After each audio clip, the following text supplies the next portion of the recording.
Підтримайте наш канал на канапі. Підпишіться. Олександр Деко. Солов'ї співають на світанні. Роман. До книги ввійшли роман «Солов'ї співають на світанні» про поета-романтика першої половини 19 століття Віктора Забілу. Багато сторінок присвячено стосункам Віктора Забіли з Тарасом Шевченком, Пантелеймоном Кулішем, Євгеном Гребінкою, Миколою Маркевичем, Опанасом Марковичем, юним Миколою Яновським, Гоголем і Нестором Кукольником та іншими. Широко показана боротьба навколо української мови. Видруковані в книзі твори переслідувалися в тоталітарний час, як і сам автор.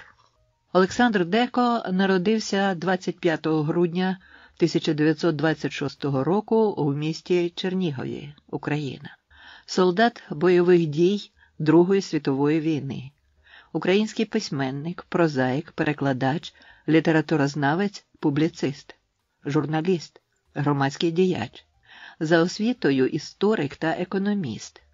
У 70-ті роки минулого століття тоталітарною владою був заборонений друкуватися. Переслідувався. Автор численних книжок. Значна частина творів написана на документальному матеріалі. Українська преса оцінює творчість автора як продовжувача творчого пошуку Андре Моруа, член Національних спілок письменників і журналістів України, голова спілки українських письменників Держави Ізраїль, головний редактор літературно-публіцистичного журналу «Соборність», лауреат літературних премій імені Михайла Коцюбинського, Григорія Сковороди, премії «Золота фортуна» та інших. Нагороджений почесною відзнакою Національної спілки письменників України. Я ніколи нікому не служив своїми творами, крім України, і писав правду життя. Олександр Деко. Те, чого не сказали інші. Коли б Олександр Деко поки що створив лише ці дві речі – документальні повісті «Журливий заспів» та «Солов'ї співають на світанні», в яких показав життя і літературну діяльність видатних поетів минулого століття Леоніда Глібова та Віктора Забіли, то навіть цей внесок його в українську літературу, зокрема літературознавство, безперечно мав би вельми високу вартість. Адже в цих повістях ми відкриваємо для себе багато такого, чого досі не сказали і не могли сказати академічні дослідники творчості названих поетів.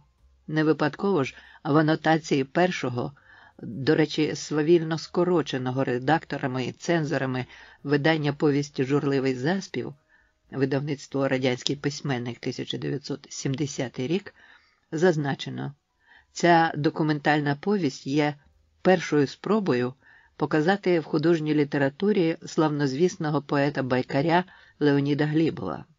Майже те саме сказано і в анотації до повісті «Солов'ї співають на світанні», видавництво «Радянський письменник», 1988 рік.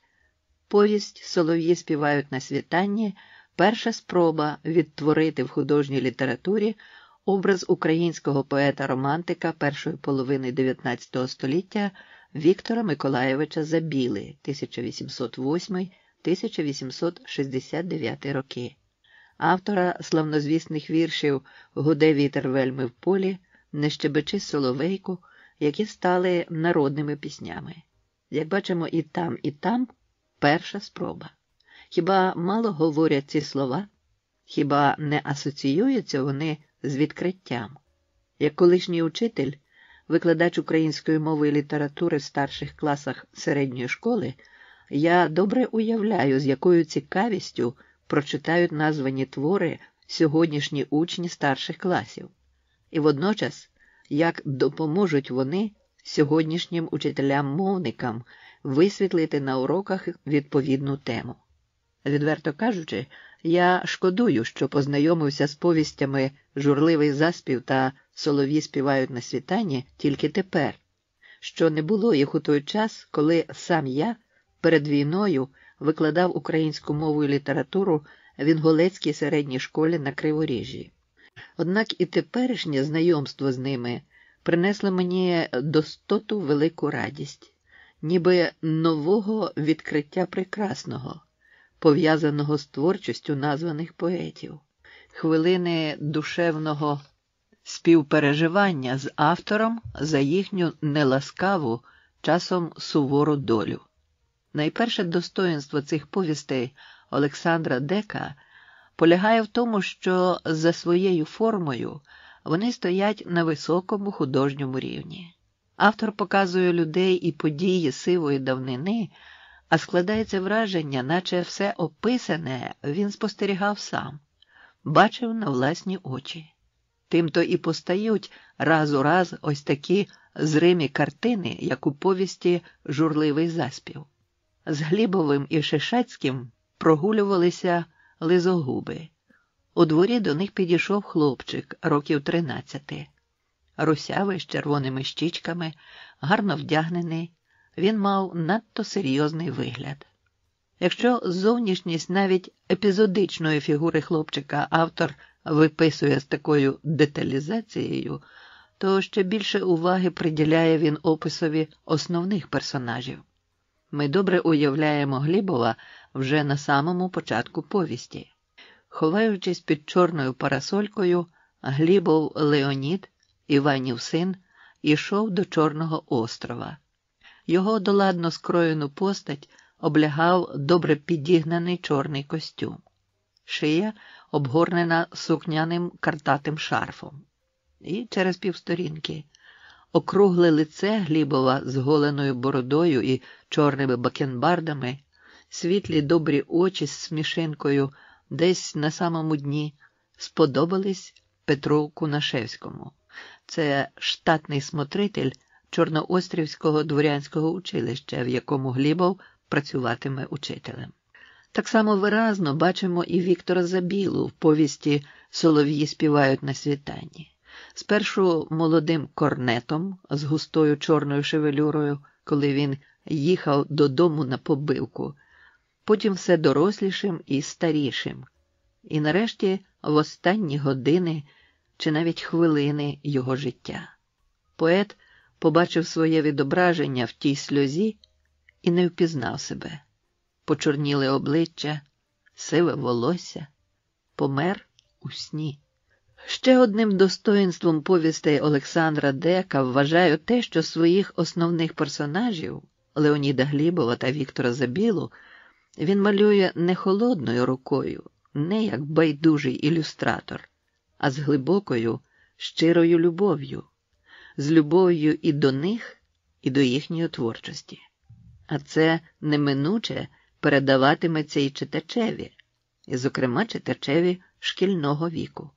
Хтось із відомих письменників, здається, Чехов, сказав «Много сердца – лучшее средство хорошо писать». Мимоволі приходить на пам'ять цей вивірений афоризм, коли читаєш повісті «Журливий заспів» та «Солов'ї співають на світанні». Про питому вагу того, що зробив Олександр Деко для якнайповнішого висвітлення многотрудного життя і творчості, зокрема Віктора Забіли, свідчить такий доволі промовистий факт.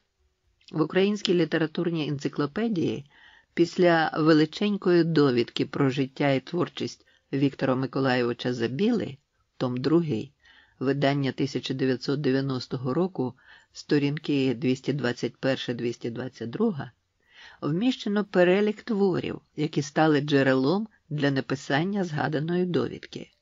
Наводжу повністю той перелік. Франко. Поезії Віктора Забіли. До біографії та характеристики Забіли. У книжці Франко «Зібрання творів», том 37. Київ, 1982 рік. Полтавка Наталка. Кибальчич. Роман Віктора Забіли «З оповідань моєї матері». Зоря, 1894 рік, число 18. Оніпко. Віктор Забіла. До 90-річчя з дня смерті. Наукові записки Ніжинського педінституту. 1960 рік, том 11, випуск 1. Деко. До біографії Віктора Забіли. Радянське літературознавство, 1969 рік, номер 6. Кирилюк. Невідома збірка творів Віктора Забіли. У книзі «Кирилюк» слово віддане народові. Київ, 1972 рік. Деко. Солов'ї співають на світанні. Київ, 1988 рік. Значиться Деко і в переліку матеріалів про Леоніда Глібова. Якщо для висвітлення постаті Віктора Забіли редакція Української літературної енциклопедії на рівні з творами Івана Франка та відомого літературознавця, лауреата Шевченківської премії Євгена Прохоровича Кирилюка і ще декого, використала також відповідні матеріали з творчого доробку Олександра Дека, то тут додаткові коментарі, як то кажуть, зайві.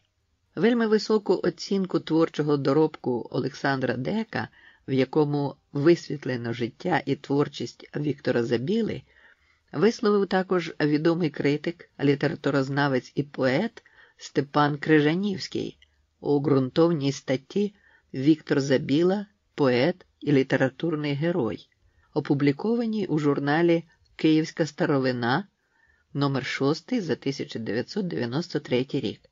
Ось кілька прикладів. Ми недарма додали у заголовку і літературного героя, бо і справді перша думка, яка напрошується після знайомства з життям і творчістю поета, така: тут матеріалу на цілий роман. Але і в цьому життя нас випередило. Такий роман, точніше повість, уже написано, а автор твору, він же і шукач нових біографічних відомостей про поета, Олександр Деко. Повість «Солов'ї співають на світанні» видана 1988 року, а стаття до біографії Забіли вміщена ще 1969 року у радянському літературознавстві і мало ким помічена. В цілому ж ті нові дані, які здобув Деко, ще досі не ввійшли у літературний вжиток. Ба не помічена її кричуща помилка, яку виправив дослідник. Надія Миколаївна Забіла – це мати, а не сестра Забіли. Сестрою вона названа і в Шевченківському словнику. Том 1, 1976 рік. Але повернемося до фактів біографії Забіли, особливо новознайдених. Адже принаймні половина його віршів має автобіографічний характер. Якщо досі чимало відомостей про його життя будувалося лише на здогадах, уривчастих згадках, а то й зовсім не були ясними, то праця Дека до біографії Віктора Забіли, радянське літературознавство, 1969 рік, сторінки 71-74, вносить у них повну ясність і визначеність. Автор добре покопався на Чорному дворі науки, в архівах та музеях, і ця праця принесла багато нових фактів. Так само повну ясність внесено і щодо термінів проходження військової служби. У вересні 1825 року Віктор Забіла вступив до Київського драгунського полку. Тоді ж одержав звання унтер-офіцера. В тому ж році звання юнкера і аж через 3 роки корнета. І щоб одночасно спростувати іменування його то корнетом, то навіть майором у мировця, Деко виявив документ, що він на початку 1834 року звільнений зі служби за домашніми обставинами у чині поручика. Раніше було сказано, що редактори і цензори свавільно скоротили перше видання повісті «Журливий заспів». Тож наведу бодай кілька прикладів, щоб ними проілюструвати, чого ж саме боялись оті перестрахувальники-видавці. Про все це мені розповів сам Олександр Деко і навіть показав понівечений рукопис повісті. У Чернігові, у ті часи, коли там жив Глібов, існував гурток під назвою «Кохаючи рідну мову». І Леонід Іванович був одним з найактивніших його членів. Але всі згадки про це в рукописі журливого заспіву було знято. Беззастережно викреслили навіть таку фразу «Любить гурт кохаючих рідну мову народні українські пісні. Любить їх і Леонід Глібов». Сказано цілком логічно, але навіть у цьому видавці побачили щось крамольне і зняли. Далі в рукописі, час роботи над ним 1967 рік, була згадка про те, що Глібов друкувався в петербурзькому журналі «Основа», дружив з Пантелеймоном Кулішем. Рішуче зняли і це. Хоч про дружбу Глібова з Кулішем ще й досі ніхто нічого не сказав у літературі. Або таке майже екстраординарне свідчення. Родзянко на свої кошти утримував Леоніда Глібова у Полтавській гімназії і привчав свого підопічного тільки до російської мови. Але шевченківський кобзар і гребінківські вірші та байки полонили молодого поета народною українською мовою. Кінець цитати. Так само рішуче зняли і це. І подібних прикладів сповна вистачило б на солідне дослідження. Однак обмежусь тими, які навів. Тепер належить сказати про найголовніші біографічні дані самого автора. Олександр Аврамович Деко народився 25 грудня 1926 року в Чернігові. В цьому ж місті, а також у Прилуках, Малій Дівиці та в селі Количівці минули його дитинство і юність. З січня 1944 року в радянській армії штурмував фортецю Хутоу в Маньчжурії та визволяв Південний Сахалін від японської армії. Після війни працював у колгоспі, на залізниці, слюсарем на заводі, начальником інспекції Держстраху. Далі були роки навчання, але, зазнавши переслідувань з політичних мотивів у 1952-1953 роках, знову ціле десятиліття, уже маючи освіту, працював на Чернігівській фабриці музичних інструментів підсобним робітником, верстатником, нормувальником, бригадиром, майстром, інженером організації праці, редактором багатотиражної газети «Тембр». Був начальником планового відділу заводу будівельних матеріалів і начальником управління праці та заробітної плати управління місцевої промисловості у Чернігові. 1970 року, після видання третьої книжки, на нього звалилось обвинувачення у неповазі до радянської влади. І його взагалі заборонили друкувати. Тільки порада Олеся Гончара та Юрія Збанацького негайно залишити Чернігів і переїхати до Києва під опіку спілки письменників нарешті врятувала його від нових переслідувань. У Києві працював редактором республіканського видавництва «Мистецтво». У 1987-1989 роках брав участь у створенні історико-просвітницького товариства «Меморіал» в Україні та очолював його. Загальносоюзний меморіал очолював тоді Андрій Дмитрович Сахаров. Крім повістей «Журливий заспів» та «Солов'ї співають на світанні», має ще чимало інших творів. Олекса Гуреєв. «Солов'ї співають на світанні». Роман. Повернення додому. Люба. Цілий місяць лютує холодна хвища. Здається, вона заполонила геть усі несходимі простори Росії від Сибіру до Фінляндії. В один з таких днів, 13 грудня 1831 року, Віктор Забіла вмостився у поштовій кареті, що вирушала з Москви по Київському поштовому тракту на Україну. Молодий корнет їхав додому на побивку. Уніформу підігнано, гудзики начищені, погони блищать, кожухом закрив ноги, великим коміром голову, ніби відгородився від пасажира сусіди і всього світу.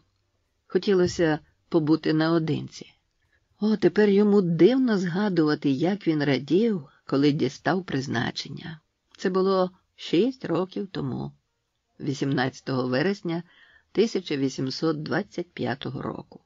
Його, сина титулярного радника, отже, людину привілейовану, було зараховано до Київського драгунського полку. Разом із призначенням він одержав звання унтер-офіцера. У полку до Забіли ставилися прихильно. Товариський, дотепний веселун, він одразу зблизився з офіцерами і став улюбленцем їхніх компаній. Старі служаки, що вже давно порвали зв'язки з цивільним життям, з цікавістю слухали його розповіді про Москву, Ніжин, рідну Борзнянщину. Навіть сам командир полку час від часу запрошував Віктора з собою на полювання чи прогулянку. Новий унтер-офіцер швидко став популярною особою, і вже через місяць після прибуття в полк йому присвоїли чин юнкера. Однак веселе і безтурботне життя затьмарили грудневі події 1825 року. В Петербурзі на Сенатській площі за наказом Миколи І розстріляли військових, що повстали проти царя. Через кілька днів про повстання в Петербурзі знав увесь полк. Кожний потай висловлював своє схвалення чи осуд виступу декабристів. А невдовзі було заборонено навіть згадувати про ці події. Відпустки офіцерам відмінили, посилилися і без того надмірна муштра солдатів, колишні гречкосії, яких примусили носити зброю, відчуваючи свою близькість до Віктора Забіли, запитували його відверто, а чого хотіли офіцери? Скинути царя чи скасувати кріпацтво? А може, як у Європі, республіку? Відповідав щось невиразне, бо й сам не раз замислювався, чому виступили військові проти царя, що привело до повстання, і що було б, якби повстання перемогло. Який же я був тоді недотепа, 17-річний телепень, лаяв себе Віктор, згадуючи ті часи.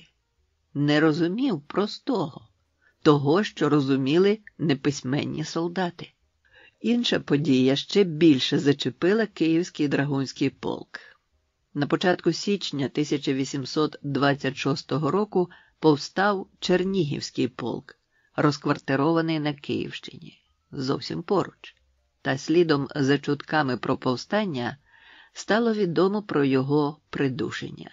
А генералітет тим часом доклав зусиль, щоб офіцерам і солдатам не було коли думати про виступ чернігівців. Безперервні навчання, огляди, тренування, походи – таке життя виснажувало фізично і духовно. А коли ставали на відпочинок, офіцери пускалися берега. Пияцтво, сварки, дуелі, карти – усе це глибоко ранило душу Віктора. Прогулянки з вищими командирами його вже не вабили. Зустрічі він уникав. Колишній веселун скис. Тож минуло аж 3 роки, поки 16 липня 1828 року йому дали чин корнета. Життя Віктора пливло повільно, служба була одноманітна, тим часом командири готували полк до військового огляду. Сам імператор оголосив подяку всьому складові частини за участь в огляді 26-28 червня 1829 року під Козельськом. Але Вікторові до цього вже було байдуже. Муштра і подяка царя не відвертали уваги від сумних чуток, що ходили ще з минулого року. Росія голодує, йшло з півдня. Холера на Волзі і в Москві. Виступ робітних людей в Севастополі. Про бунт у Севастополі Віктор сам читав у московських відомостях. Повстання моряків на фрегаті Святая Єлена. Події у Франції. У Франції революція. Чутки нашаровувалися одна на одну, наче морські хвилі, і викликали цікавість, неспокій, збентеженість, і ні вказівки генералів рішуче забороняти політичні розмови у військах, ні цензура, що намагалася не пропускати повідомлень про ці події на сторінки газет, чи принаймні подати їх у потрібному, а значить спотвореному вигляді, не давали бажаних наслідків.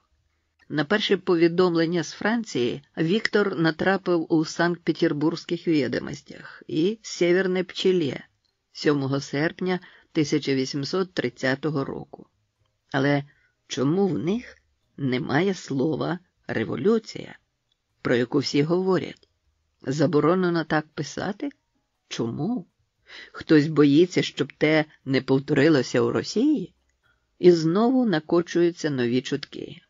Повстання в Польщі, події в Литві, Київський Драгунський переведуть до Польщі, новий рекрутський набір до війська і, як підтвердження цього, нова заборона відпусток і подвійний нагляд за солдатами та офіцерами, заборона політичних розмов і посилені військові навчання. Командирові Київського Драгунського полку князю Сакіну цар вірив, цей не зупиниться ні перед чим. Князь знав, що робити, аби військові могли тільки служити і ні про що не думати. Про долю Росії думає цар. Він, Сакін, його імператорської величності, всемилостивішого государя мого генерал-фельдмаршал, головнокомандувач Першої армії, Державної ради член, шеф єгерського полку його імені, що має портрет його імператорської величності, алмазами прикрашені ордени апостола Андрія Первозванного, святого Олександра Невського, святого великомученика і побідоносця Георгія, великого хреста другого ступеня, святого рівноапостольного князя Володимира першого ступеня, святої Анни першого класу, імператорської австрійської Марії Терезії командор, королівства Пруського, Чорного і Червоного Орла і французького військового першого класу кавалер, що має золоту шпагу з сріблом, забирав у підлеглих усе особисте життя, залишаючи їм тільки покору і жах перед військовою командою та командирами. І свого домігся. Віктор спершу потроху, а далі зовсім втратив інтерес до військової служби, до свого оточення, гарної драгунської уніформи, яка раніше вельми подобалась. У душі лишався самим собою, зі своїми роздумами, ніжним і чутливим серцем, котре однаково болісно реагувало на приниження вищими чинами нижчих як себе, так і інших. 1831 року полк не стояв на місці. Походи, пороховий дим, удавана покора втомили Віктора. Страшенно захотілося додому. Ночами снилися вітряки, густі верболози над Борзенкою, материні засмучені очі, будь-якою ціною, хоч на короткий час вирватися додому, відпочити, вирішив він і подав рапорт командирові полку. Просив відпустку. Мінялися коні, мінялися карети, сани легко пливли по свіжому пухкому снігу. Другого дня прибув до Тули, третього до Орла. Знайомий шлях. Згадував своє перше повернення з Москви. Тоді він повертався додому, щоб продовжити навчання в Ніжинській гімназії. Тікав від капустяної юшки. Його манила рідна оселя, мила його серцю борзна з ніжним повітрям, що пахне скошеним сіном, і ледь відчутним димком березових дров. Хотілося швидше напитися молока з-під корови, поїсти духмяного хліба з печі. Тільки 4-го дня увечері ступив на борзнянську землю. Не увійшов, влетів до рідної хати. Спершу навіть не повірили. Віктор змужнів, справжнім красенем став. Білолиций, чорна чуприна спадає на чоло, спокійний, розважливий. Мати й сестра дивляться, не намилуються сином, братом. Уніформа аж очі сліпить. Поприходили сусіди, а Віктор ледь оговтався з дороги і до матері. Де моя червона косоворотка? Штани де? Черевики. Та нащо тобі, сину, та одежа? Походи військовим, тобі ж дуже до лиця. Ой, знала б ти, як мені остогиду той мундир. Мати розгубилася. Такого не чекала. Ти, Вікторе, завжди чимось невдоволений. Він посуворішав. Аби був задоволений, ходив би біля кріпаків з нагаєм, щоб добро наживати. Але мені чужого поту не треба. Не розумію тебе, сину, збентежено проказала мати. Я думала, вільнодумство в армії не допускається, та його ніде не дозволяють. А воно є. Скрізь. І серед твоїх кріпаків є, мамо. Я не можу тобі докоряти, що ти погано ставишся до людей, але виступ на Сенатській площі не випадковий, і з ним треба рахуватися. Вікторе, не час до таких розмов. Гості у нас. Ходімо до людей. Тільки тепер мати помітила, що у сина у глибині очей приховано сум чи невдоволення. Кріпачка Васса, дружина Андрія Лагодяка, готувала страви для гостей. Це їй не вперше. Скільки й пам'ятає себе, вона працює у цьому домі. Варить, пече, прибирає, вишиває, коли має час. А з нею і донька Ганна допомагає матері. Доросла вже. Їй 21. Струнка, чорноброва, довга коса, рожеві щоки. Дівчина раз у раз крадькома зиркає на Віктора, а в грудях приємно болючий щем, над яким немає влади. Вона вже давно закохана у панського сина. Та хіба могла дочка кріпаків, тож і сама кріпачка, сподіватися на взаємини з паничем? А мати застерігала: не дивися так на панича, бо очі забере, і ніхто більше тобі їх не поверне. А як це забере очі? Перепитала дівчина. Я сліпа стану? Без очей буду? А ні, доню, очі будуть у тебе, тільки бляклі, як у хворої. І вроду забере. Подумавши, додала. Розумієш, Віктор людяний, добрий. Ми всі його любимо, але ж він панського роду, тож знайде собі паняночку. За час Вікторової служби Ганнине почуття не минуло, але того почуття Віктор не помічав. Веселився разом з усіма. Співав пісень, і веселих, і чумацьких, і про кохання. Витанцьовував із друзями дитинства, кріпаками. Витанцьовував так, що із стелі крейда сипалася. Приїзд Віктора відсвяткували вдома. Тепер йому належить провідати родичів, сусідів із навколишніх сіл, зробити візити ввічливості. Так годиться. Та й самому хотілося побувати у тіток, дядьків, знайомих. Хоч, власне, усі знайомства треба тільки налагоджувати. Бо було Віктору, як ішов служити, всього 17, а відтоді минуло вже придовгих 6 літ. «Мамо», – звернувся до матері, А чи не зміняєте ви мені Буяна на молодшого? Ну, кінь мені служив вірно, був як рідний. Я і сумував, і радів разом з ним. Та постарів уже. Довгих переходів не витримує. Копита збиваються.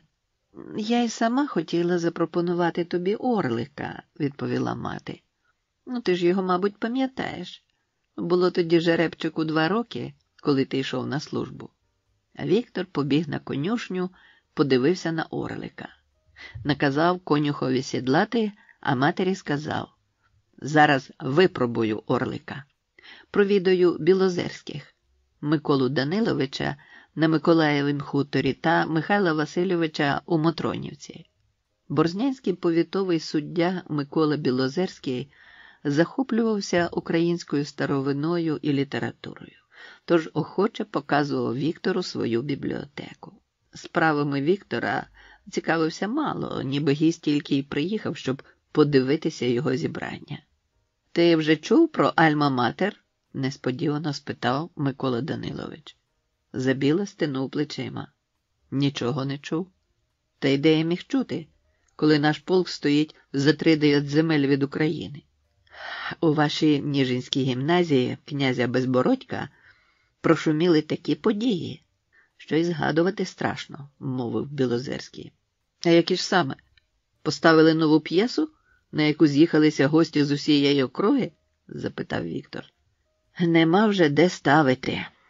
Закривають гімназію. Завівся в ній дух вільнодумства. Приїжджали із самого Петербурга розслідувати тамтешні справи. Коли б ти навчався й далі, можливо, і тебе зачепило б, як декого. Професора юридичних наук Білоусова відправили до міста, в якому народився, у Київ, під нагляд поліції. А Білоусова не було, коли я вчився в Ніжині. А в чому виявилося вільнодумство, поцікавився Забіла. Ідеї його викладання збігалися з ідеями тих, хто виступив у грудні 1825-го на Сенатській площі. А Ландражина пам'ятаєш? А як же? Професор французької мови й словесності.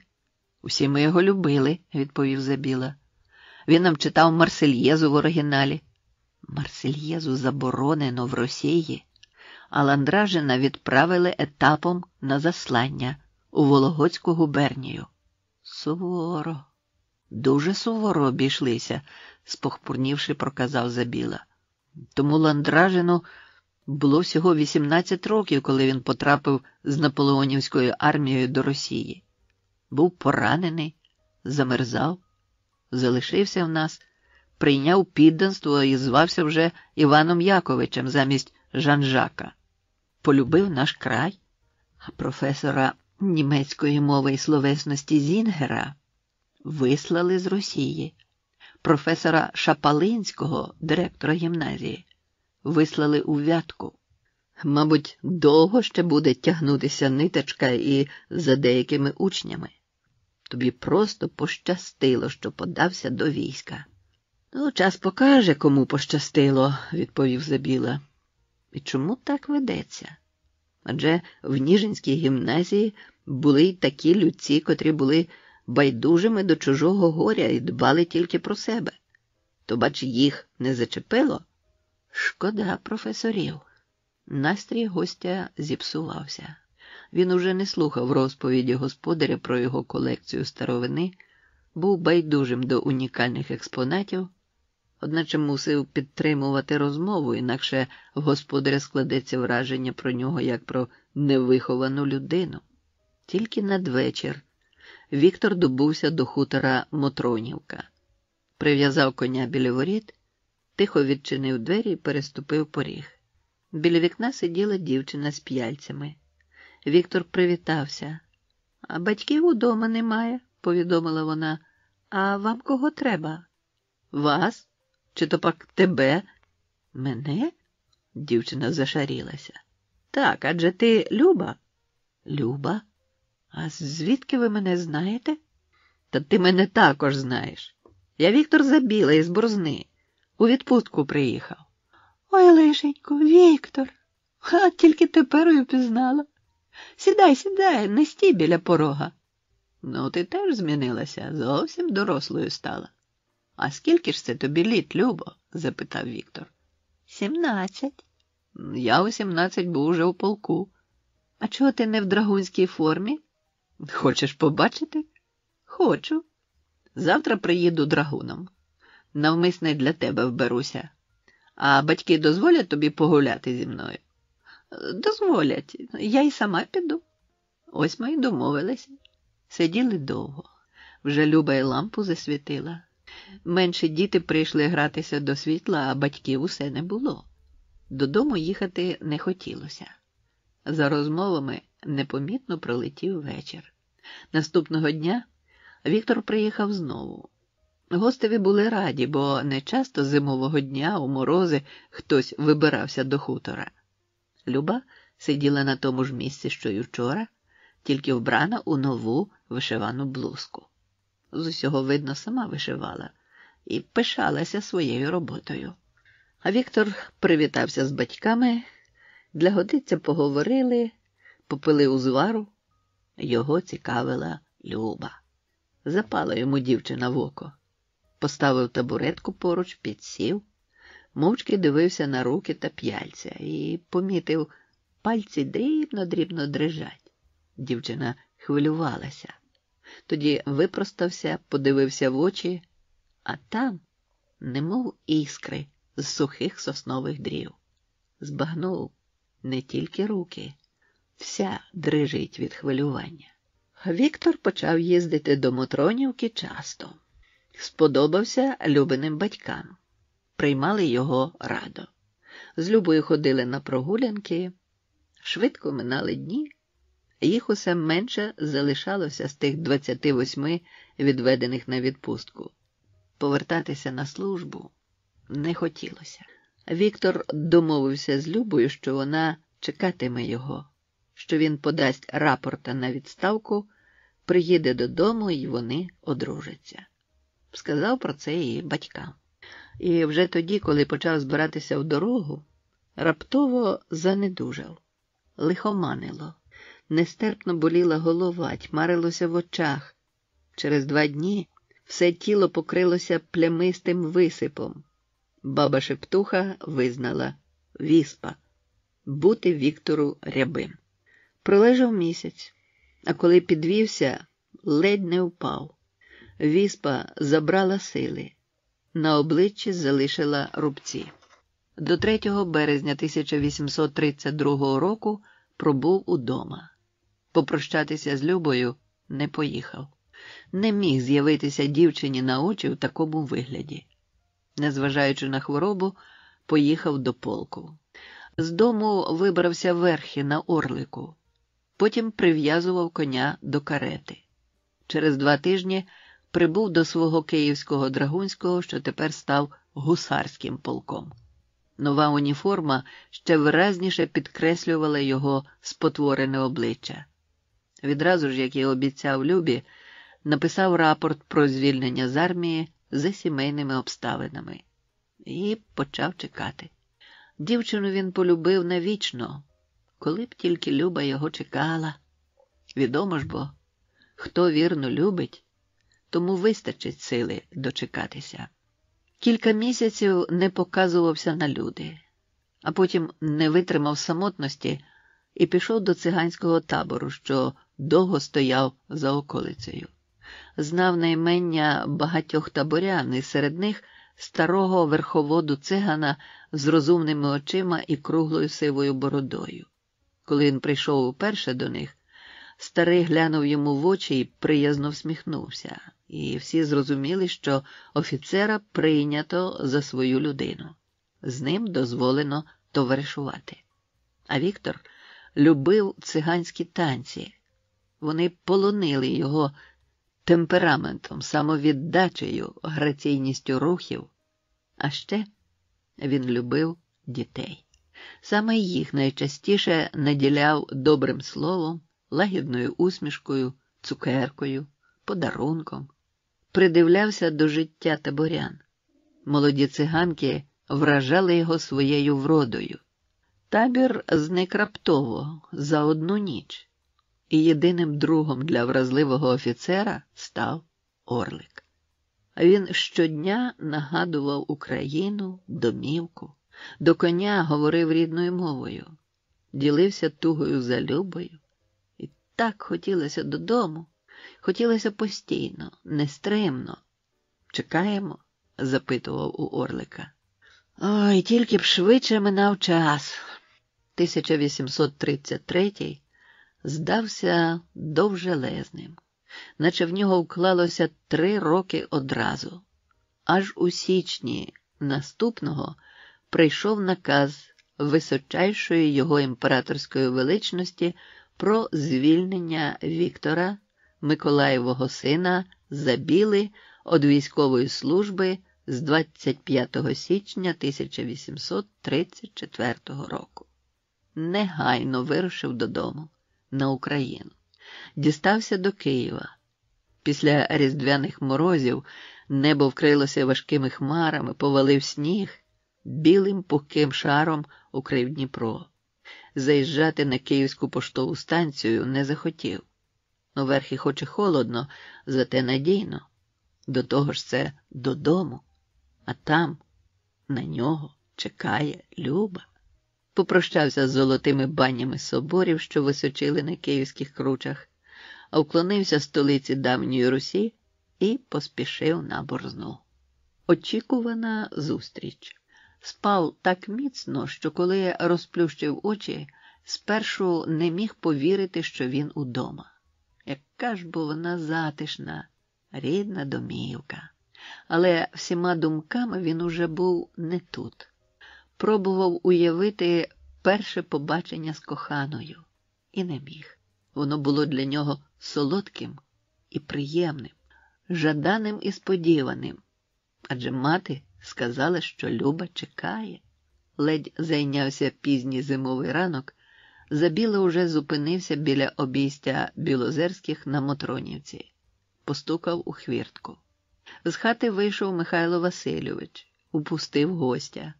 Орлика поставив у конюшню. «Скучив?» – не відповідаючи на вітання, запитав у Віктора. «А як же? Люба здорова? Та ні в року. Я ледве діждався, коли мене відпустять з війська.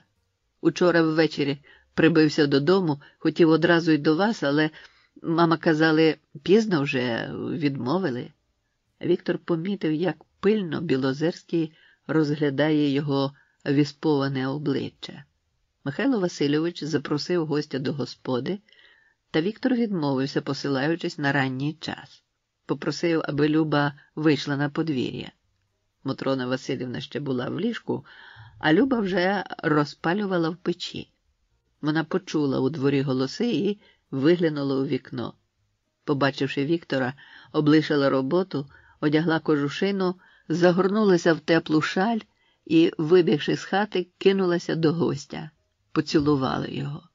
Навіть для Віктора це було приємною несподіванкою. Спершу розгубився, потім запросив пройтися. Уже кілька тижнів ніхто з хутора Мотронівки не виїжджав. Дорогу замело, на ній жодного сліду, а стежка через гай до Борзни протоптана добре. Люба пішла стежкою, Віктор за нею.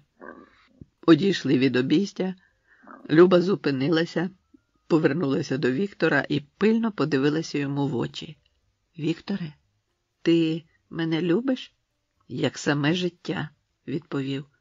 «І завжди любитимеш?» «Завжди. Я теж». На дворі лютував мороз, а вони й не відчували того.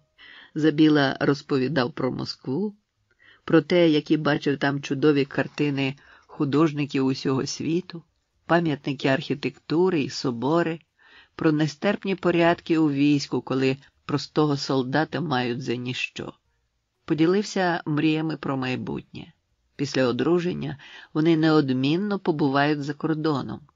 Там, кажуть, і люди живуть інакше. «А як?» – зацікавилася Люба. «Не знаю, як саме, але певний, що інакше», – відповів Віктор. «Недарма ж вони піднімалися на революцію, як у Франції. У нас теж спробували виступити на Сенатській площі в Петербурзі, тільки той рух було жорстоко придушено. Ех, Любонько, ти ще мало бачила в своєму житті. У тебе господарство. Треба порядкувати в ньому, допомагати мамі, а ти про що думаєш? Осудливо запитала вона. А я думаю про весь світ, Любонька. А ще про тебе. Він міцніше пригорнув її. Ти мені часто снишся, а коли прокидаюся, хочеться передати той сон у віршах. А скажи, чи скоро справимо весілля? Як тато скаже, відповіла Люба. Він у нас суворий. Все робиться з його волі. Так що готуйся до розмови з ним. Після цієї зустрічі Віктор бував у Білозерських майже щодня. Люба раділа кожному його приїзду, батьки теж ставилися до нього прихильно. Так минула зима, настали великодні свята. Віктор кинув у кишеню крашанок і пішов на греблю. Там парубки граються навбитки. Пристав до гурту. Вдарив яйце, виграв. Ударив, програв. Ще раз програв. Дівчата стояли отдалік, лузали насіння, усміхалися. Вони були вдягнені у вишивані блузки, кольорові спідниці, з-під яких виглядали мереживні сорочки. Поверх спідниць картаті плахти. Серед дівчат і Люба. Сьогодні вона була такою гарною, що Віктор не міг відірвати від неї погляду. «Вікторе, а хіба тут одна Люба, що очей з неї не зводиш?» – пожартувала чорнява цокотуха. «Ну чого ж і ти тут?» – не розгубився Забіла. Засоромилася чорнява, опустила довгі вії, зашарілася. Зате Люба не посоромилася дівчат, стала поруч, запропонувала: «Бери насіння, лузай». «А на травицю кудись би. Чого товктися на березі?» «Біля води ще холодно», – мовила чорнява. «А ходімте в Мотронівку», – запропонувала Люба. І дівчата попрямували до хутора, що звався ім'ям Любиної матері. А вже кілька років клаптик морішку під лісом не переорювали. Хай діти мають де гратися. Звернули з дороги, пройшли понад болітцем, минули лісок і опинилися на великій галявині. За ними простували хлопці. «Цур, у ящура!» – запропонувала Люба. Взялися за руки, пішли по колу. Віктор опинився посередині. «Сиди, сиди, ящуре!» – заспівали разом. «В гороховім місці. Май собі дівку, як перепілку. Як впіймаєш, обдереш, попа зазовеш. Дасть тобі піп грецький сніп. Шути-мути на колики, бах-бах». Віктор раз у раз підстрибував, знімав хустинку з плечей чи вінок з голови дівчини.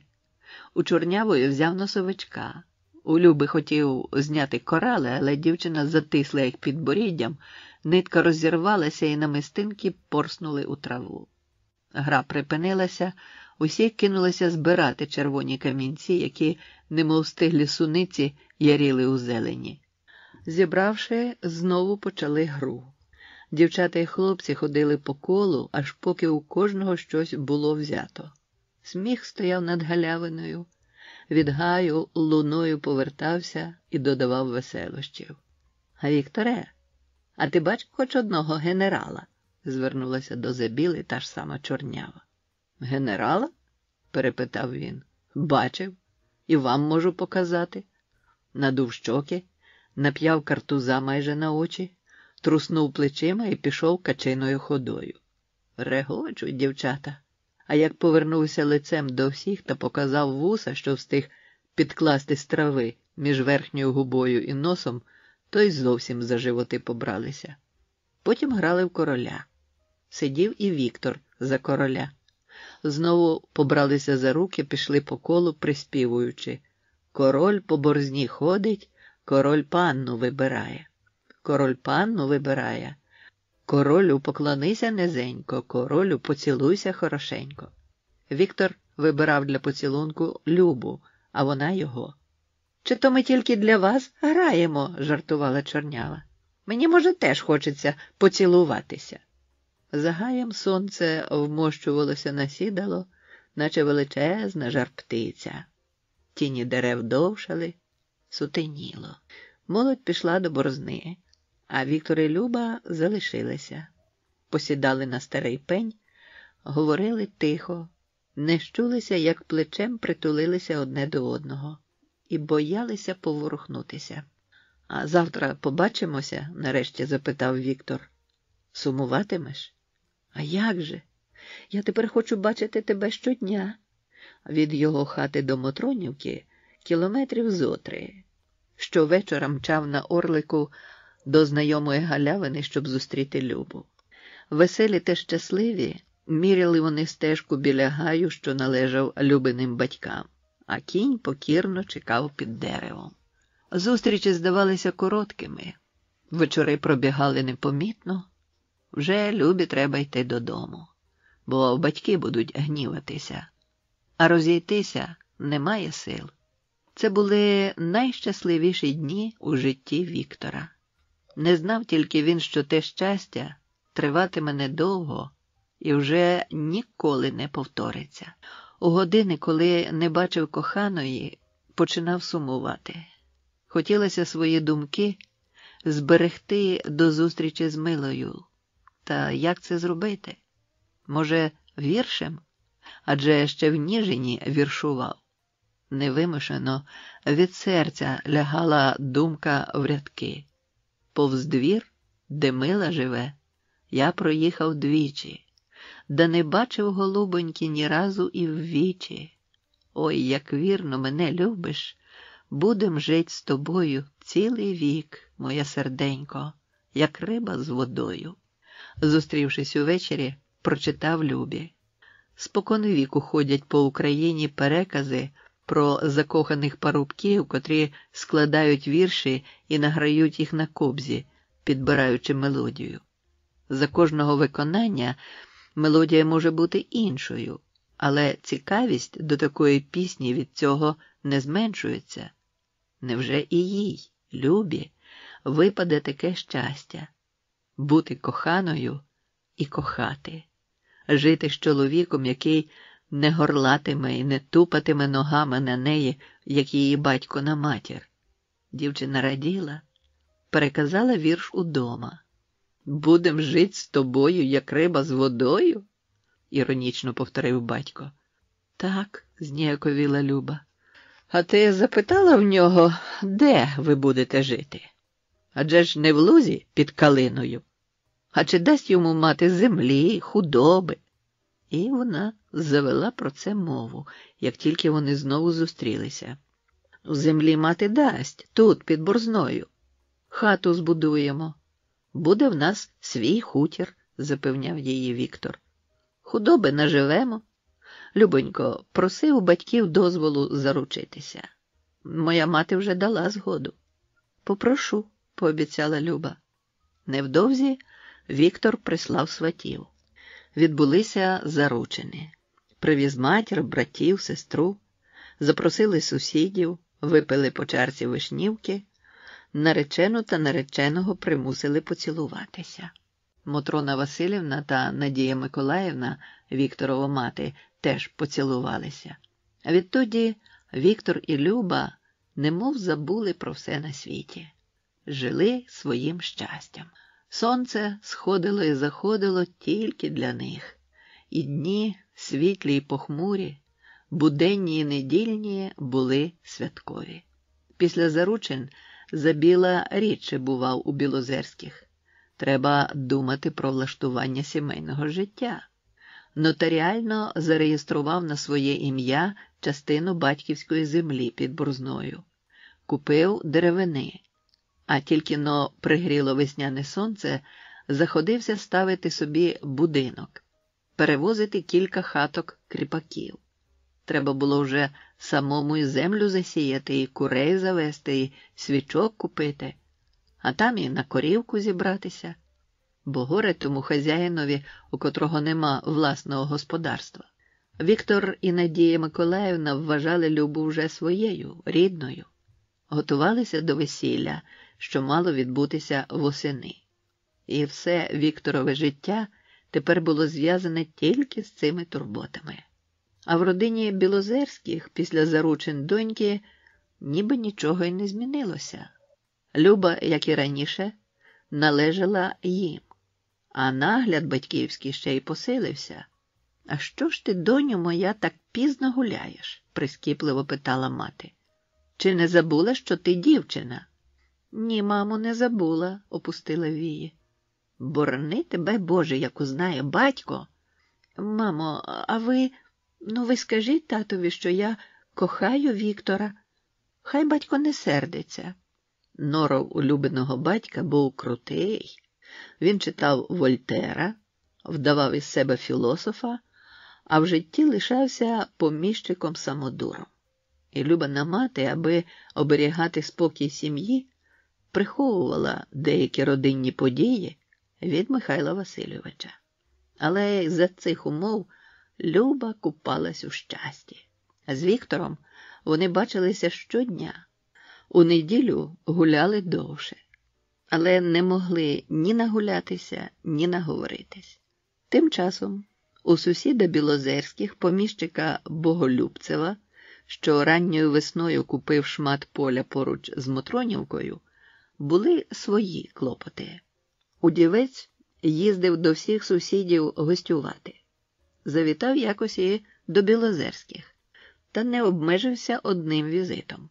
Став навідуватися щодня. Михайло Васильович надовго зачинявся з гостем у своїй кімнаті, і ніхто не знав, про що вони там вели розмову. Михайло Васильович помітно змінився, був роздратований, чіплявся до всіх у хаті, лаяв Любу, коли не було за що лаяти. Мотрона Василівна і донька сушили собі голови, намагаючись розгадати, від чого все це. Але відповіді не знаходили. Та скоро все стало ясно. Під час однієї із сварок старий несподівано сказав: «Он Ілля заходить до нас, новий сусіда. Цілий маєток придбав, а він удівець, багатий, поважний. Статським буде чи асесором? Чим тобі не пара?» «Мені?» Любі потемніло в очах. Та скоро отямилася, мовила рішуче: «Нащо, тату, жартуєте так? Я ж з Віктором заручена». Мотрона Василівна тільки тепер збагнула, чому Михайло Васильович водив дружбу з Іллею Боголюбцевим. «Схаменися, Михайле! Дівчина заручена, нас світ прокляне. У доньки щастя забереш». Вона голосно заплакала, а за матір'ю заголосила й Люба. Пізнього літнього вечора, після недовгої розмови за чаркою, до світлиці ввійшли старий Білозерський та Боголюбцев. Люба вишивала подушку. Менші брати, 10-річний Василь і 2-річний Миколка, гралися на лежанці. Мотрона Василівна готувала вечерю. «Дочко, послухай мене», – владно промовив батько. «Ти підеш заміж не за Віктора, а за Іллю». І показав на Боголюбцева. У Люби налилися сльозами очі, обличчя зблідло. «За нього?» – схопилася. «Не піду». «Що ти, старий, адже ж Люба заручена», – втрутилася мати. «Я сказав своє слово». І Михайло Васильович вивів Боголюбцева з хати. Прощаючись, ще раз пообіцяв віддати за нього дочку. З цього вечора, наче кару хто наслав на хату Білозерських. Щодня сварки. Михайло Васильович і Мотрона Василівна почали цуратися Віктора, і того ж вимагали від доньки. Між сусідами пішов поголос, ніби до Люби Білозерської сватається удівець. Чутка дійшла й до Віктора. Кинув усі справи, сів на коня й помчав до Білозерських. Холодно зустріла його дівчина.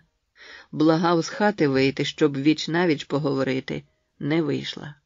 «Ну чого ти, Любо?» «Нічого». «Не журися, Вікторе, буде вона твоєю», – намагалася заспокоїти Забілу Мотрона Василівна.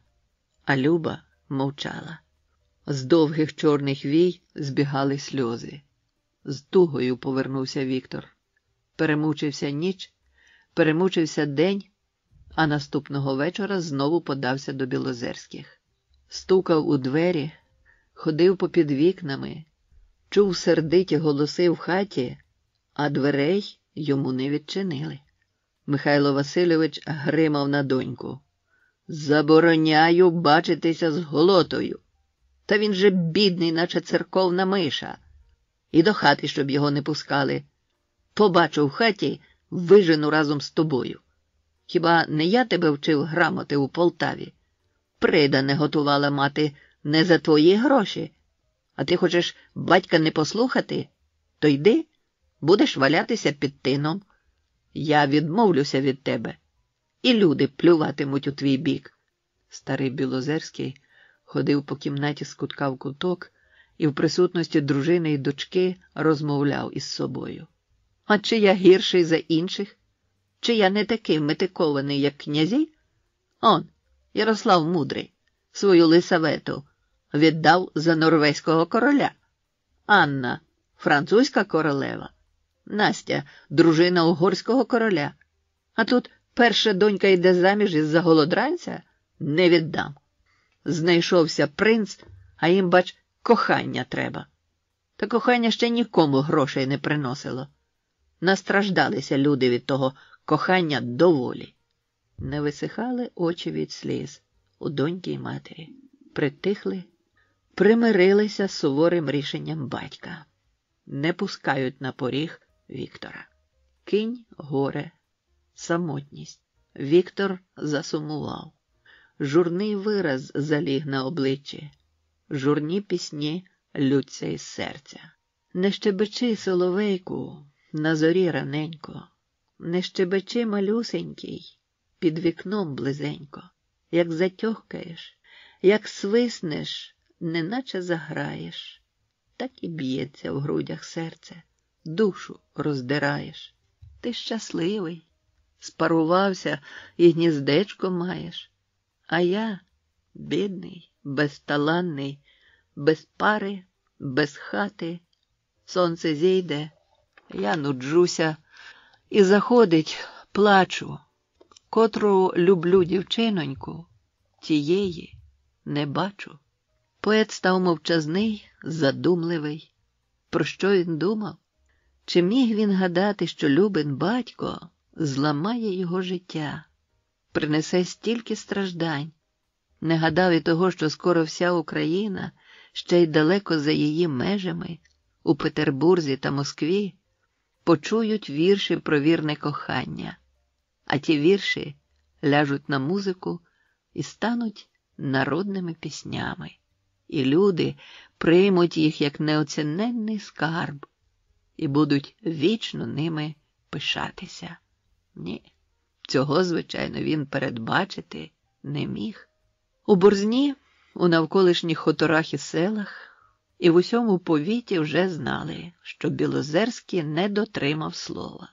І тепер немов якась невидима сила чатувала на кожне слово старого. Тільки Білозерські домовилися між собою, якого дня їхати купувати придане, а із хати в хату, із села в село розносилася та вість із швидкістю пожежі. Якось Мотрона Василівна і Люба їхали до Ніжина закуповувати придане. Новенький воскового кольору березовий віз порипував тихо, набридливо.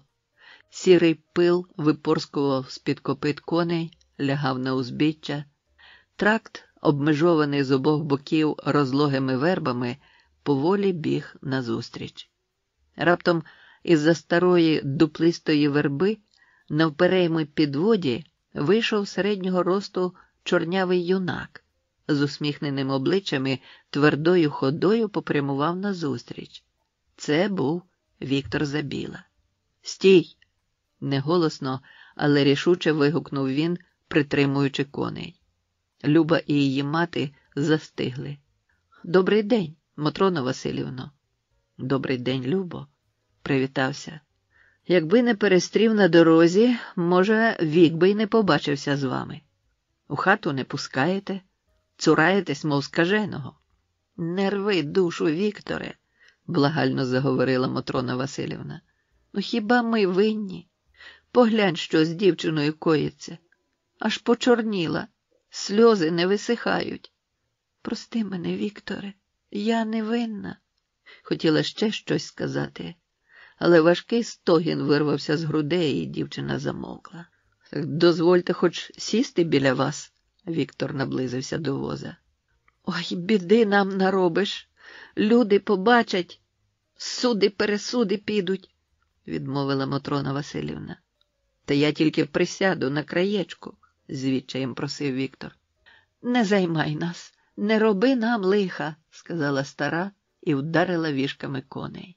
А віз легко покотився, а за ним рушив і Віктор.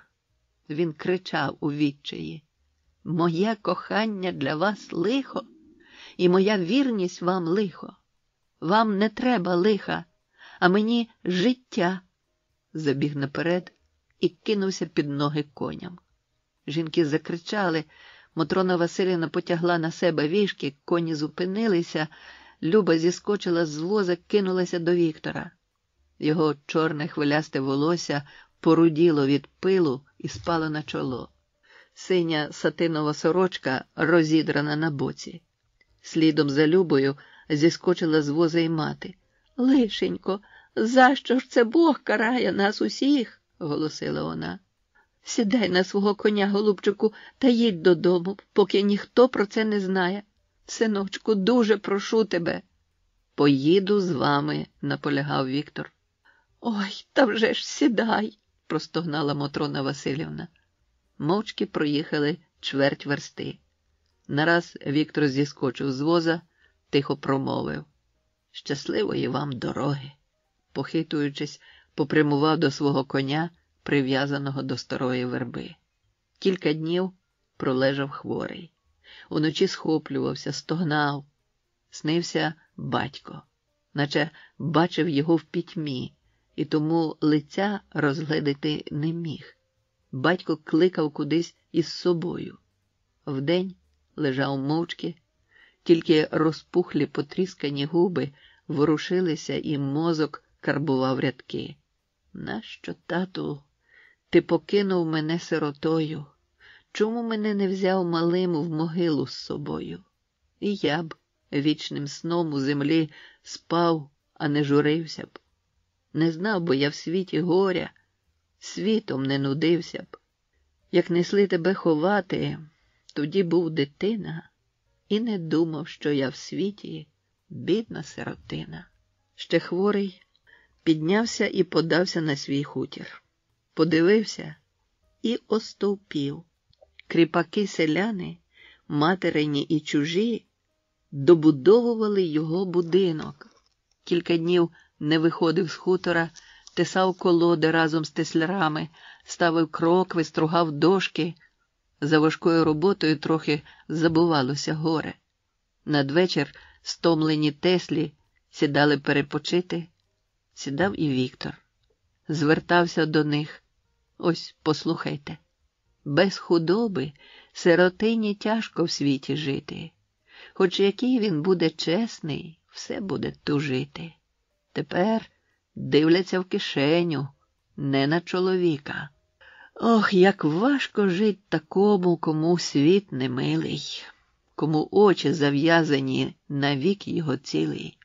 Не з хусткою, а долею. Гірко вже такому. Сам добра такий не знає, не зробить і другому. Йому той край, де родився, буде як чужина. Всюди за ним ходить лихая година». І розуміли сиві теслі, яка велика туга лягла на серце парубкові. Пробували втішати, та де там? «Геть чого ти побиваєшся, хлопче?» – заговорив Андрій Лагодяк. «Аж боляче дивитися на тебе. Зрадила мене Люба, злякалася батька. Ну, може, опам'ятається? А ні, то покохає інша. Я більше нікого любити не зможу. Ну, нема ж твоєї вини. От уже горювати не треба. Їй батько знайшов заможного пана, землі багато, худоба є. Кажуть, і капітал у нього. Капітал, гроші, худоба. Та від цих слів аж гидко. Кохання на всіх одне, на бідних і багатих. Не вплинули на Віктора слова Лагодяка. Не притупилися почуття до Люби. Навпаки, кохання, наче гостре лезо, все більше ранило серце. Постійно обсідали думки про багатство. Навіщо воно? Звідки? Від кого?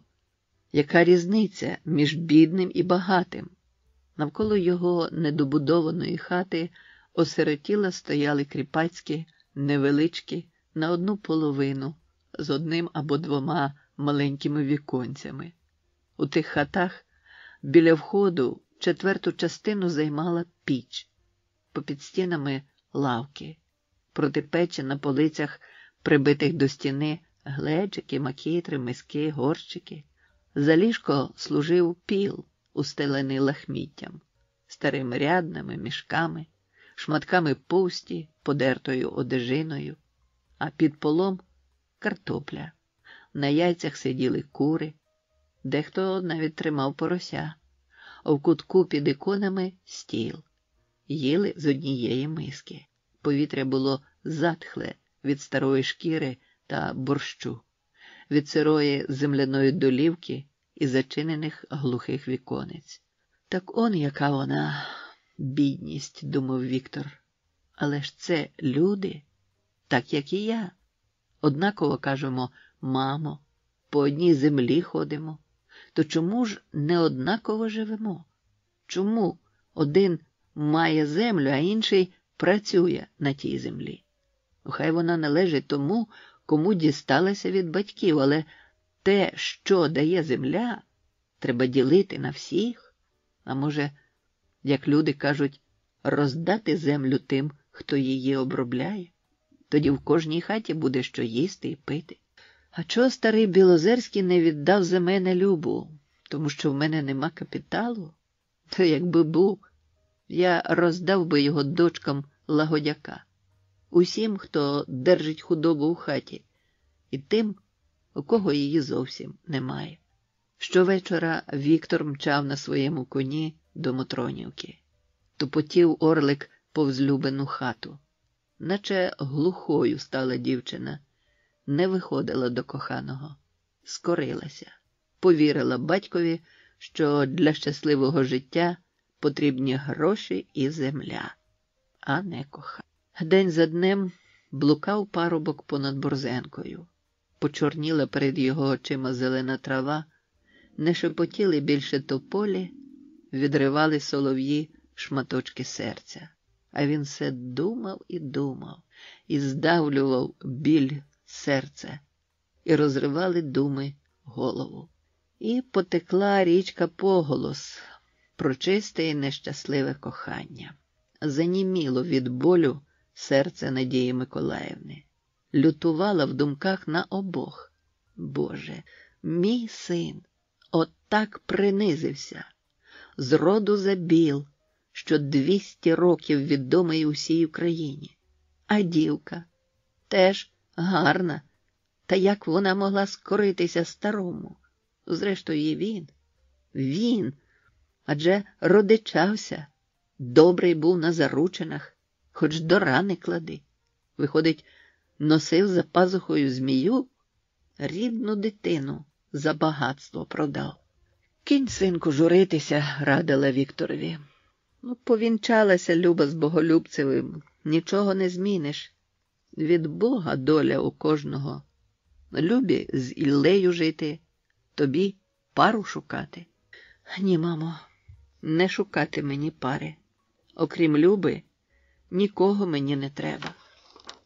Та забудеться все. Зустрінеш ще вродливішу дівчину. Засватаєм тебе, сину. Дівчат багато. Не кажіть мені такого, мамо. Не ятріть мого серця, просив Віктор. Благаю вас. Його почуття наче задубіли. Забув, що треба їсти. Все робив поволі, без бажання. Лише трохи жвавішав, коли хтось із кріпаків заходив з чаркою. Ще дерева стояли зелені, а небо стало глибшим і темнішим. Перед досвідком невідомо звідки воно затягувалося однією великою хмарою. Сонце ледь піднімалося над обрієм, а вона затуляла його. Кріпаки віяли нове зерно. На забіленому хуторі селяни лаштували жертки навколо хат, щоб обкласти стіни кияшинням, картопляною гудиною та соняшниченням. Тільки Віктор мов би забув, що йде зима, і до неї треба готуватися. Навіть косяки крижнів, що відлітали, не нагадували йому про це. Забув про зиму і здивував своїх кріпаків, бо, не взявши собі нічого, звелів урожай розділити між тими, хто його збирав. Доволі було у Віктора знайомих у Борзні і навколишніх селах. Хто старший віком, той знав його батька, був знайомий з матір'ю, і всі чули про велике горе парубка. Приходили сиві діди, просили «кинь горе». Бували родичі свояки, і всі в один голос «кинь горе». І, наче змовившись, зустрічні або хоч трохи знайомі просили «кинь горе». Звикли всі до тих двох слів. І вже почали ототожнювати нещасливого жениха і хутір, де жив Віктор, словами «кинь горе». Так назва й прилипла до Вікторового хутора, що розташувався поруч з Борзною. Борзна – літа дитинства. Невеличке містечко Борзна запозичило собі назву від річки. На сході Чернігівщини, серед розлогих ланів та луг, з південного сходу на північний захід біжить мілководна річка. Тиха вода не створила крутих берегів. Лісів тут мало, лише де-не-де на берегах зелені острівки чагарників. Старі дуплясті верби чи одинокі дуби велетні сумують за втраченою молодістю. Річку за прудкість течії звуть Борзенкою. Була вона колись повноводою, швидкоплинною. Високі хвилі бились об береги, що тепер самотньо пролягають осторонь річечки. Плавали нею веслові кораблі і досі розповідають, буцімто у давні часи об підводне каміння розбився і затонув царський корабель, на якому везли золото. Навстріч річці з південного заходу на північний схід кілька століть пролягає Московський тракт. З Москви через Орловщину та Чернігівщину веде він до Батурина, Борзни, Ніжина, Козельця і аж ген до Києва. На перехресті Борзенки і шляху в 190 верстах від Києва і стоїть Борзна. В сумні часи поневолення сіверської землі Литовським князівством тут була фортеця. Після воз'єднання України з Росією фортеця втратила своє значення, і вже в 19 столітті тільки залишки кам'яних мурів ще де-не-де виднілися з-під земляного валу. Річка ділила місто навпіл. На правому березі височив замок. Земляний вал закривав підступи до нього, а до валу з усіх боків тулилися мазанки. Вони утворювали довгі криві вулиці. Жили на них шевці та кравці, ковалі та гончарі, ткачі, торговці худобою або м'ясом. Об'єднувались у цехи – Шевський, Кравецький, Ковальський, М'ясницький. На протилежному березі проти замку юрмилися ще бідніші, глиняні, під очеретяними стріхами, хатинки гречкосіїв, що сіяли зерно і збирали врожаї на панських нивах. На околиці – Майдан. Тричі на рік тут бували ярмарки. Тільки-но земля, виборсавшись із-під снігу, зігрівалася, як на неї падали перші весняні громи. Теплі дощі напували городи та лани, промивали зелені вруна жита. а вузькі дороги, всмоктуючи колеса вище ступиць, вели підводи з Полтавщини, Прилуччини, Батуринщини, Ніжинщини на середопісний ярмарок. Їхали, певна річ, і з Борзнянщини. Серед літа відбувався Троїцький ярмарок, а 14 жовтня – Параскевіївський. У ці дні на Майдан звозилося борошно, шкіряні та ремісничі товари, не минали борзни і чумаки, завозили сюди сіль, дьоготь, в'ялену рибу. Навколо міста на пагорбах стояли вітряки. Сотня з гаком вітряних млинів попіднімали свої крила під хмари, пожадливо хапали в обійми вітер, разом кружляли у танку. Гуркотіли жорна, і текло з-під каменя житнє борошно, підбите м'яким свіжим повітрям. А на горищах дерев'яних велетнів жили душі загиблих козаків. І тих, які полягли у боях проти ординців, і тих, котрі загинули на просторах від Чорного моря та Дунаю до Дніпровських порогів, у битвах проти орд кримських ханів та турецьких султанів, захищаючи українські землі. І тих, що ходили з Богданом Хмельницьким визволяти правобережжя. І тих, які хотіли вирватися з кріпацької неволі. Ані сердець, ані кісток не залишилося від козаків. Тільки шаблюки і самопали іржавіли в землі по всій Україні. Та голоси загиблих перегукувалися на вітряках уночі. Пугу, пугу, пугу. Нічні голоси на смерть лякали випадкових мандрівників, котрі боялися вийти проти ночі в путь. Лише мірошники байдуже посміхалися тому пугу, а вдень, змащуючи на горищі дерев'яні шестерні, сміливо дивились у великі круглі очі пугачів. Пугу, пугу, передражнювали. За млинами, залишивши мало простору для ланів, тулилися до борзни хутори, слобідки, села. На Московському тракті за версту до борзни в'їзд у місто перекривала Часниківка. Слобідка мала назву від охоче-комонного полковника Карпа Часника.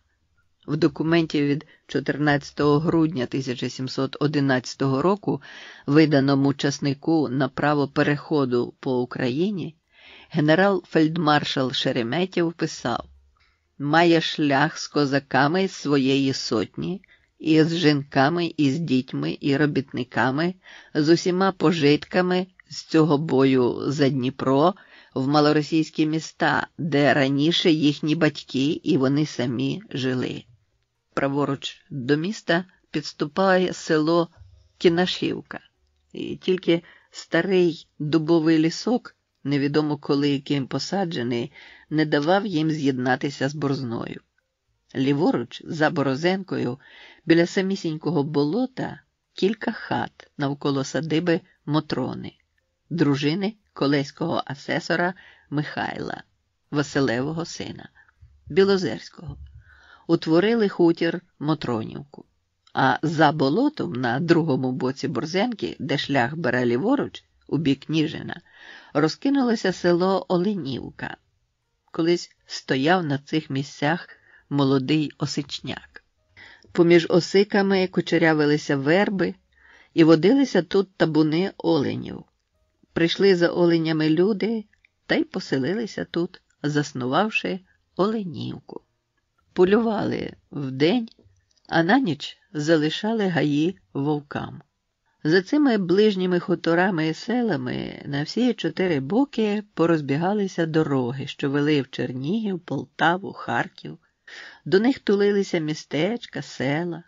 Особливо багато було хуторів.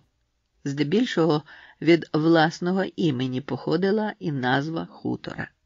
Коли Україна ще ділилася за адміністративним устроєм на полки та сотні, Борзна з навколишніми селами входила до Ніжинського полку і була центром першої і другої сотень. 200-тенне місто прикрасилося церквами, рундуками, шинками. Створення малоросійської губернії 1796 року мало що змінило в житті борзенців.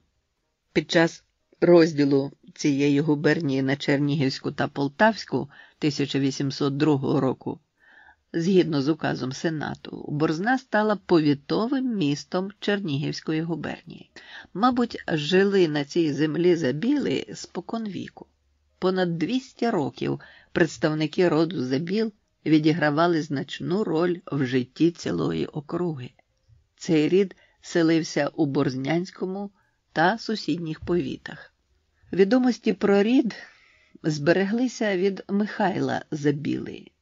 Він народився у другій половині XVI століття. Михайло разом з синами Петром і Костянтином був свідком перебування Борзни з 1635 року у приватному володінні каштеляна Цихановського Франциска Вишла, що належав до польсько-литовської знаті. Костянтин Михайлович у 1649-1654 роках був реєстровим козаком Борзнянської сотні. 18 вересня 1662 року на його очах з волі Брюховецького, правда, за вироком суду, страчено в Борзні 8 керівників з Чернігівського, Переяславського та Лубенського полків, а кілька чоловік заслано до Сибіру. Костянтин Забіла підкорився гетьману і 1664 року став борзнянським городовим отаманом. Син його, Тимофій, добре знав Семена Палія, бо ще дітьми разом бігали вулицями Борзни. Обидва народилися у козачих сім'ях, і їхнє дитинство проходило за сільськими звичаями. Та була між товаришами різниця. Хоча Тимофій і не скаржився на здоров'я, проте порівнятися із Семеном не міг. Палій за літо виростав на цілу голову. Линвою перетягував чималу ватагу, міг за роги приборкати бика і, кажуть, що навіть лисицю у степу доганяв. Рано рушив з батьком у походи і в 16 років уже був обстріляним і гарним наїзником. Тимофія ж готували до заможного і спокійного життя. І коли Семен Палій 1683 року захищав Відень від турків, його побратим був товаришем сотні Борзнянської. Радів успіхам Палія, але наздогнати його не було в роду Забіл такого прагнення. Тимофій Забіла мав міцне становище серед верхівки Борзнянщини. 1687 рік – славетний пан, козак і обиватель Борзнянський. 1701-1704 роки – Прохорівський сотник. 1712 – Борзнянський городовий отаман. 1713 – товариш знатний військовий. Купив млин о 2 колах і каменях мучних і половину греблі, лежачої на реці Борзні. У Гетьманському універсалі від 14 січня 1718 року писалося: «Презентував нам пан Тимофій Костянтинович Забіла, колишній сотник Прохорівський, пана полковника свого універсал на ґрунта в самому місті Борзни та на подворках тамошніх, прозиваємих Часниківка і Майдан. Будучи я от кількадесят літ покійними дідом та батьком його, куплею набутиє. На подсусідки на оних же для послушенства мешканим найдужчеся». Рід продовжив Микола Тимофійович, прадід поета, значковий товариш і наказний сотник.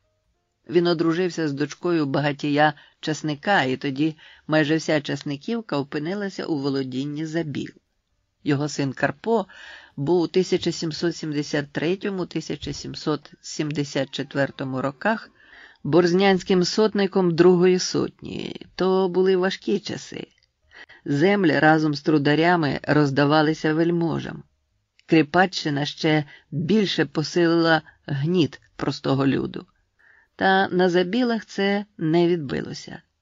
Через 10 років Карпо, дід поета, стає борзнянським повітовим суддею і дістає титул колеського асесора.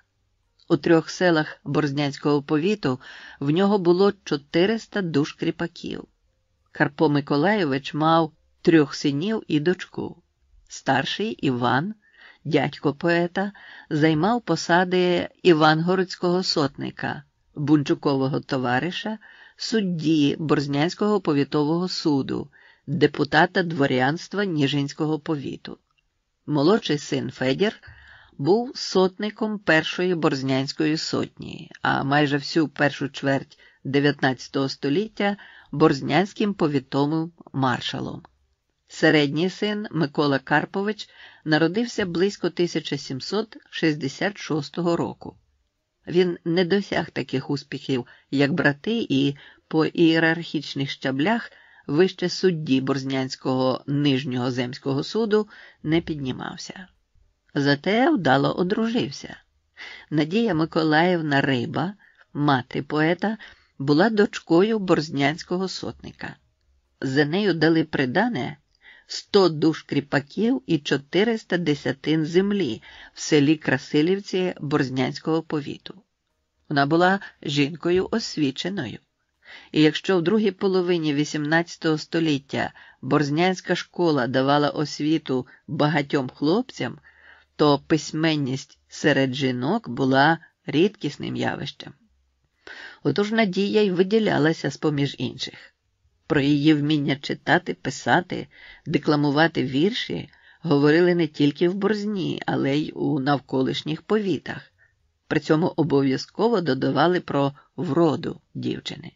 Микола Забіла ніби був народжений для Надії. Тендітний і вродливий, він захоплювався книжками, обминав кулачні бої, любив сидіти на березі Борзенки, кидати крихти хліба у воду і милуватися рибками, що підпливали до самого берега. Молоді жили і в Красилівці, і в Часниківці, а найчастіше в Борзні. Всі Забіли любили дітей, турбувалися про збереження роду. Надія Миколаївна народила 3 синів – Карпа, Миколу і останнього у 1808 році Віктора. Наймолодшою в сім'ї була Оленка. З давніх давен Забіли пишалися своїм родом. Не пам'ятали, хто з предків увів родовий герб, але тільки-но дитина починала щось тямити, як їй показували закріплену в хаті, а потім із надвору дошку. На червоному тлі щита перевернутий меч, до нього дотикалися з боків 2 золотих півмісяці з обернутими в різнобіч рогами. Над щитом шолом з 3 страусовими перами.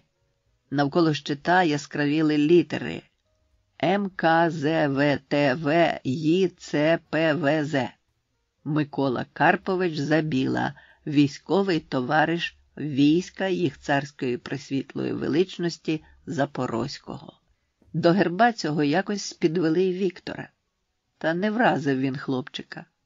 Довкола квітували сади, закипали м'якою сивою завірюхою, земля вкрилася білим пухом, а Зозуля почала рахувати роки. Батько Віктора не любив Зозулі, ховався від її віщувань. Зате любив сидіти на дворі теплої весняної ночі, коли місяць повільно переступає хмарки і кличе за собою в дорогу. І побрів би кудись нічною дорогою, знаходячи шлях по зорях, як ходять чумаки. Та не може, тільки прислухався до далекого нічного гомону Діброви, звідки інколи чутно було завивання вовків. А їм вторили собаки, а Миколі Карповичу наче легше, бо забувається на кілька хвилин біль. Занедужав після 40. Поволі підкрадалася хвороба, не сподіваючись на погане, мало звертав увагу на себе. Виконував обов'язки судді Борзнянського нижнього повітового суду, а решту часу витрачав на господарство. Часниківська садиба невелика і землі небагато, справлявся сам. У Красилівці всіма справами віддав економ. Коли підступна хвороба підточила сили, Микола Карпович заколінкував перед іконами, почергово відвідував то собор Святої Трійці, то інші церкви, молив Бога вигнати з нього хворобу, благав священиків відпустити йому гріхи, чималі гроші дарував на свічки, просив близьких і далеких забіл, що поховані біля церков, обійтися на тому світі без нього, поки підростуть діти. Та хвороба була невблаганна. 1809 року Микола Карпович помер, залишивши дружину з 4 маленькими дітьми. 2 старших, Карпо та Микола, вже ходили, а Віктор ще нічого не тямив. Не вмів тоді нещасливий і слова сказати, і не знав, що батька несуть в землю заривати. Може, іще й забавлявся, як попи співали. «Годок мені був од роду, як тебе ховали». Так написав Віктор про себе через 30 років. Надія Миколаївна виховувалась у родині, де постійно наголошувалася різниця між пані та наймичкою або дівчиною-кріпачкою. Звичаї батьків перенесла в свою сім'ю. Все в хаті, від прибирання ліжок до вечірнього чаю, мають зробити служниці. Все, що діялося поза хатою, було у віданні чоловіка.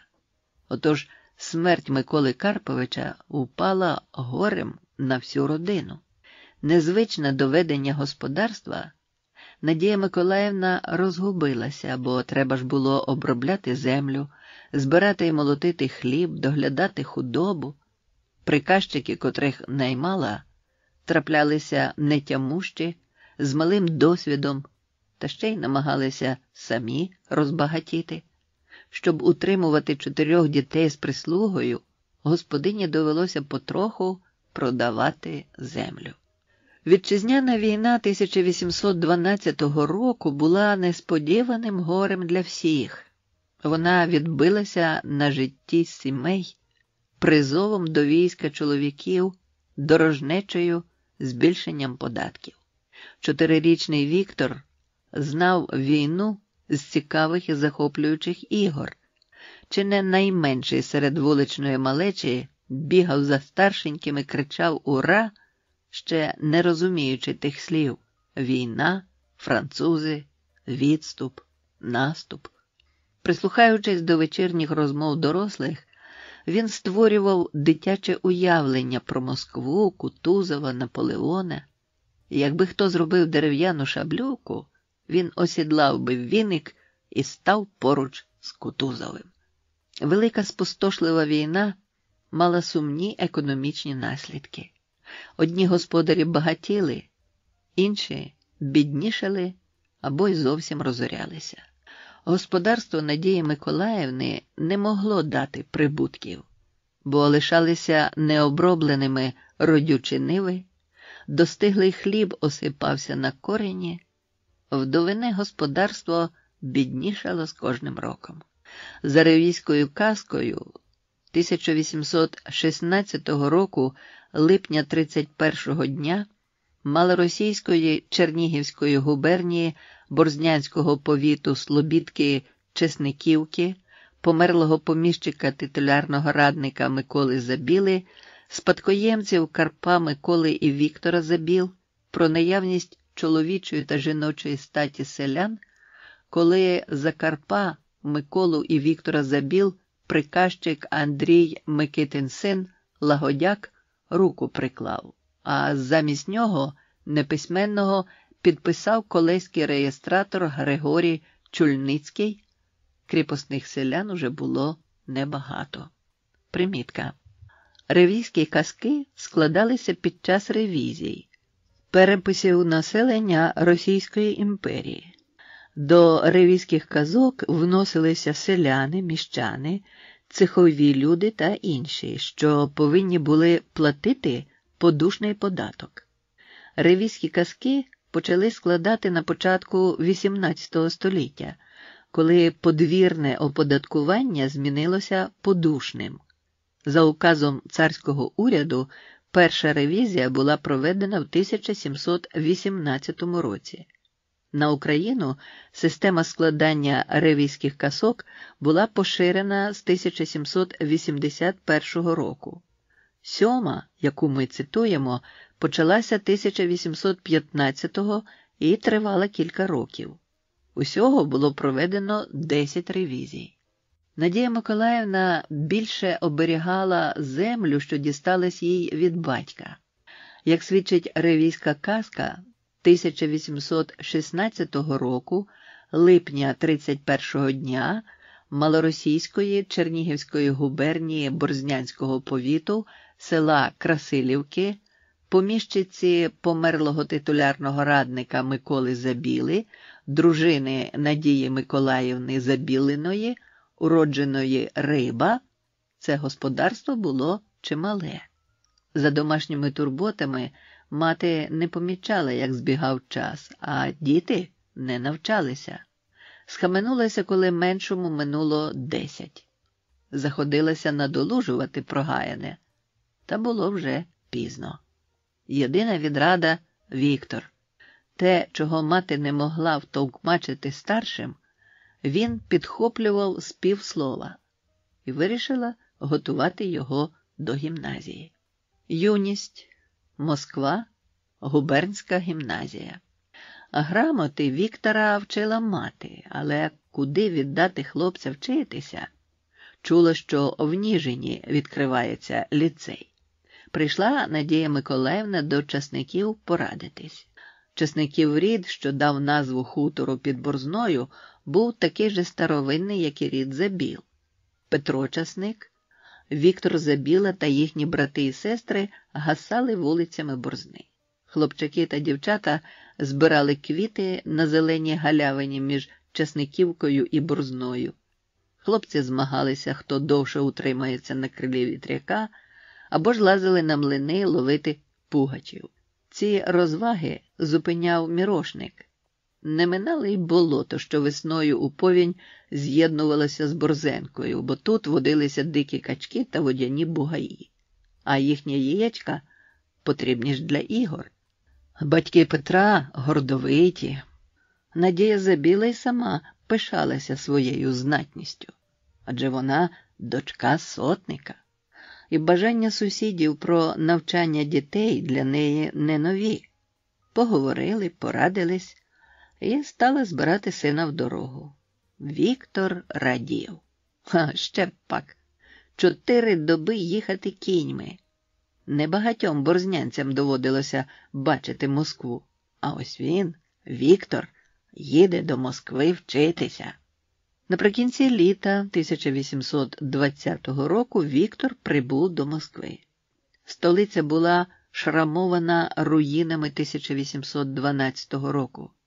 Згарища позаростали бур'янами, та вітер невідомо де знаходив попіл, піднімав його у повітря і носив над містом.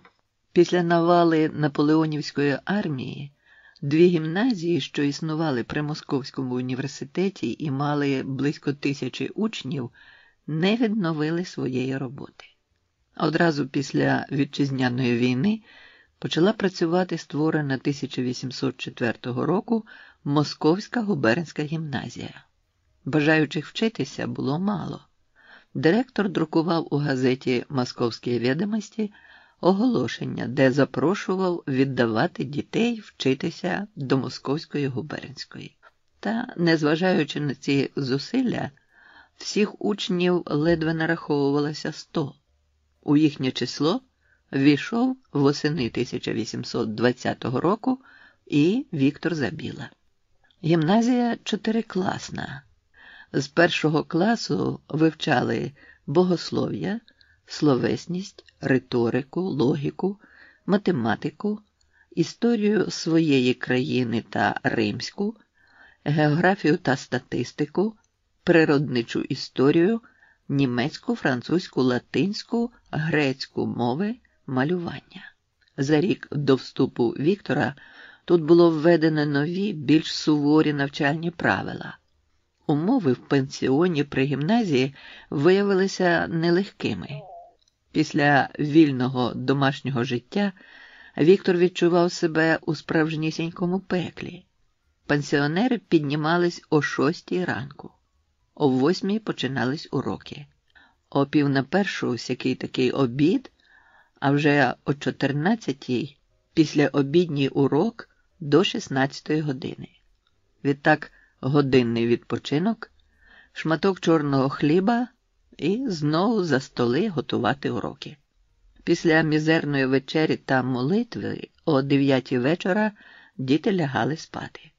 Під час свят учнів водили на Воробйові гори, де їм давали по калачу та кухлеві молока. На довершення всього на воротях вдень і вночі стояла військова сторожа, яка нікого з пансіонерів не випускала на вулицю. А за гімназичним парканом вирувало життя. Москва відбудовувалася, впорядковувалася. Зносився земляний вал, насипаний ще 1592 року, після набігу кримського хана Казигерея на Москву. На місці знищених пожежею 1812 року укріплень утворювалася рівна широка вулиця з будиночками та садочками, з ласкавою назвою Садова. Та над усе вабив гімназистів московський театр. І, незважаючи на жорстокі умови, діти, по кілька чоловік, крадькома, задобрюючи солдатів-охоронців, через двері, що вели до лікарні, тікали на вистави. Від Лопухівського будинку біля Пречистинських воріт, у якому розміщувалася гімназія, дорогу Мохової і Великої Нікітської, де був театр, Віктор пробігав за лічені хвилини. Незважаючи на свої дитячі роки, вже вважався театралом. Особливо йому подобалися «Мірошник-чарівник», «Обманщик і сват» та «Санкт-Петербурзький гостинний двір». Задоволений, схвильований, але принишклий перед можливою карою, кидався під ковдру. Зранку, кожної вільної хвилини друзі просили «Розкажи, покажи». І Віктор розповідав, копіюючи гру акторів. Виходило смішно, дотепно. Про його втечі стало відомо директорові гімназії Дружиніну. Той негайно запросив хлопця до себе, і Віктор і його друзі перелякались, але дарма. Досвідчений педагог зрозумів учня і хоча заборонив порушувати розпорядок пансіону, але не покарав. Їхню розмову Віктор передав товаришам, звичайно, копіюючи директора. І всі побачили вчителя таким, яким він був – серйозним, спокійним і вимогливим. Віктор став улюбленцем гімназистів. Як тільки траплялася можливість, Забіла розпитував людей, що були свідками недавньої навали французів. З великою цікавістю прочитав видану 1817 року книгу, на титульній сторінці якої значилось «Военные письма и замечания, наиболее относящиеся к незабвенному 1812 году и последующим, писанные генерал-майором Писаревым, членом императорских академий, российское и художеств, Московского общества истории и древности, Санкт-Петербургской беседы любителей русского слова и Вольного общества наук, художеств і словесності». У книзі були відомості і про Київський полк, де Забілі пізніше доведеться служити. Цей полк брав участь у боях проти Наполеонівської армії. Вказано його точні втрати. 24 серпня 1812 року в битві при Бородіно було вбито унтер-офіцерів 4, рядових 99, поранено унтер-офіцерів 12, музикантів 6, рядових 250. Через 3 дні, 28 серпня, там же загинуло унтер-офіцерів 1, рядових 55, поранено унтер-офіцерів 8, музикантів 1, рядових 149. Наведено втрати протягом 1813 року, а також 18 березня 1814 року в бою біля Парижа. Глибоко вразив 12-літнього гімназиста Забілу опис подвигу поміщика з Смоленської губернії Павла Енгельгарта. Ось ця справді героїчна історія. Підполковник Енгельгарт, довідавшись про вторгнення французів до Смоленської губернії, вирішив залишитися в своєму селі і захищати його від хижацтва французьких солдатів. Будучи хоробрим і безстрашним, він встиг знищити велику кількість розбійників. Потім його було схоплено і взято під варту.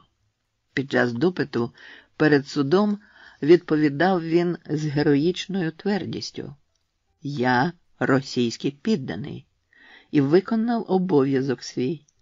Ми всі зобов'язані битися з ворогом, котрий порушив наш спокій і спробував напасти на законного нашого царя. Жалкую, що кайдани не дають змогу мені відплатити ворогові повною мірою». Висловивши в такий спосіб свої почуття перед варварським судилищем, безстрашний Енгельгарт знав свою долю, але чекав смерті з справжньою хоробрістю і дивовижним спокоєм. Обличчя його було незворушне, коли закованого в кайдани вели його вулицями Смоленська. У тюрмі написав він духовний свій заповіт. Його сподівання справдилися. Вирок був гідний ворога нашої вітчизни. Але міцна душа Енгельгарта не похитнулася. Він зовсім не боявся смерті. Вислухавши вирок, він заявив французам, що вони дуже помиляються, сподіваючись підкорити Росію. Передбачив загибель їх і дякував небу, що нагородило його смертю, корисною для вітчизни. Перед виконанням вироку він не дозволив зав'язати собі очі і дивився гордо на спрямовану проти нього зброю. Кінець цитати. Захоплення театром і книжками не могло розрадити суворого казарменного життя учня гімназії. Такого навчання більше 2 років витримати не міг. Коли одержав листа від матері, що вчитиметься в Ніжині, зрадів до сліз. Ніжин. Гімназія вищих наук. Гоголь. Ніжин відігравав в історії Лівобережжя значну роль. З XI століття немало ворожої крові пролилося під його укріпленими стінами. Частенько тут рубали голови холопи холопам, виборюючи князівство своїм гнобителям. Ті, хто лишалися живими, після воєн будували нові житла, і місто росло, ширилось. Його знову палили і знову грабували. А воно вставало з руїн, і в XVIII столітті було вже в числі кращих полкових міст Лівобережжя, центром 20 сотень, а на початку XIX століття за кількістю мешканців Ніжин удвічі перевершив губернський Чернігів. Місто перетинала невеличка, розчищена і закріплена в берегах брусом річка Остер і 2 головні вулиці – Московська та Ліцейна. Навесні місто поринало у вишневу кипінь, влітку ховалося під зелений намет, а восени тонуло в багнюці. Ніжинське болото було відоме усій окрузі. Мешканці навіть озброювалися спеціальними калошами, які могли виготовляти лише місцеві шевці. А ще славився Ніжин умінням солити огірки. В усій Європі не вирощували таких огірків і не могли так вміло солити. І вивозили їх до Петербурга, Москви та Києва. Відомий був Ніжин і тютюном. Вирощували його на приміських землях для продажу. Купці ж вивозили аж до Риги. На Ніжинщині чимало сіл належало вельможам Безбородькам. 1799 року канцлер князь Олександр Безбородько заповів чималі кошти на благодійні цілі. Виконуючи волю брата, Ілля вирішив відкрити в центрі своїх володінь, в Ніжині, гімназію вищих наук. Восени 1820 року на околиці, у красивому старому парку з широкими алеями і альтанками, виріс триповерховий будинок. По Україні все більше ширилися добрі чутки про Ніжинську гімназію вищих наук. І Надія Забіла шкодувала, що 2 роки тому послухала сусідів і відправила Віктора до Москви. Шукала собі виправдань, а вони ж таки були. Ті 1200 карбованців, котрі треба платити щороку Ніжинській гімназії, складали неймовірно велику суму. Ну де ж їй з вдовиного господарства, яке вже 13 років без чоловічого розуму, взяти щороку такий прибуток? Старшеньких Карла і Миколу вчила вдома. Грамотні вони були тільки для себе, для ведення свого господарства. На службу в канцелярію їх не візьмуть. Ну, не всім же ж бути і вченими, заспокоювала себе Надія Миколаївна. Наділила їх землицею, кожному потроху, і хай дякують покійному батьку та мені. В інших і цього немає. Не було б і в них, аби батьки не полишили нам. Самі ж ми не прибавили жодної десятинки, не доклали жодної копійчини, а все продаємо та беремо з того, що батьки дали. Ще й про єдину донечку найменшеньку треба турбуватися. Пристойно заміж видати. Гіршими за інших не хочеться бути, та й не дурненька вона ж у нас. Невесело було від цих думок. Не всміхнулася їй доля. Ледь минуло 30 років, вона вже вдова з 4 дітьми. 10 квітня 1822 року Надія Миколаївна прибула до Ніжина. Того ж дня її прийняв директор гімназії Іван Семенович Орлай. Вона не скаржилася на тяжкі умови Московської гімназії. Просто мати хоче, щоб її син був ближче до своєї домівки. «Ну що ж, не заперечую», – сказав Іван Семенович. «Ми зацікавлені в збільшенні кількості учнів». Не виходячи з кабінету, Надія Миколаївна написала заяву. Прохання від дружини титулярного радника Надії Забілиної, бажаючи, щоб мій син Віктор Забіла, який навчався 2 роки в Московській губернській гімназії наукам, що там викладаються, продовжував навчання в гімназії вищих наук князя Безбородька. Прошу вашого високородія дозволити йому слухати науки в всій гімназії. При сьому маю честь додати свідоцтво про його дворянство. Кінець цитати. Та свідоцтва у Надії Миколаївни при собі не було. Довелося звернутися до повітового маршала. 17 квітня воно було одержане.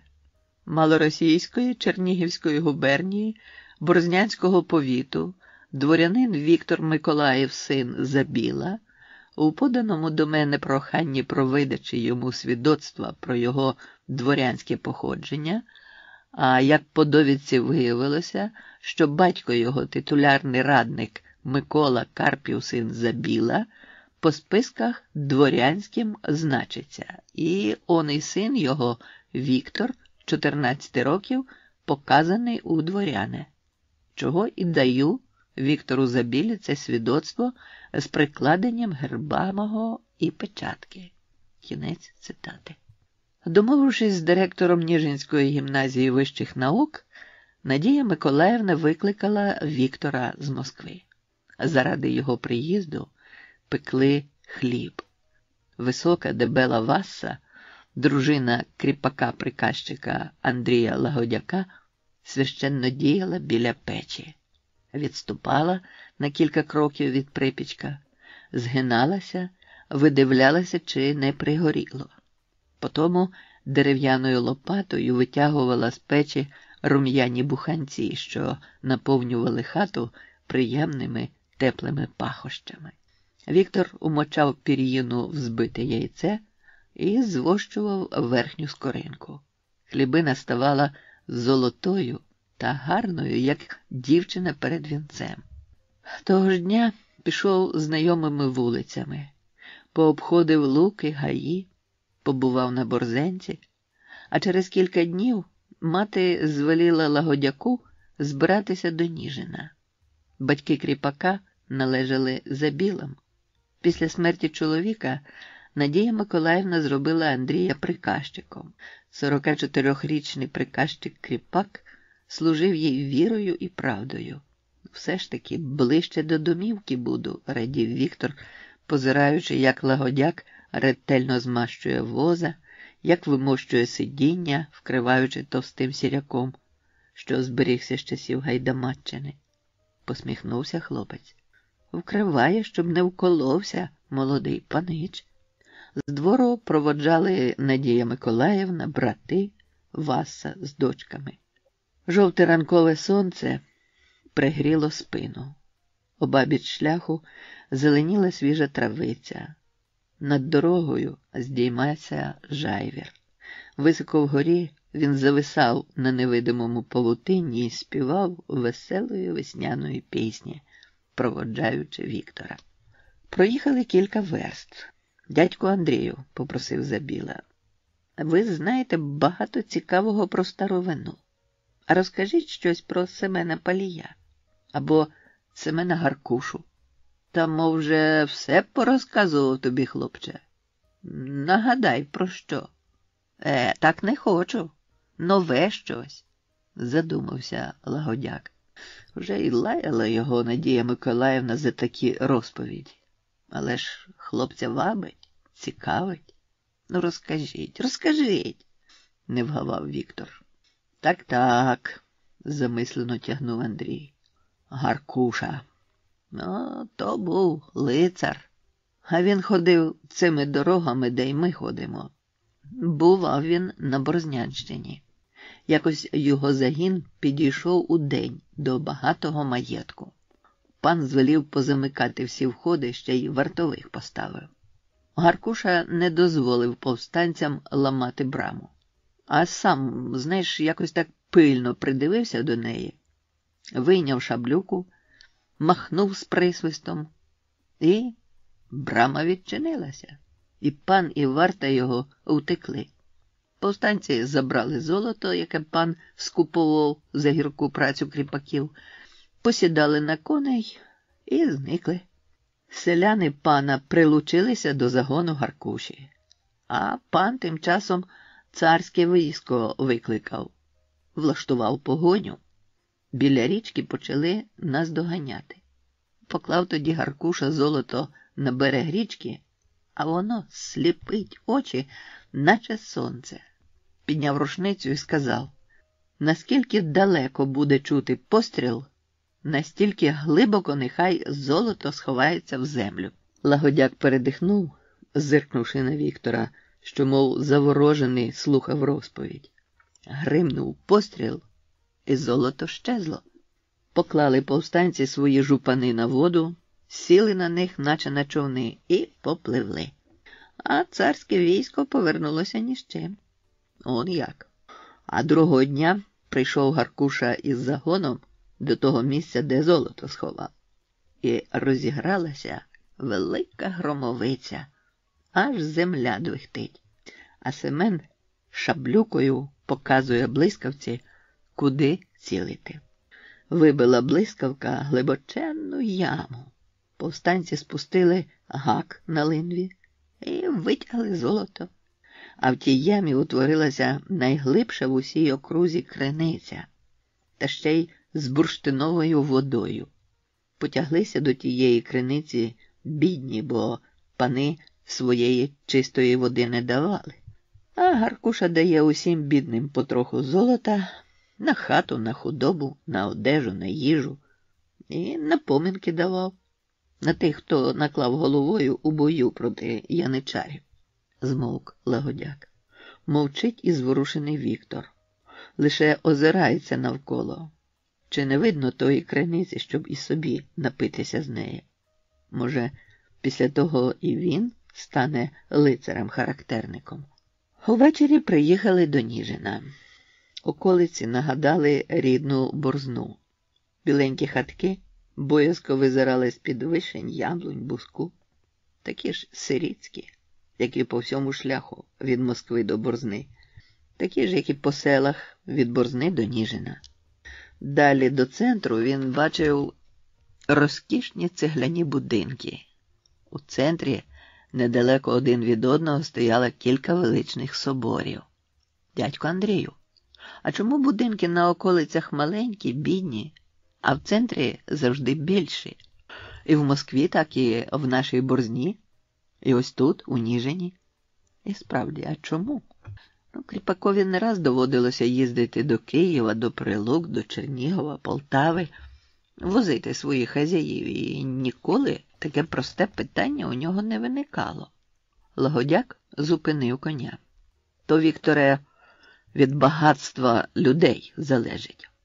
Заможний чоловік не захоче будувати на околиці. Він захоче в центрі. На виду усіх. Місце має стверджувати становище людини. Кріпак подумав хвилину. Може, і не тільки це. Може, повторив Віктор, зрозумівши, що він спитав дуже просте щось, а воно виявилося складним, коли далі розпитувати дядька Андрія. Треба вчитися. Недарма наполягає мати, подумав Віктор. На вулиці зустрічалися хлопчаки в гімназичній формі. Віктор теж приїхав у формі, яку одержав ще у Москві. Він став учнем 3-го класу 1-го періоду. Всього ж у гімназії було 3 періоди, по 3 роки навчання, що дорівнювало університетській освіті. Гімназія знаходилася за річкою. До закладу вела гімназична вулиця, вимощена бруком. Будинок навчального закладу сподобався Вікторові. Щодо розпорядку денного, то він мало чим відрізнявся від московського. Ті ж години навчання, відпочинку і молитви. Щоправда, не було варти. Кожен міг піти до міста. Ще вільніше почували себе своєкоштні, до яких належав і Віктор. Він же трохи обтерся в дитячому гурті московської гімназії, тож з першого дня в Ніжині відчував себе як удома. До того ж усі учні, як і він, з українських сіл та хуторів. Серед них чимало дітей з простих родин, без будь-яких відзнак чи титулів. Нового учня посадили за один стіл з Миколою Яновським. Микола тримав себе незалежно і відокремлено. Не сходився з групою Нестора Кукольника, покійний батько якого був директором гімназії. Присвоївши собі право верховодити, Нестор і його друзі насміхалися над тихим Миколою, вигадували на нього різні прізвиська.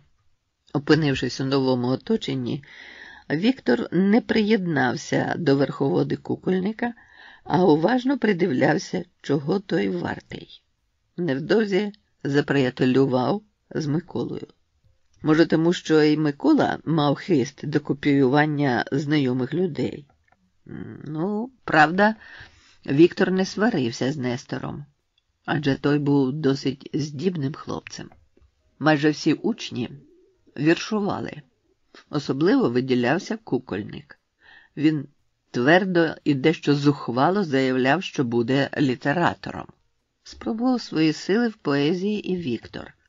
Та на великий подив однокашників писав українською мовою. Що ж, хай собі дивуються. Але до української він звик з пелюшок, адже нею розмовляють удома, в Борзні, зрештою довкруж. Хохол, якось штрикнув кукольник. Образився Віктор, але промовчав. Хай кипкує, а він все одно писатиме рідною мовою. Віктор Забіла і Микола Гоголь-Яновський не належали до кращих учнів. Віктор не любив іноземних мов, і якщо й мав трійки, то лише завдяки постійному своєму веселому настрою та лояльності до вчителя. Микола ж ненавидів математичні науки, та ще був принциповим, тож і хапав незадовільні оцінки. У гімназії вищих наук були гарні викладачі.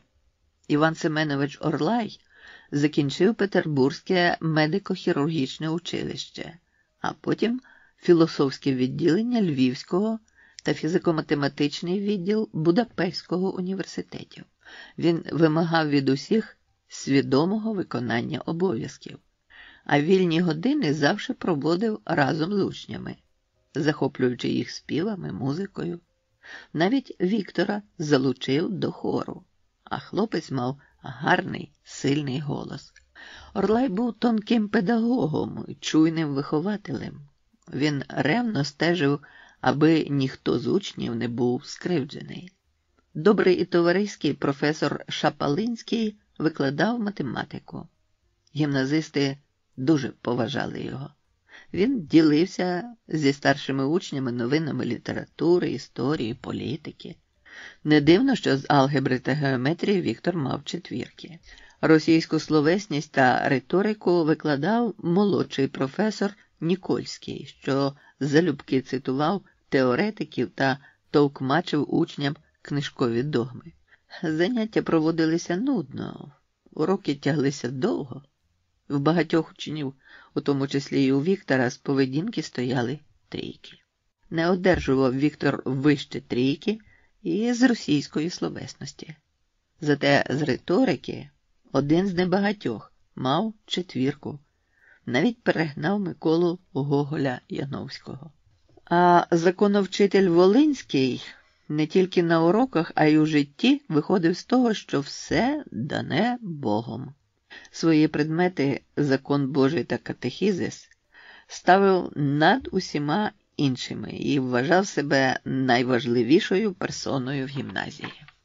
Твердою рукою ставив Віктору трійки і молодший професор історичних наук Мойсєєв. Не вище оцінював його знання професор латинської словесності Андрущенко. Прогресивний Шапалинський не поділяв поглядів ні законовчителя Волинського, ні професора політичних наук Білевича. Останні разом з Нікольським складали реакційну групу, яка нерідко псувала всі добрі починання Шапалинського та інших демократично настроєних викладачів. Ворожнеча між двома групами викладачів передавалася учням, і ті теж ділилися на кілька груп. Опинившись поза всілякими групами і кожний маючи собі товаришів, Віктор Забіла та Микола Гоголь-Яновський інколи прогулювалися Ніжином. Почувши, що Забілу дражнять учні своєї групи, Микола запропонував Віктору пройтися з ним після лекції до пошти, відправити додому листа. На календарі стояв перший день жовтня 1824 року. Накрапав уїдливий осінній дощик. Ідучи порожньою вулицею, учні тримали руки в кишенях, щоб зігріти їх. Потім багатозначно подивилися один на одного, бо знали, що за таке порушення поведінки мали б у гімназії зауваження. «Ти, Вікторе, не слухай Нестора та його друзів. Хай глузують», – раптом заговорив Микола. «Пиши своєю мовою. Вона така солодка і звична нам з дитинства. Я люблю цю мову. І сам писав би нею, та хочу після гімназії до Петербурга, а там потрібна російська. Ти ж, здається, нікуди не збираєшся їхати після гімназії. Будеш вдома? Так. Я із своєї бурзни нікуди. А тім є думка послужити в армії. У матері нема чим платити за гімназію. Батько мій давно помер, ну ти ж знаєш. Обійдемо, он яка калюжа посеред вулиці. Ха, калюжа, засміявся Микола. А як поетично звучить слово. Російською лужа. Походження слів, мабуть, однакові і схожі за звучанням, бо ж спільне народне коріння цих мов. А знаєш, Вікторе, хочеться писати і писати. Так нема ж у нас часу на це, мовив Забіла. Вранці лекції, вдень лекції, ввечері домашнє завдання. А ще й театр забирає багато часу. Професори хочуть зробити нас вельми вченими за кілька років навчання. Це більше залежить від нас, друже. Скільки ми зможемо взяти з того, що професори нам дають, розсудливо відповів Микола. А ще треба нам багато читати. Ось я написав батькові, щоб вислав мої зошити з віршами. Микола показав листа. А ще прошу трагедію Озерова «Едіп в Афінах» і поему Пушкіна «Онєгін». А даси мені потім прочитати? Спитав Віктор. Як тільки звільняться. Прогулянка до пошти зайняла небагато часу, а коли поверталися, Микола Гогольяновський знову сказав Забілі, щоб він і далі віршував рідною мовою. І Вікторові було приємно, що серед учнів є такі, які його розуміють і підтримують. Потрапивши до гімназії вищих наук князя Безбородька, Забіла, як і інші учні, опинився під недремним оком наглядачів Єгора Зельднера і Августа Амана. Німці, що приїхали на Україну заробляти гроші, відзначалися точним виконанням денного розпорядку, високою вимогливістю до учнів, що межувала із жорстокістю. Найпоширеніша мода серед учнів – переписування до власного альбому віршів. Серед них обов'язково були 12 сплячих дів Жуковського, видіння на берегах Лети Батюшкова, ім'я Пушкіна Віктор чув ще в Москві, проте прочитати вперше пощастило лише в Ніжині.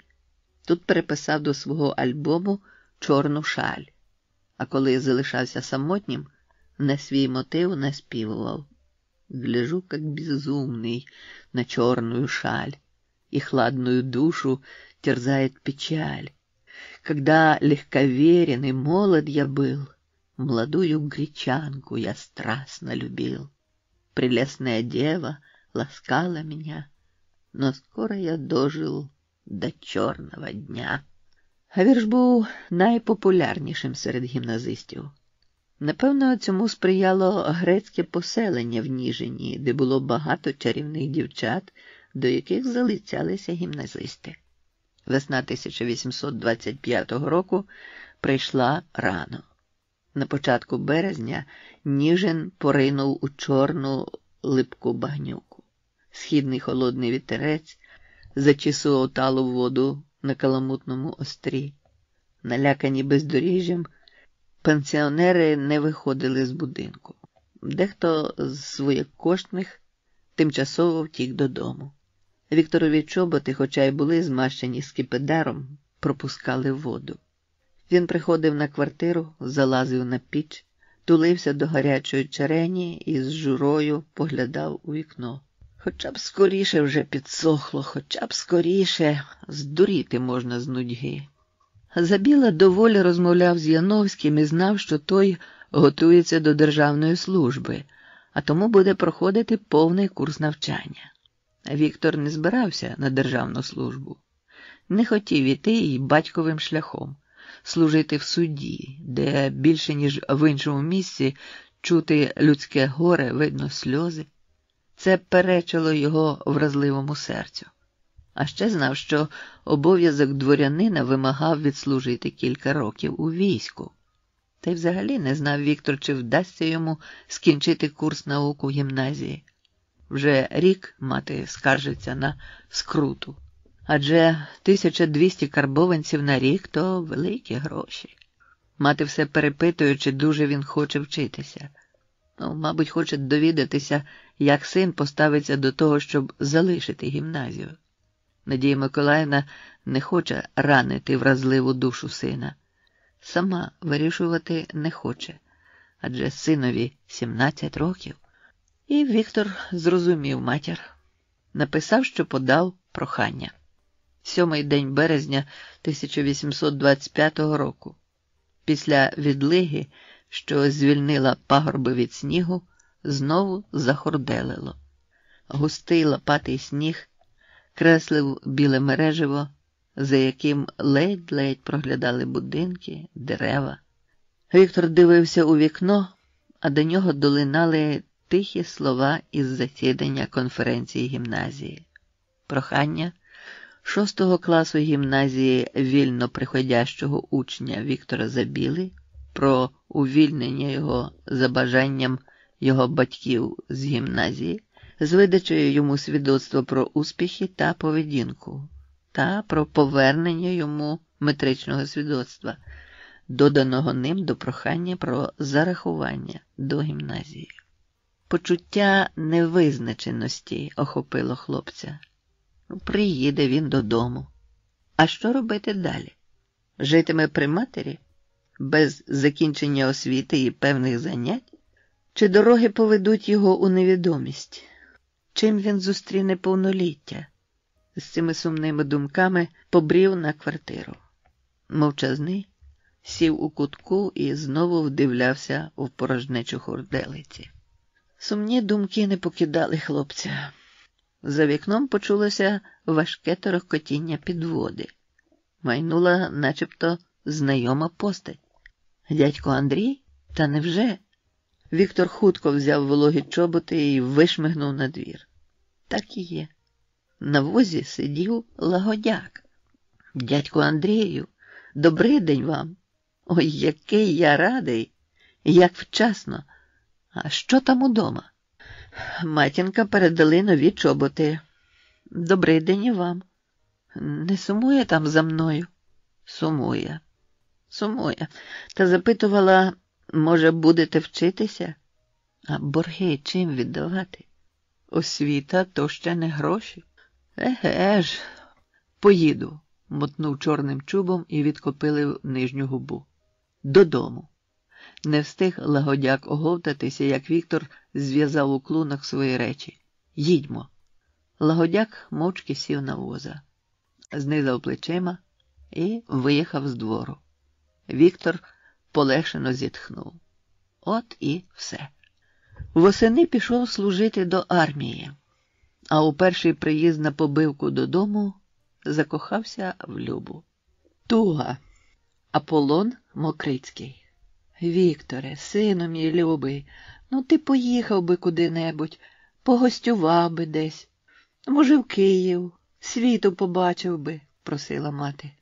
Мамо, я не хочу нічого. Не чіпайте мене. Минав день, другий. Надія Миколаївна бачила збляклі очі, скуйовджене волосся, що не розчісувалося, зім'ятий одяг, бо й переодягатися син перестав. І просила знову. Вікторе, любий мій, болить материне серце, дивлячись на тебе. Поїдь, погостюй десь. Красивий, розумний юнак, офіцер, ну чого тобі вдома сидіти? Я прошу тебе, сину, грошей дам тобі. Ну куди я поїду, противився Віктор. Кому потрібне моє горе? Мати зрозуміла. Син здався. А де в тебе знайомі є? Де, сину? Туди і їдь. Ну, Гоголь. І багато інших однокашників із Ніжинської гімназії у Петербурзі, то що ж? І поїдь. Поїдь, сину, до Петербурга, перебила мати. На які гроші, мамо? Це 1000 потрібна. Де в тебе є 1000? Позичу в людей. Позичу, сину. Тільки поїдь. Ні, не поїду до Петербурга, твердо вирішив Віктор. Ну, то може хто з Петербурга приїхав додому, провідай його? Віктор задумався. Він часто згадував Аполлона Мокрицького з Пирятина. Віктор потрапив у Ніжин після Московської губернської гімназії, а Аполлон після полтавського будинку виховання бідних дворян. Вчилися разом недовго. Після гімназії Мокрицький вступив до Академії мистецтв у Петербурзі, де був учнем спершу Венеціанова, а потім Брюлова. Від повітового Пирятина до повітової Борзни чутка могла йти й кілька місяців. Віктор уже й не пам'ятав, як довідався, що приїхав Аполлон. Але слова матері про те, що, може, хтось прибув додому з Петербурга, навели його на думку провідати ніжинського однокашника. Раділа Надія Миколаївна, що зацікавила сина поїздкою. Дала йому бідарку. На початку листопада 1834 року приїхав Забіла до Пирятина. Побачення після 11 років було зворушливим. Віктор дивувався наполегливості, з якою вдосконалювався у малярстві його шкільний товариш. Аполлон Мокрицький ще в гімназії виявляв неабиякі здібності, малюючи декорації до гімназичних вистав. Йому заздрили і Віктор, і Микола Гоголь-Яновський, навіть купували фарби, пробували й самі малювати. Вони згадали і гімназію, і Ніжин, і друзів. «Радий, Вікторе, твоєму приїзду. Життя таке бурхливе, що багато чого забувається», – казав Мокрицький. «А ось ти приїхав, і все поновлюється в пам'яті, немов із чарівного світу. Я в цьому місяці повертаюся до Петербурга в академію. Заздрю тобі. Перекажи вітання Гоголю, Кукольнику», – попросив Забіла. «А ти читав драматичну фантазію у віршах Нестора «Торквато Тассо», – поцікавився Аполлон. «У Нєвському альманахі?» – перепитав Забіла. «Читав. Його талант уже в Ніжині відчувався. Я був на першій виставі 27 вересня минулого, 1833 року у Петербурзі. П'єса мала успіх, а автору лише 23 роки. Хлопчисько, та й годі. Так, наша альма-матер уже дала видатних людей. А ще таланти не всі виявили себе», – мовив Забіла. «Є в мене родич Євген Гребінка. Він вступив до гімназії одразу після того, як ти залишив її. А 2 роки тому видав у Петербурзі байки українською мовою. Було Євгену тоді 22 роки. У столиці мають намір перевидати збірку. Я подарую тобі його книжечку. До речі, мені казали, що й ти пробуєш віршувати. Ану, прочитай щонебудь». Забіла прочитав кілька поезій і хотів почути думку товариша. Але Мокрицький попросив читати і читати іще. Інколи хитав головою, наче стверджував «так». Потім підсумував: «Гарно. Хоч і переважають у тебе особисті мотиви, однак вірші мелодійні, деякі можуть стати піснями. Багата наша Полтавщина на поетів. Зерно, що його посіяв Іван Петрович Котляревський, дає добрі сходи». На прощання Мокрицький подарував Забілі, крім книжечки «Байок» Євгена Гребінки, ще й один із своїх малюнків – «Тополі на сільській околиці». «У кожного своє прагнення», – думав Забіла, повертаючись додому. Той малює, другий байки пише, інший про маєтність дбає. А для чого живу я? Є в мене муза, вірші, та сам плачу, і люди навколо мене плачуть. Ні, не буду на людях плакати. Заховаю біль у собі. Кріпакам і так невесело. Допомагати їм треба. Та чим? Земля ледь годує хутіра, а худоби нема. Отже, треба щось робити. Повернувся Віктор від Аполлона, і не впізнали на хуторі свого господаря. Повеселішав, балакучим став, господарством зацікавився, і чорне, розкуйовджене раніше волосся причесане, червону сорочку та плисові штани одягнув. Тільки сумні очі нагадували знайомим про його тугу. Та минуло всього кілька тижнів, і знову засумував Забіла. У смутку і зима застала. Зима на хуторі Кинь-Горе тяглася довго і нудно. Кілька хаток стали на шляху сніговію і опинилися в заметах вище вікон. У кріпацьких хатинах напівтемрява. Зайвий раз двері не рипнуть, аби тепло зберегти. А зрідка запалюється скіпка, а в хаті Забіли блимає лампада з оливою. Сюди на вогник сходяться щовечора хуторяни, а господар купив кобзу і, підбираючи музику, грав під свій спів.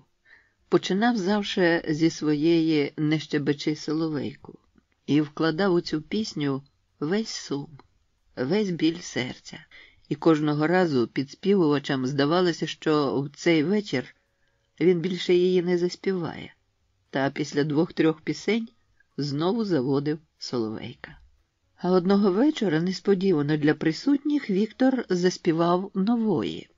2 вже літа скоро пройде, як я закохався. Якби знав я своє горе, лучше б був не знався. Мовчки слухали хуторяни свого пана. Тільки струни кобзи тихенько бриніли, зливаючись у сумний мотив. Мелодійний струмочок бився об вікна, просився з хати назустріч злій хуртовині, щоб поборотися за своє право на життя. Не знав би я, як то любить, не знав би і скуки. Вікторова туга передавалася іншим, і бігли мурахи по шкірі, коли співак виводив: «Чому мені люта доля ні в чим не пособить? За що мене, бідолаху, із ума і зводить? Нащо ж було мені тебе да так полюбити? На те хіба, щоби віку собі вкоротити?» Коли вдруге заводив, підтягували всі. За один вечір запам'ятовувалася пісня. Запам'ятовувалося, щоб з першими весняними вітрами вирватися на волю і линути по Борзнянщині, Чернігівщині, по всьому лівобережжю.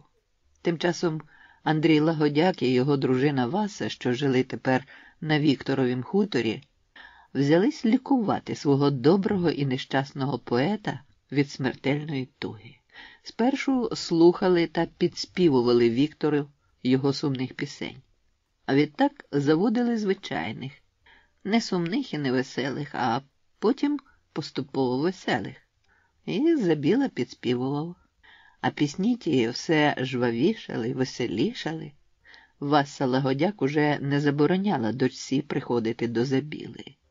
І горів вогонь у дівочих очах. І палало її серце, коли була в поетовій хаті. Подавала до столу, прибирала світлицю. Її великі блакитні очі завмирали між берегів вій, коли зустрічалися з Вікторовими. «Ну що йому далася ота Люба?» – думала Ганна, коли залишалася сама. «Ну чим я гірша за неї? Та будеш же ж обласканий, доглянутий, щасливий будеш. Ой, аби ж дозволив любити відкрито і не цурався мене». Мати бачила, як горює донька, і вже не втручалася, тільки болісно по-материнськи зітхала. Ні допомогти, ні вплинути на Ганну вона не могла. А Віктор також розумів усе, що коїться з дівчиною. Одного разу почав з нею таку розмову. «Твої подруги, Ганю, ходять на вечорниці, а ти все дома та вдома. Так їм молодість непомітно за водою сплине». «А, дарма. Хай спливає». Дівчина стояла перед ним похнюплена, бгала пальцями ріжечок фартуха. «Мені однаково». «А чого б то?» Не відповідала, тільки в очах заблищали сльози. «О, уже й плакати», – заспокоював Віктор. «А знаєш прислів'я? Ліпше сяка така пісенька, ніж плач. Не думай, Ганю, що ми не можемо з тобою побратися тільки тому, що ти з родини кріпаків. Ніхто не замінить мені Люби. Немає такої дівчини ні в столиці, ні за синіми морями». Помовчали, кожне думаючи про своє. «Мені і вас шкода, пане Віктор», – тихо мовила Ганна, не підводячи голови і не випускаючи з рук фартуха. Ви теж не знаєте радості. Ото тільки у віршах і виливаєте душу. Ну, треба ж колись і вам знайти собі пару. Навіщо? Перепитав Віктор. І де її шукати? Минулося моє щастя. З весни всі турботи по господарству взяв на себе лагодяк. Сусіди, наче змовившись навперебій, запрошували Віктора в гості, терзали думки, лягали віршованими рядками на папір. На Великдень не поїхав гостювати. Задощило. І знову туга наповнила душу. Цього ж дня і вірша склав. От і праздника діждались, веселяться люди. А мені, мабуть, ніколи радощів не буде. Минулося моє щастя, не бачусь я з нею. Лучше б серце розлучили моє із душею. Вона – щастя моє в світі, всі мені не милі. Її більше себе люблю. Люблю до могили. Почули назву хутора Кинь-Горе і цигани, що кількома таборами стояли навколо борзни. Зацікавило їх Вікторове горе. Пішли до нього молоді циганки ворожити. За матерями бігли циганчата. Побачив Забіла біля хати барвистий натовп і миттю пригадав підмосковні циганські табори. Нескінченні мелодійні пісні під акомпанемент гітари, веселі танці під бубон. Усміхнувся від згадки. Крізь усмішку на обличчі ще виразніше пробивався смуток. А жінки, простягаючи карти, сокотали. Яка твоя доля, пане, скажу? І де кохана твоя, скажу? І чи розвеселиться душа твоя, скажу? І що знайдеш, і що загубиш, скажу. А два малюки почали витанцьовувати перед господарем. І стрепенулося Вікторове серце. Зародилася думка про постійне життя циганчат у його хаті. Запросив циганок до господи і запропонував матерям тимчасово залишити у нього дітей. Поки жінки второпали, чого господар хоче, він узяв кобзу і, загравши, заспівав веселої циганської пісні, а циганки підтягували. Хлопчики витанцьовували посеред хати. Гостинний господар перекинув через плече мотузок від кобзи і сам пішов у танок. Запросив хлопчиків залишитись у нього. Вони погодилися. З тим і проводив циганок, попередивши, що вони можуть будь-коли прийти по синів, як захочуть. Хлопчики лишились у Забіли. Качанівка, Григорій Тарновський, Василь Штернберг. Майже в кожному повіті виділялися багатії. В Ніжинському – Безбородьки, в Чернігівському – Лизогуби, в Борзнянському – Тарновські. Григорій Степанович Тарновський одержав у спадщину від матері Параски Олександрівни по першому чоловікові Тарновської і відчима Григорія Почеки великі землі, кілька сіл і понад 2000 кріпаків. Пристрасть колекціонування і великі прибутки привели Григорія Степановича до меценатства. Його знали в Петербурзі і в Москві. Він не шкодував грошей, аби показати своє благодійництво малярству, літературі, театру, музиці. Ще змалку Забіла чув про качанівський маєток, що знаходився неподалік Борзни. І ось тепер його запрошено до Тарновських читати вірші. Віктор Миколайович приміряв довгополий чорний піджак, жовті вузькі штани. Твердий накрохмалений комір білої сорочки незвично різав підборіддя. Через кілька годин величезний парк, одягнутий в густу травневу зелень, зустрів гостя приємною прохолодою і пташиним співом. Парк перетинала широка дорога, з двох боків обсаджена деревами у кілька рядів. Дерева були підстрижені в 3 поверхи. Одразу ж Віктор побачив палац, що велично височив у далині.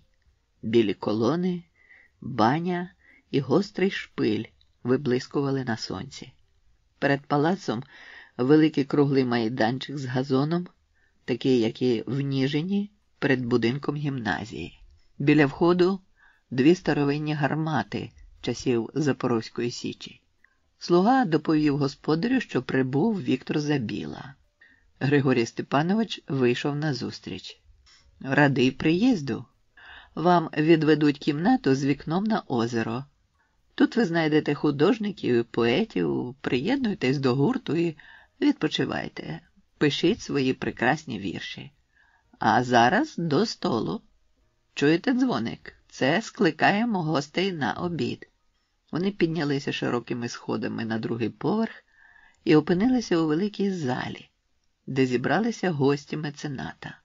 На стінах у золочених рамах висіли портрети відомих українських діячів – Палія, Кочубея, Полуботка, Розумихи і багато інших. Забіло одразу і не всіх пізнав. «Малоросійський поет Віктор Миколайович Забіла», – відрекомендував Григорій Степанович. Серед присутніх пробіг шепіт. Поет побачив і зацікавлені очі, і іронічні посмішки, і кілька похмурих облич. Забілі запам'ятався молодик з ледь кирпатим носом. «Василь Штернберг, художник», – представив його господар. Усі гості Тарновських збиралися 3 на день – на сніданок, на обід і на вечерю. Решту часу кожен використовував як хотів. «Василю Івановичу», – звернувся господар після обіду до Штернберга, «будь ласка, візьміть нашого дорогого Забілу до свого гурту». «Охоче візьму», – відповів художник. Василь Штернберг сам нещодавно приїхав з Петербурга на запрошення Григорія Степановича. «У цьому маєтку вже читали ваші вірші», – сказав Штернберг, як тільки вийшли в парк. «Дивно. Я писав для себе». «У житті так буває часто. Пише поет вірші для себе, а вони розходяться і розходяться поміж людьми. Ще й хрестоматійними стають. Вже й поета не стане, а їх усе вчать на пам'ять. І у художників так само. Малює для себе. А раптом чує – 1000 за картину дають». У парку серед старих дерев у затишку стояв мольберт. На незакінченій картині вимальовувався вітряк, точнісінько такий, як стояв біля Качанівки. «Хочу намалювати вітряк у степу», – говорив Штернберг, показуючи на полотно. «Це навіяне Україною, її мальовничою природою, незабутніми пейзажами. Малюю, а сам все думаю про іншу картину. Бачив ярмарок в Ічні. Хочу передати його колорит, його барви, показати українські типи з їхнім гумором і жіночою вродою. Василю Івановичу, ви зробите мені приємність, якщо будете малювати в моїй присутності», – попросив Забіла. «Будь ласка», – погодився Штернберг. «А, до речі, чи нема у Петербурзі у нас з вами спільних знайомих?» У гущавині липи заспівав зяблик, а навколо, як тінь, шмигав коршак. «Знайомих у мене мало, хіба що колишні учні Ніжинської гімназії. Товаришував зі мною Гоголь Яновський, тепер письменником став. Минулого року Миргород видав». «А чого ви додаєте до прізвища Яновський?» «Такого нема. Є Гоголь. Років 5 тому він видав дуже цікаву книжку «Вечори на хуторі біля Диканьки». А оце кілька тижнів тому на сцені Олександринського театру було показано його п'єсу «Ревізор». Мені пощастило бути на першому спектаклі». Віктор Миколайович сів на камінь.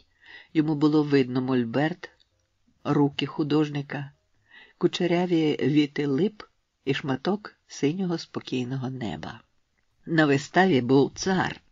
Знаючи про це, прибула й аристократія, що завжди готова прислужити імператорові. Цікаво було спостерігати з гальорки за міністерською челяддю, яка більше дивилася на царя, ніж на сцену. Вони сміялися тоді, коли сміявся цар. Та були там і інші, які самі по собі кожний, наче окремий цар. Карл Брюлов і його мистецьке оточення, Байкар Крилов, Пушкін. Гоголь на виставі був чимсь схвильований і не сміявся навіть тоді, коли всі сміялися. А ви знаєте, що сталося, коли дехто з аристократів упізнав себе або когось зі свого оточення? Одірвався Штернберг від Мольберта. Сміялися. А й сміятися було чого. У розповідях, згадках минув перший день. І наступні дні Забіла провів зі Штернбергом. Вони оглянули озеро, зруйнований маєток, що височив за озером на горі. Не знаю української історії, то й не берусь вигадувати. Сам господар не знає, коли і хто будував той замок, з жалем говорив Штернберг. А хто її вчив? Українську історію, сказав Забіла. Російської історії теж не вчать як треба, бо немає її путньо складеної. Гімназистів більше примушують вчити римську та грецьку історії. Колись тутешні землі загарбали поляки. Це вже історія. Та вона відома тільки з розповідей дідів. Хто будував тут укріплення? А може вони залишилися від тих часів? Тоді їм більше 200 років. Забіла надовго залишився в Качанівці. Любив дивитися, як малював Василь Штернберг, порівнював його малюнки з тим, що бачив у Аполлона Мокрицького. Йому більше подобався Штернберг. Тут був задум, око чарувала ніжність. Не раз подумки повертався до розмов про Миколу Гоголя. Ще до знайомства зі Штернбергом Забіла чув, що ще один ніжинський гімназист Нестор Кукольник став відомим поетом і письменником. Віктор Миколайович згадував його гімназичні витівки. Вірші, що розійшлися по Борзнянщині та Лівобережжю, принесли Забілі славу. Та хіба він може задовольнитися тими ще слабкими віршами? Коли вже називають українським поетом, то хоч було б за що? Невже за той 10 чи 2 віршів? Хотілося зробити більше і значно краще. Папір і олівець завжди знайдуться в Тарновського. А писати про що? Знав. Ось хоча б проводи кріпаків у рекрути. Ой, надивився він на сльози. А справжню ціну тих сліз зрозумів у війську, товаришуючи з солдатами. Тоді і збагнув горе дівчини, що сподівалася вийти заміж, але так і не діждалася милого, бо скували йому ніженьки та забрали з рідної хатоньки.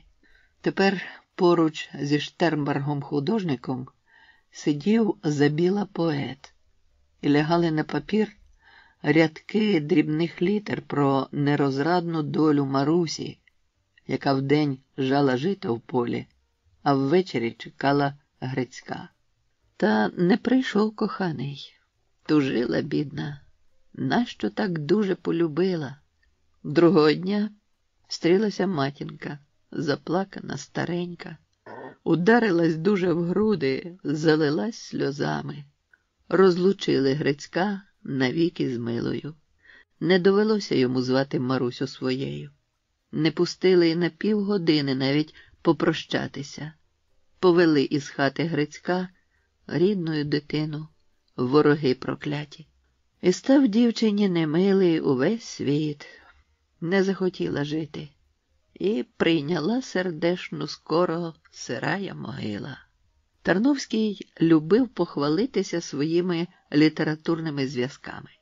Так сталося і з другим виданням малоросійських приказок Євгена Гребінки, яке він щойно одержав з Петербурга. Тарновський покликав до себе Забілу і Штернберга і після тривалої розмови про користь такої книжки подарував кожному по примірнику.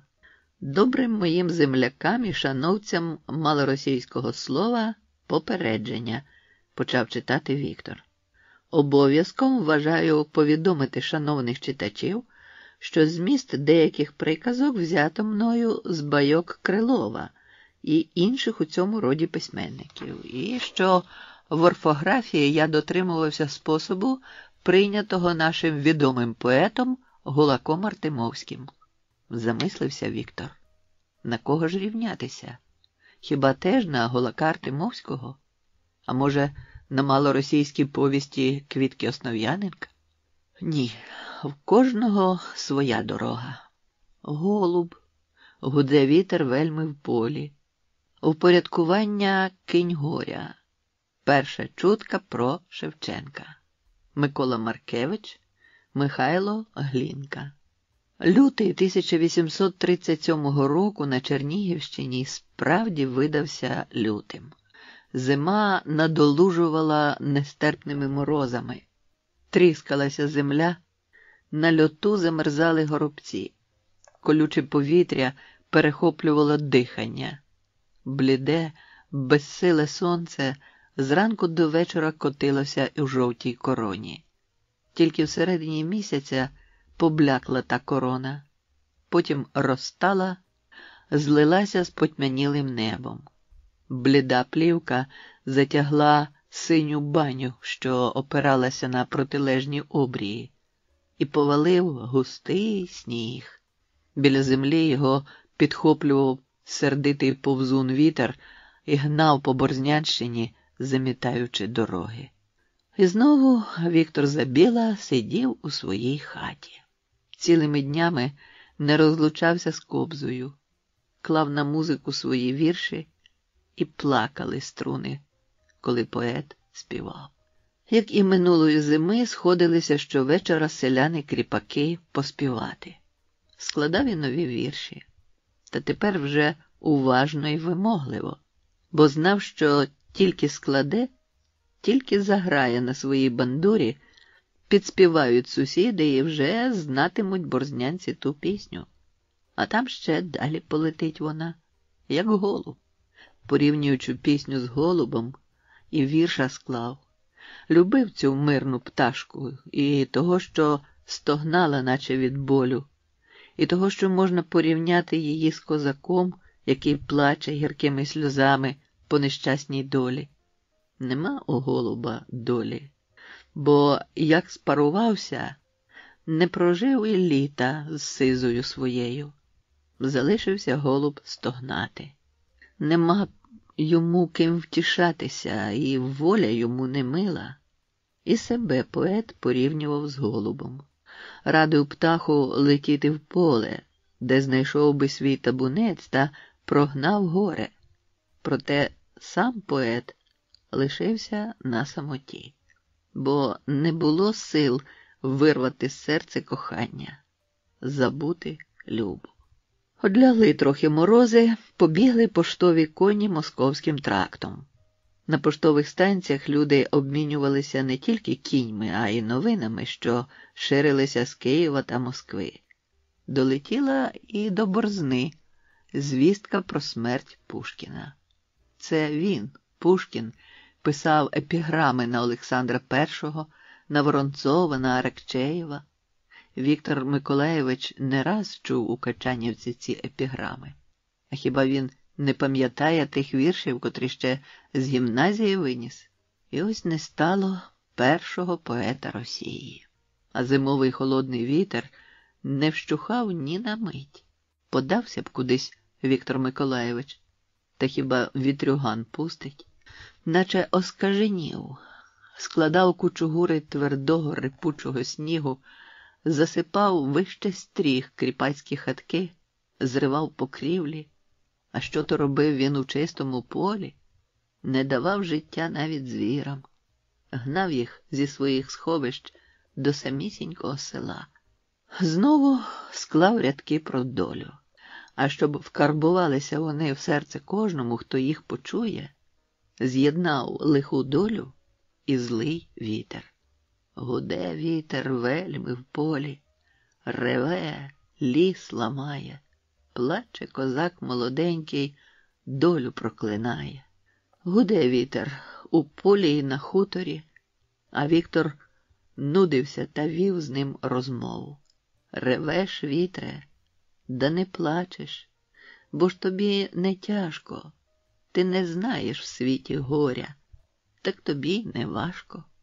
Думав про вітер, що йому байдуже, чи він у полі, чи де ліс ламав, чи по морю хвилю гнав, чи снігом людей в полі замітав, і звертався до нього.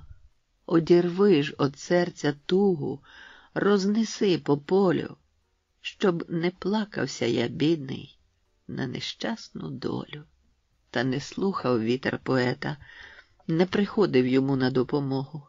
З часом вітрюгани знесилилися. Спершу проти сонця, потім і в затінку задзюрчали струмочки. А як підсохло і потвердішала земля, знов подався Забіла на своєму орлику до Качанівки. Зійшлося чимало знайомих. Був тут і Василь Штернберг, який знову приїхав з Петербурга. Тарновський нещодавно повернувся з Європи, шепнув Штернберг. Дещо привіз. Картини відомих художників, куплені господарем Качанівки в Італії, ще стояли нерозпаковані, викликаючи цікавість у гостей. А Григорій Степанович, худий, засмаглий від далекої подорожі, інтригував усіх новими придбаннями і не поспішав їх показувати.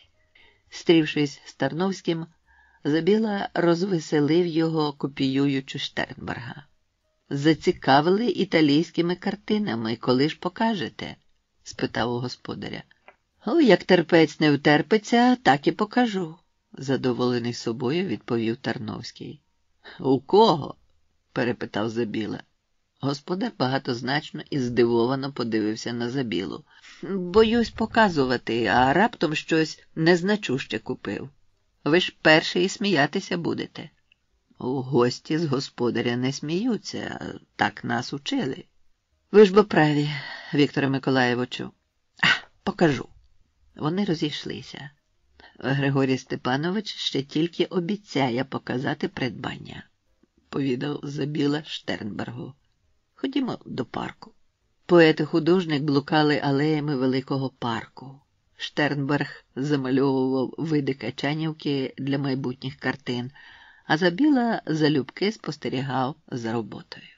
У кімнаті художник показав свої замальовки. Ось візник розсердився на коня, який пасеться, і, піднявши руку, наполегливо кличе його. А ось голова українського козака з добрими, розумними очима. Тут і сцена, господиня і наймичка на тлі нехитрого хатнього начиння. На іншому аркуші весільна процесія, що проходить повз кладовище, ніби стверджуючи, що життя вічне. Та найбільше подобалися Забілі краєвиди Києва. «Славно!» – вигукнув поет. Їх покликали до столу, і вони не встигли поговорити. Тарновський влаштовував кожного тижня звані обіди. На них з'їжджалися гості з усієї округи. У затишку столітніх лип довгими рядами накривали столи. З льохів виносили витримане ягідне вино, підкочували діжечки з сивухою, а на столах гуси, фаршировані яблуками, молочні поросята з часником, паштети, гарніри, соуси. Під час обіду хор з кріпосних дівчат і хлопців співав пісень, виголошувалися тости, славилися література, мистецтво. «Заспівайте», – просили Забілу. «Заспівайте, Вікторе Миколаєвичу». Його соковитий тенор у власному супроводі на кобзі приємно розливався під шатами густих лип. З настанням літньої спеки завмирало життя у Качанівці.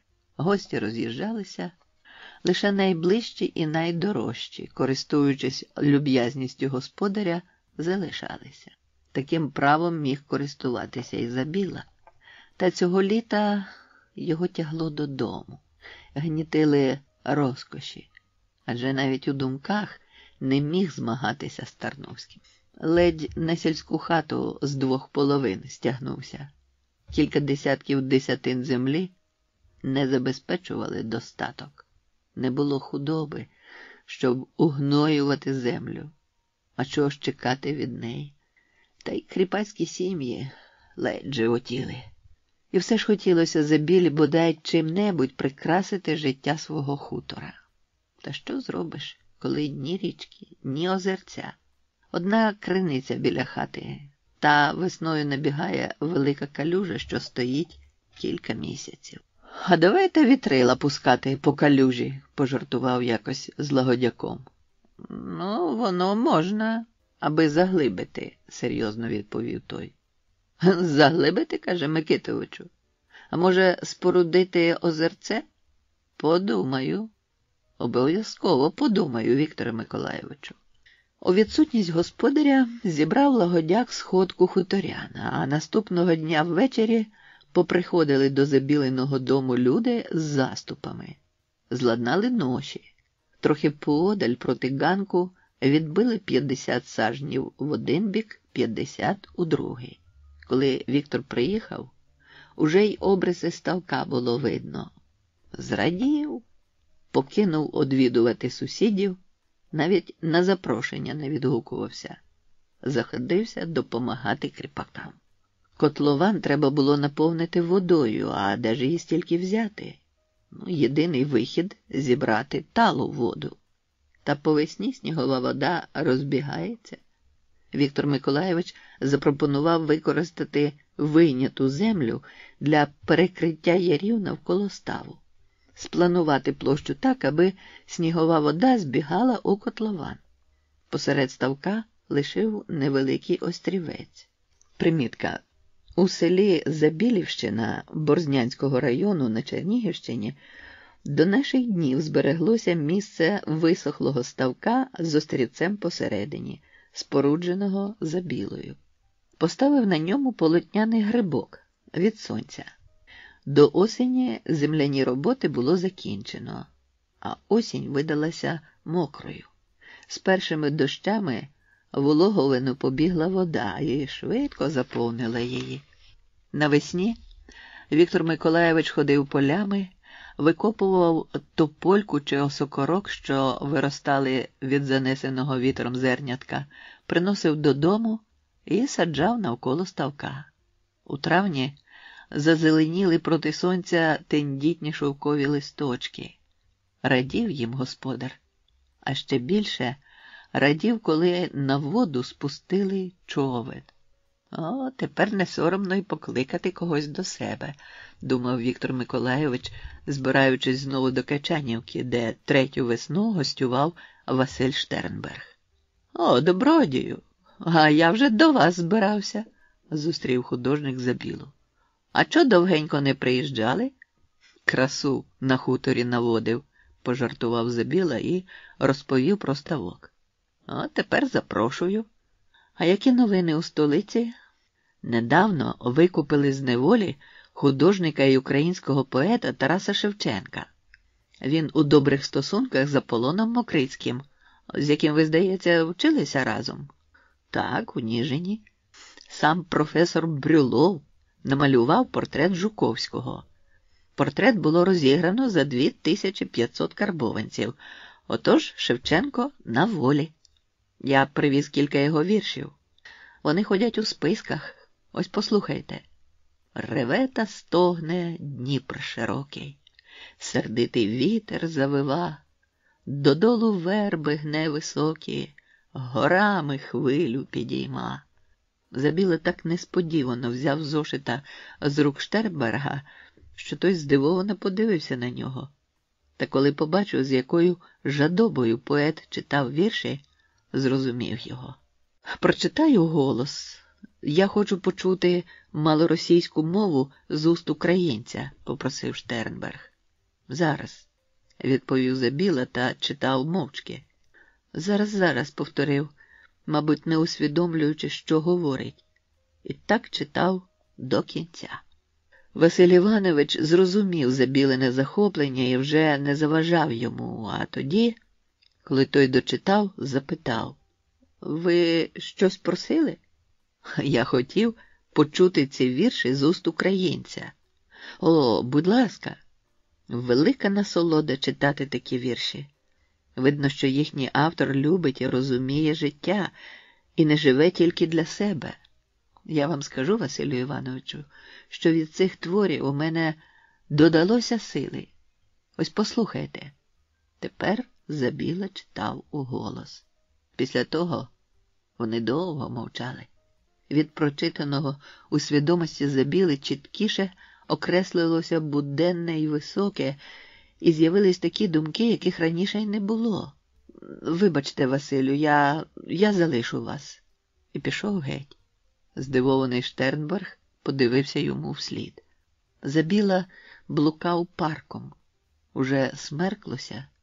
Десь іздалеку долинув мелодійний дзвіночок, що кликав гостей вечеряти.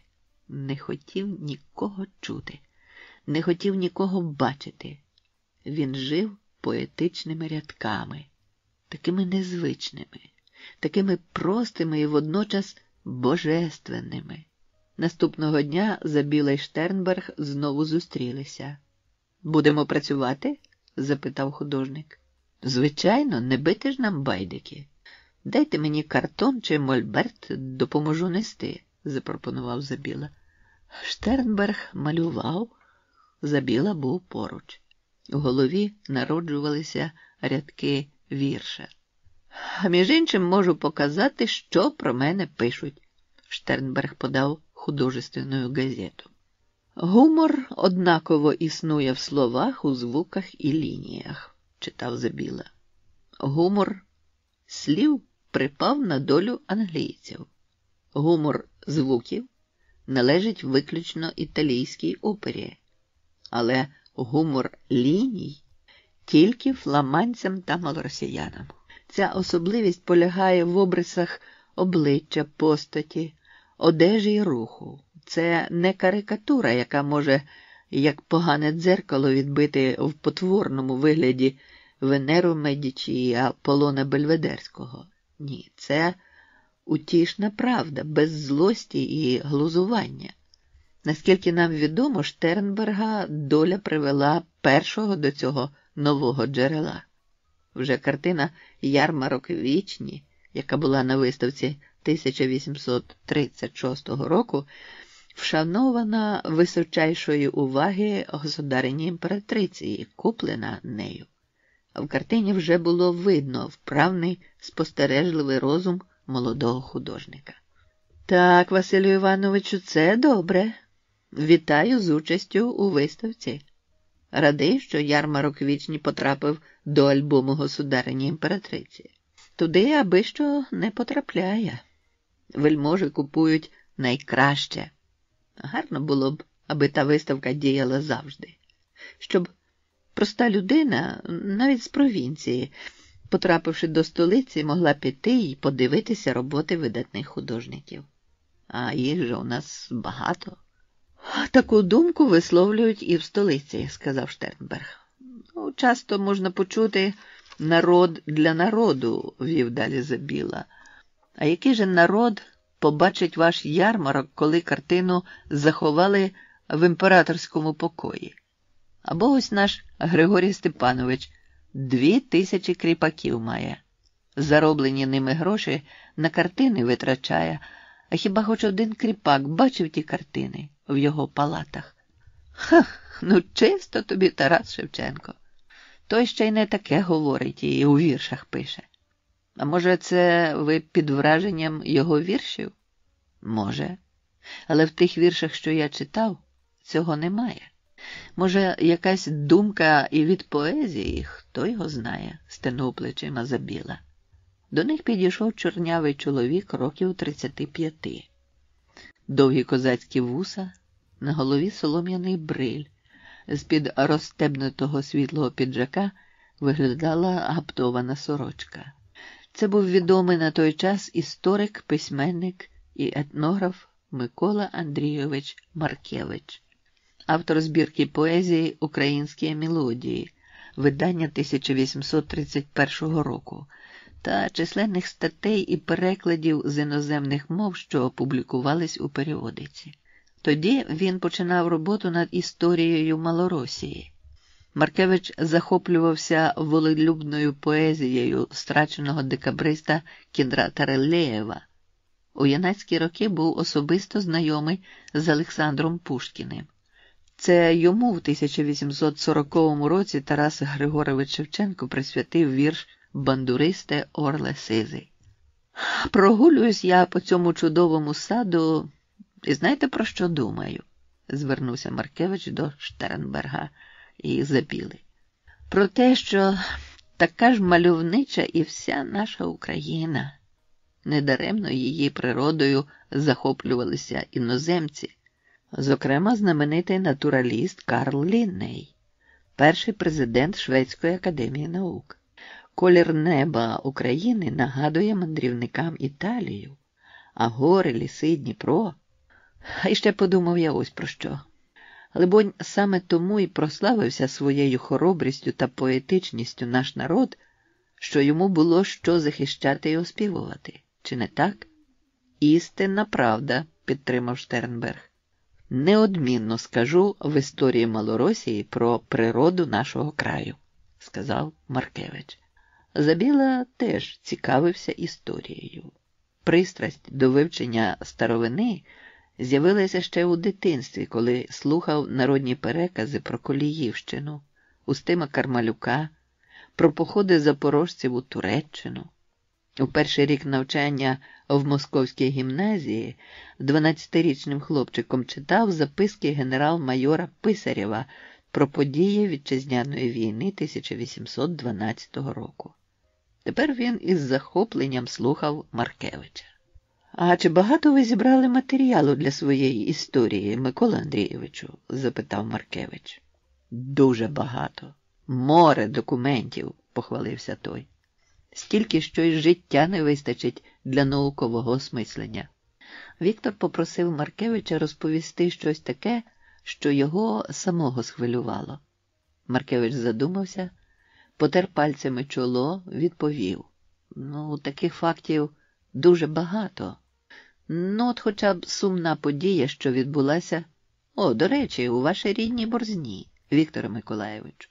Тут 8 березня 1663 року, згідно з Гетьманським універсалом, було страчено 4 сподвижників Хмельницького, у тому числі переяславського полковника Якима Сомка, грозу польської шляхти і кримських татар.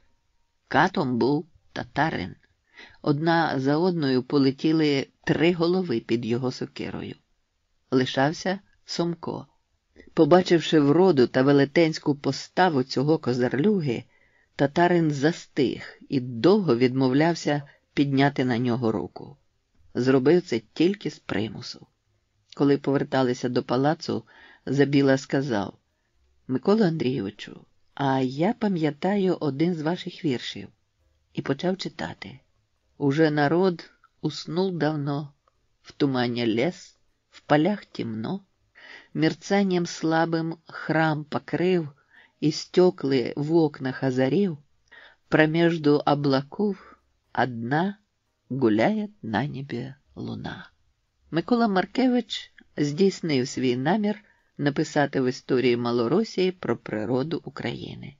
Перший том його історії починається з опису цієї природи. Малоросія – простір землі від Словечни до Дністра, від Клевані до Орелі та від обох Галіції до Північного Дінця. За визначенням усіх мандрівників і природознавців, що відвідали її, є одна з найкрасивіших країн Європи, багата Дніпром і пасовиськами. На сході та півдні вона чарує безмежністю родючих степів, на півночі багата лісами, на заході полонить безліччю узгір'їв, потоків і річок. Колір її неба нагадує мандрівникам Італію. Клімат на ній благотворний, рослинність чудова, і дари землі такі різноманітні, що знаменитий Лінней вважав її колискою народів після потопу. Цю країну здавна населяли народи слов'янського походження: поляни по Дніпру, суличі по Сулі, сіверяни по Десні, древляни по Словечні та Прип'яті, бужани і дуліби по Бугу, тиверці по Бугу Південному і по Дністру. Кінець цитати. На зеленій галявині перед палацом їх чекав господар, а з ним диригент хору та оркестру і перша скрипка Калінич. Добродії, маю звістку, що з Петербурга виїхав до нас на Україну капельмейстер придворної капели, автор російської опери «Життя за царя» Михайло Іванович Глінка, урочисто оголосив Тарновський. Це мій гарний знайомий. Він зупиниться у мене в Качанівці. При дворі та і у всьому Петербурзі знають мою любов до мистецтва, а думкою Глінки я вельми дорожу. Це думка двора. Тож я мушу негайно готуватися у своєму маєтку, щоб гідно зустріти гостя. Вас, шановний Василю Івановичу, звернувся він до Штернберга, прошу переглянути розташування експонатів у картинній галереї. Ми цілком покладаємося на ваш смак. А я й сам хотів дещо порадити вам, Григорію Степановичу, та сумнівався, чи ви приймете мою пораду, мовив Штернберг. Охоче беруся виконати цю роботу. Гаразд. А Віктора Миколайовича прошу прослухати хор. Охоче? Весело підморгнув поет. Микола Андрійович займеться моїм театром, а Калінич – оркестром. Та щоб Івана Сусаніна знали. Перший скрипаль, керівник оркестру, зберіг звички кріпака. Він низько вклонився і промовив «слухаю». Доручення господаря не порушило звичного розпорядку друзів. Як і раніше, багато часу вони були разом. Василь Штернберг вже вкотре з усіма подробицями розповідав Забілі про те, як він читав у Петербурзі його вірші Тарасові Шевченку. І Шевченкові сподобалися поезії земляка.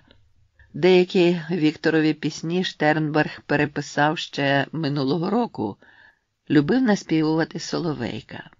А Віктор Миколайович тим часом захопився малюванням. Його вчителем був Василь Штернберг. Етюди з видами Качанівки та окремі малюнки олівцем не засвідчували особливого хисту поета до малювання, але йому вони давали насолоду. Сам господар Качанівки подався до Чернігова. Щоправда, 50-річний Григорій Тарновський не любив мандрувати. Переїзди стоблювали його. Гостював у своїй окрузі досить рідко. Гордовитий камер-юнкер більше підтримував знайомство з петербурзькими та московськими багатіями, любителями мистецтв, тільки інколи доводилося виїжджати в справах. У його короткочасну відсутність дворові відчули полегшення. Покоївки, втомившись від щоденної праці, відпочивали. Перед палацом жодної людини. Умиті вранішньою росою і щедро напоєні криничною водою квіти зустрічали сонце. Де-не-де ніжні пелюстки вже починали згортатися, але повітря ще було настояне на запахах квітів. День обіцяв бути сухим, спекотним, як і вчора. Порипуючи немазаними колесами, під'їхала запилена карета. З неї вийшов утомлений далекою дорогою худий, невисокий на зріст чоловік, років 35, з чорними бакенбардами і чорною коротко підстриженою бородою. З-під темного дорожнього халата виглядала біла батистова сорочка. Це був вже відомий на той час композитор, автор першої російської національної опери Михайло Іванович Глінка. За ним вийшли помічник учителя співів Дмитро Палагін і півчий Нафанаїл Шейнов. Слідом за каретою підкотив звичайний віз. На ньому їхали служивий чоловік дядько Грицько Саранчин і камердинер композитора Яків. Біля палацу враз стало гамірно. Надійшли Забіла і Штернберг. Особливо зрадів Глінка Маркевичу. Вони вчилися разом у благородному пансіоні при головному педагогічному інституті в Петербурзі. Незабаром до гурту приєднався і Петро Скоропадський, сусіда Тарновського та його частий гість. Так склався гурток молодих освічених людей, у якому були представлені всі музи. Звичайно, диригентство хором і оркестром Качанівки на час свого перебування Глінка мусив узяти на себе. Власне, Тарновський і запросив композитора для цього. Адже Петербург і Москва, Київ і вся Україна знатимуть, що капельмейстер придворної капели диригував власним хором і оркестром Григорія Степановича. Хай позаздрять столичні меценати, у яких Глінка може бувати тільки на званих обідах. Григорій Степанович заздалегідь розпорядився приготувати для гостей приміщення оранжереї, що прибудоване до палацу. Скляні стіни швидко нагрівалися, але так само швидко й охолоджувалися ввечері. Вони ховали у свій затишок гостей. Увечері Маркевич познайомив Глінку з віршами Забілії. Композитор одразу звернув увагу, що деякі вірші аж просяться на музику. Та Глінка не мав часу. Мусив робити основне, заради чого приїхав – вибирати обдарованих дітей для придворної капели. Перепочивши кілька днів, Глінка зі своїми помічниками виїхав до Переяслава. Качанівські вечори. Остап і чорт. Михайло Глінка побував у містах і селах лівобережної та правобережної України. Немало зусиль витратив геніальний композитор, щоб виконати службове завдання. В одному місці його приймали за ревізора, в іншому – за столичного чиновника. Одні не показували здібних дітей, щоб залишити в своєму хорі, інші ставилися з недовірою, підозрювали, що дітей заберуть до столичних вельмож попихачами. Глінка поспішав. Ще від'їжджаючи з Петербурга, він мріяв скористатися люб'язним запрошенням володаря Качанівки, щоб попрацювати над своїми новими музичними творами. Та й бажання не було одразу повертатися до Петербурга. Хотілося відпочити на лоні української природи, подовше побути серед гостинних людей, забути на деякий час придворну метушню, плазування нижчих перед вищими, насолодитися спокоєм. Композитор часто згадував українського поета, який майстерно володів кобзою. Шкодував, що не записав його віршів, але мелодія до тих віршів так і бриніла в голові. Через кілька тижнів повернувся до Качанівки разом з відібраними дітьми. Качанівський парк буяв квітами, п'янив запахом липи. Дарма що стояли з-за духа і повітря було сухе, аж дряпало в горлі.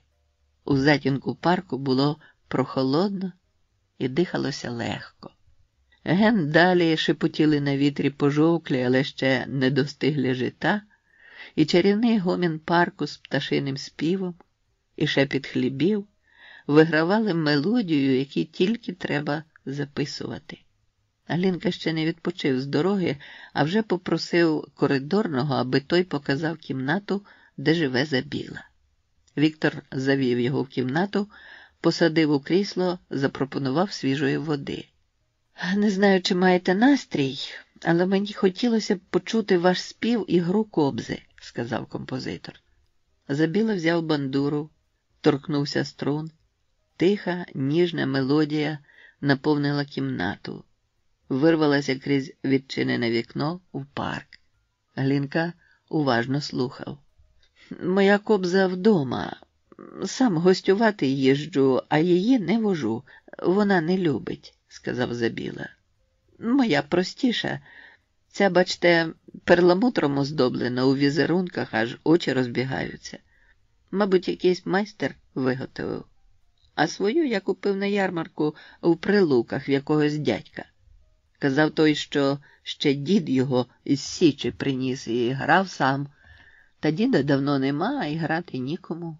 То й продав. Та дарма, що моя кобза без оздоблення, а голосніша. І всі потрібні ноти я з неї витягну. а ця малоголоса, важка на спів. Голосом витягую за неї. Моя ж сама співає за мене. Отаке буває. Та все це потім. Як вам їздилося, Михайло Івановичу? Розкажіть. Ой, важко їздилося. Багата на таланти Росія і Малоросія, та освіти у людей мало. Більшість неписьменна. Чиновникам доля людей байдужа, дбають тільки про себе. Кожний поміщик у себе і цар, і Бог. Церква немов окрема, і влада, і держава. Що й казати, важко дивитися на все це. Так, погодився Забіла. Ви живете в столиці, то наше життя може бачити вперше, і тому вам так впадає у вічі, а ми його бачимо щодня, наче звикли до всього. А все одно інколи за душу бере. Ну, та ми тут нічого не змінимо.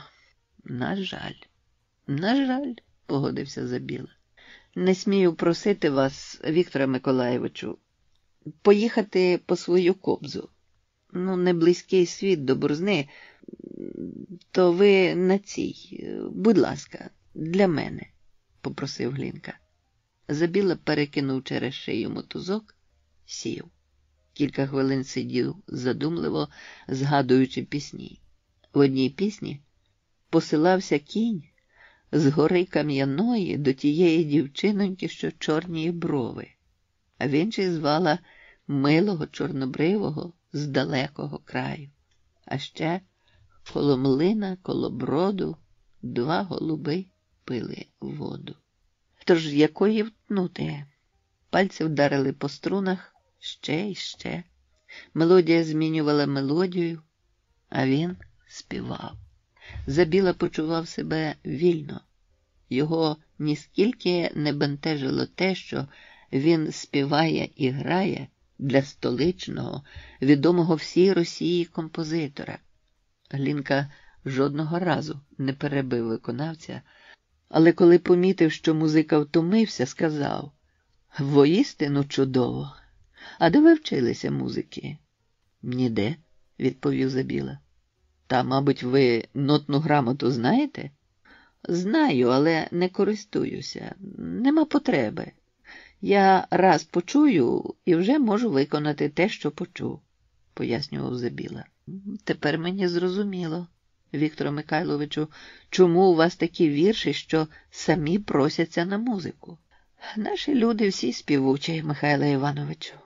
Ось і мої хуторяни, як і я, один раз почують спів і вже повторюють, неначе їх цього вчили в гімназії. У розмовах, співах не звернули уваги на дзвінок, що кликав до столу. Прийшов запросити сам Тарновський. «А що ж ви до столу не йдете? Голодні мистецтво не творять». «Уже йдемо», – відповів Глінка. Вони рушили до їдальні. Господар Качанівки намагався створити композиторові найсприятливіші умови. Приміщення оранжереї перетворилося на затишні мебльовані кімнати. Сюди перенесли рояль. Подбав господар і про кухню. Кухар готував столичні страви. Через кілька днів Тарновський влаштував бенкет з нагоди приїзду Глінки. О полудні запросили до столу, що вгинався від страв. Трапезували до самого вечора. І весь час за густими кущами буску не вгавав оркестр. Калінич прагнув догодити хазяїну і композиторові. Та за гучними тостами, гомоном і сміхом годі було щось почути. Не подужали гості всього вина, бо подано його було багато. Не з'їли всіх наїдків, бо господар хотів вразити столичного гостя своєю щедрістю. Коли почали виходити з-за столу, Тарновський запросив Глінку зійти на свіжо насипаний пагорб, вимощений дерном. А повз них проходили гості. Попереду Віктор Забіла, що верховодив на весіллях та святах, прозваний за це крокосмейстером. Він у білій вишиваній сорочці, підперезаний широченним барвистим поясом і в пишних оксамитових шароварах.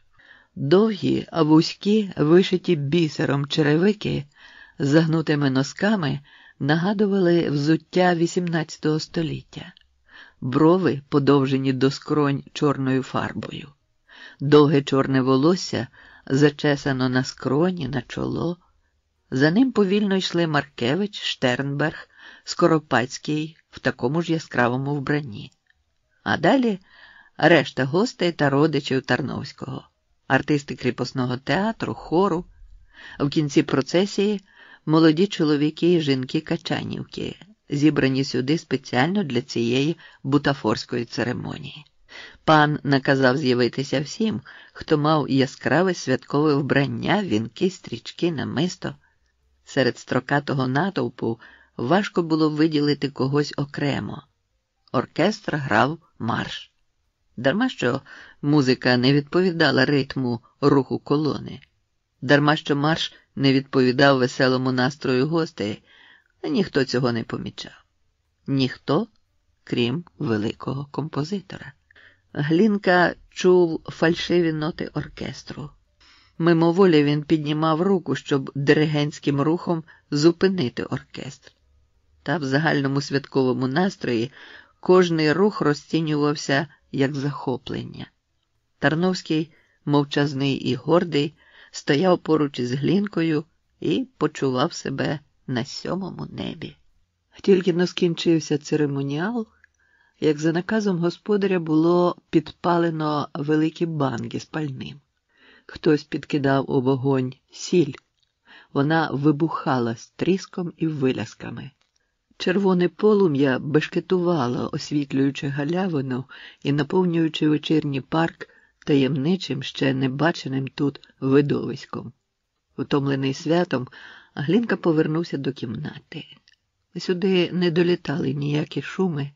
Здавалося, він потрапив у інший світ, і тільки далеке гавкання собак нагадувало про село. Глінка сів за рояль, ударив по клавішах. Звуки повисли в кімнаті. Стало легше. А в цю мить для нього весь світ зійшовся на аркуші нотного паперу і звуках, які він видобував з рояля. Михайло дивився перед собою. Він не помічав вікон і стін, а уявою бачив давню Київську Русь, царство Чорномора. Від повільного мажорного маршу у нього бігли по тілу мурашки. Підсвідомо ледь-ледь виконував губами новий твір.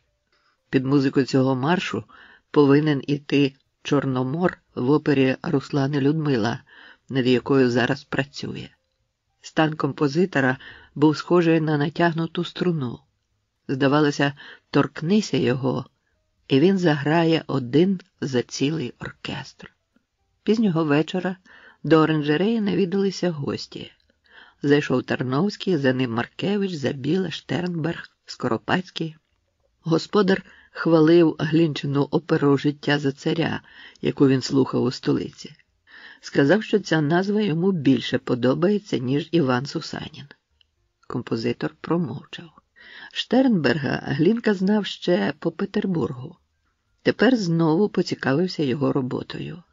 Тарновський звелів занести незакінчені картини художника, мовляв, знаєте, саме тут малює Штернберг. Непомітно бесіда перейшла на літературу, поезію. Попросили Забілу прочитати свої вірші, і хоч усі вже чули їх, все ж слухали уважно. Композитор просив поета читати ще і ще. Поезії зворушували своєю щирістю, мелодійністю. Гостю особливо сподобалися два вірші «Не щебечи соловейку» та «Гуде вітер вельми в полі». Відтоді такі зустрічі відбувалися майже щодня. Довго і прискіпливо знайомився гість з віршами Забіли.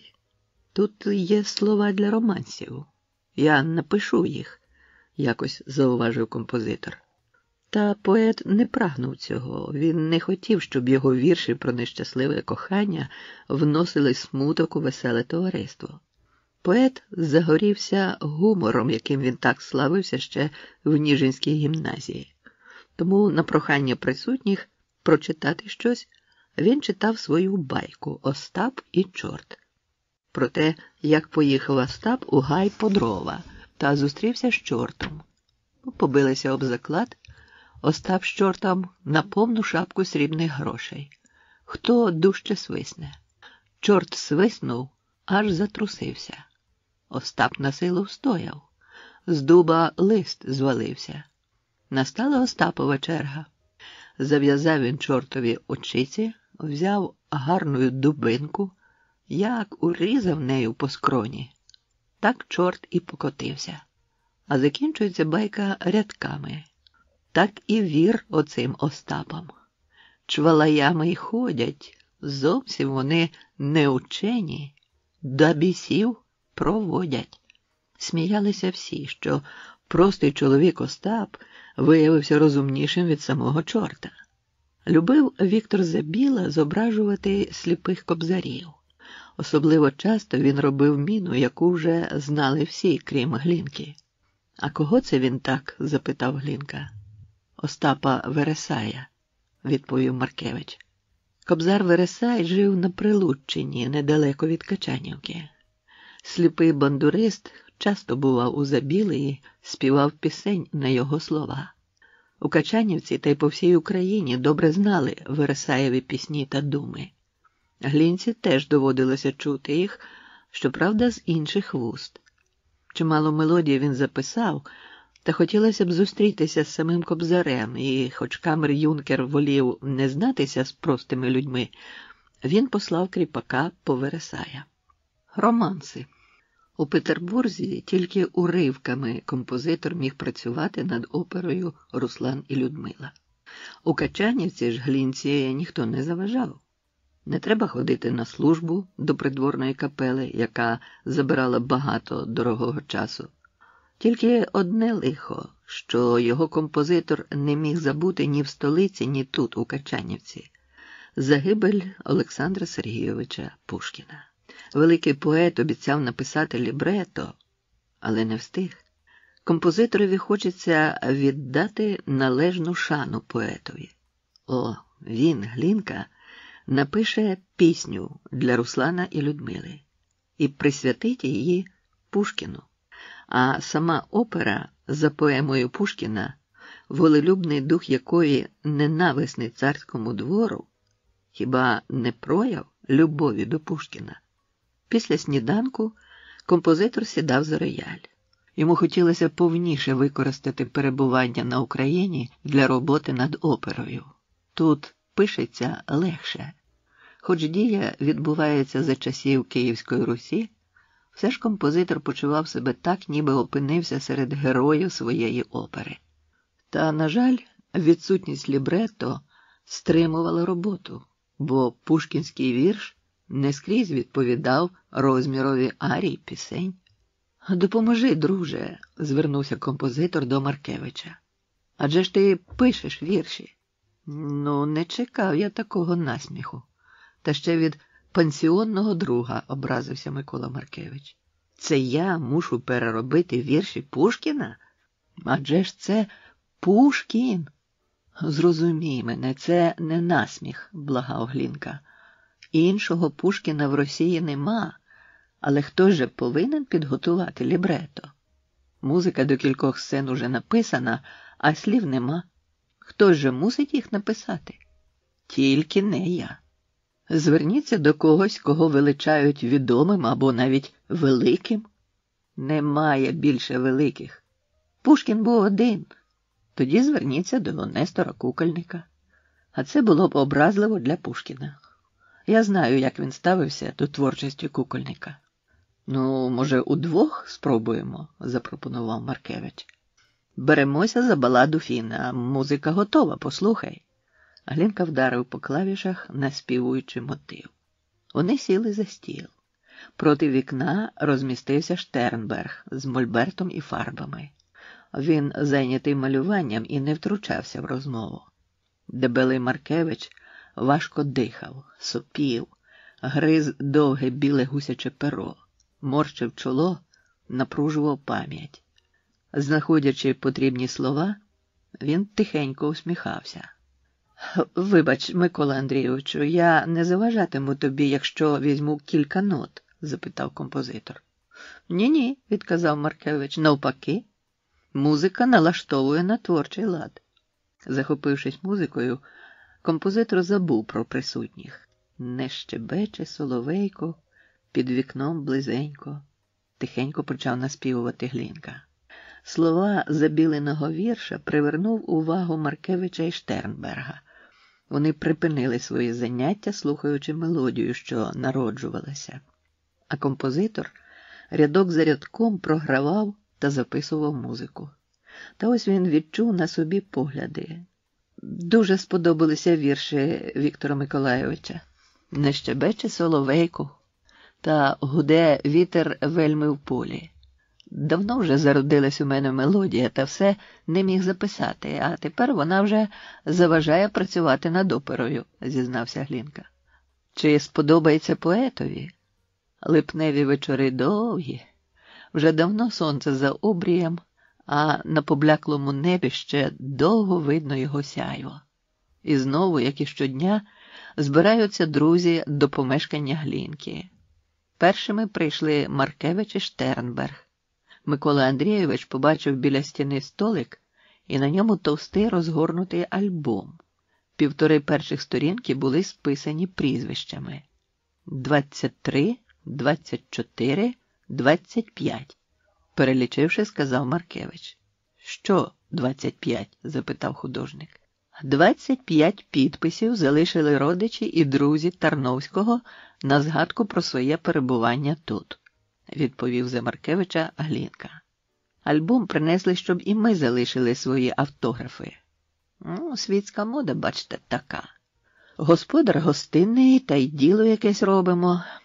Може, кепсько, але не ледарюємо, то й ми маємо право на рівні з усіма підпис поставити, сказав Микола Андрійович. Він узяв перо, вмокнув у чорнило і, підійшовши до столика, написав в альбомі своє прізвище. «Маркевич», – прочитав Штернберг. «А який Маркевич? Хіба мало вас на Україні Маркевичів, що були козаками, сотниками, полковниками? Треба засвідчити, що підпис цей саме ваш, а не когось іншого». З цими словами художник теж розписався знизу вгору, перетнувши своїм підписом підпис Маркевича, і передав перо композиторові. «Це вже не підпис, а справжня печатка буде», – задоволено сказав Глінка і теж розписався згори вниз поверх підписів друзів. «Сьогодні бенефіс на честь Віктора Миколайовича», – повідомив Штернберг, вітаючись. «Поспішили з оголошенням, шановний. Ми хотіли зробити несподіванку для поета», – зауважив Тарновський. «Ну, тоді почнемо. Якове, поклич музик», – гукнув він у сусідню кімнату до слуги композитора. За кілька хвилин прийшли Палагін із скрипкою, кріпак господаря Іван з віолончелью та Яків з контрабасом. Вони посідали позаду рояля. Музики знали, для чого їх покликали. Знав про це і поет. Він легко сходився і добре умів товаришувати не тільки з вільними, а й з кріпаками. Вони й видали за білі таємницю. Поет пригадав Любу. Принишк, замислився. За рояль сів Глінка. Подав знак музикам. Заголосила скрипка, її підтримала віолончель. Контрабас схлипнув грубим рипінням, і в його голосі інколи губилися скрипка та віолончель. А рояль підтримував то басами, то тенорами. Композитор заспівав: «Не щебечи, соловейку, під вікном близенько, не щебечи, малюсінький, на зорі раненько». Присутні тихенько підспівували. Поет не чув слів, та мелодія хвилювала, бентежила. Вона наповнювала серце тугою і повертала до тих нещасливих днів, коли він дізнався про зраду коханої. Перед очима, наче сцени в мандрівних театрах, що часто бували в Борзні, вимальовувались останні побачення з Любою. Холодні, стримані. Оркестр замовк, а поет ніяк не міг розлучитися з образом дівчини. Друзі дивилися на бліде, усміхнене обличчя Забіли, і ніхто не здогадувався, що він відчував у цю мить. Лінка знову подав знак музикам, і нова мелодія, наче могутній вітер, підхопила поета і понесла в своїх обіймах. Гуде вітер вельми в полі, реве, ліс ламає. І знову всі підтримали пісню. А дужий вітер ніс поета над полями та луками, над рідною Україною, щоб кинути у розбурхане море і назавжди позбавити його сліз і сумних спогадів. Схвильований, украй збентежений підвівся Тарновський. Сьогодні у нас велика подія. Ми свідки першого виконання романсів, які підуть звідси у широкий музичний світ Петербурга. Браво, Глінка! Браво, Забіла! Краще вас, Вікторе Миколайовичу, ще ніхто не казав про вірне кохання і ніколи не скаже. Не чув мелодії кращої за вашу, Михайле Івановичу. Музики, що полонить не тільки почуття, а всю людину. Я переповнений радістю, що ця подія відбулася у моєму палаці. Тож обнімітеся, друзі, поцілуйтеся.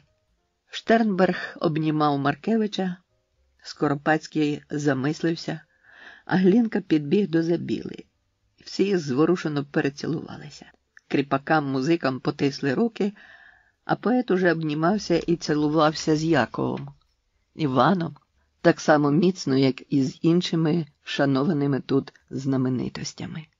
Господар ляснув у долоні, і на порозі з'явився слуга. «Діжку!» – гукнув йому. Прикотили діжку з вином. Забіла допоміг поставити її на стіл, подали кварти. «За великого композитора Росії!» – підняв келих Тарновський. «А мій бенефіс уже був. Сьогодні іменинник Віктор Миколайович. За чудового українського поета!» – виголосив Глінка. «За славного поета! За Віктора Миколайовича! За його майбутню книжку віршів! Осінній вітер, Остап Вересай, Руслан і Людмила». Наступного дня бенефіс Віктора Забіли не закінчився. Ще до сніданку серед гостей Тарновського відчувалося пожвавлення. Жінки чепурилися, чоловіки були заклопотані, кожний намагався добути десь квіти, а добувши їх, поспішав до своєї кімнати, вдоволений тим, що через годину-дві зможе подарувати ті квіти поетові, слава якого росла серед присутніх. Один за одним з господарчого двору пройшли до палацу Глінка, Маркевич, Штернберг, Скоропадський, Калінич і багато інших. Кожному з них квіти давав сам Тарновський, підтримуючи настрій якоїсь змови. Невдовзі віз квітів, привезений з квітника Тарновського, перебазувався до кімнат палацу. На пропозицію господаря всі мешканці маєтку зібралися в парадній їдальні, де проводилися тільки найурочистіші зустрічі. Забіла хвилювався. Ще б пак. Ніколи раніше він не чув на свою адресу стільки добрих, щирих, приємних слів. Навпаки, нерідко чув докори від авторитетних місцевих діячів, що писати віршики легше, ніж займатися господарством, чи десь служити у відомстві, або й просто ловив на собі насмішкуватий чи сумний погляд. І тільки тут, у Качанівці, письменники, художники, музиканти уперше поцінували його творчість. Про його поезії сперечаються, їх вивчають на пам'ять, до них пишуть музику. Зрештою, вони стверджують і сам факт існування української творчості. Те, чого офіційні кола не визнають. Намагався не показати свого хвилювання, але це не вдавалося. Віктор зайшов до парадної їдальні, коли там ще не було і половини всіх запрошених. Хотів сісти осторонь, щоб не привертати до себе уваги. Та Маркевич і Штернберг одразу взяли його під руки і, незважаючи на прохання Забіли облишити його, під оплески присутніх повели на сцену до столу. Стіл накрито вишитою скатертиною, на якій не лишалося й вершка полотна без кольорового узору. Він поклав руку на скатертину і раптом забрав її. Промайнула думка, що скатертина теж твір мистецтва, виконаний кріпачками Тарновського.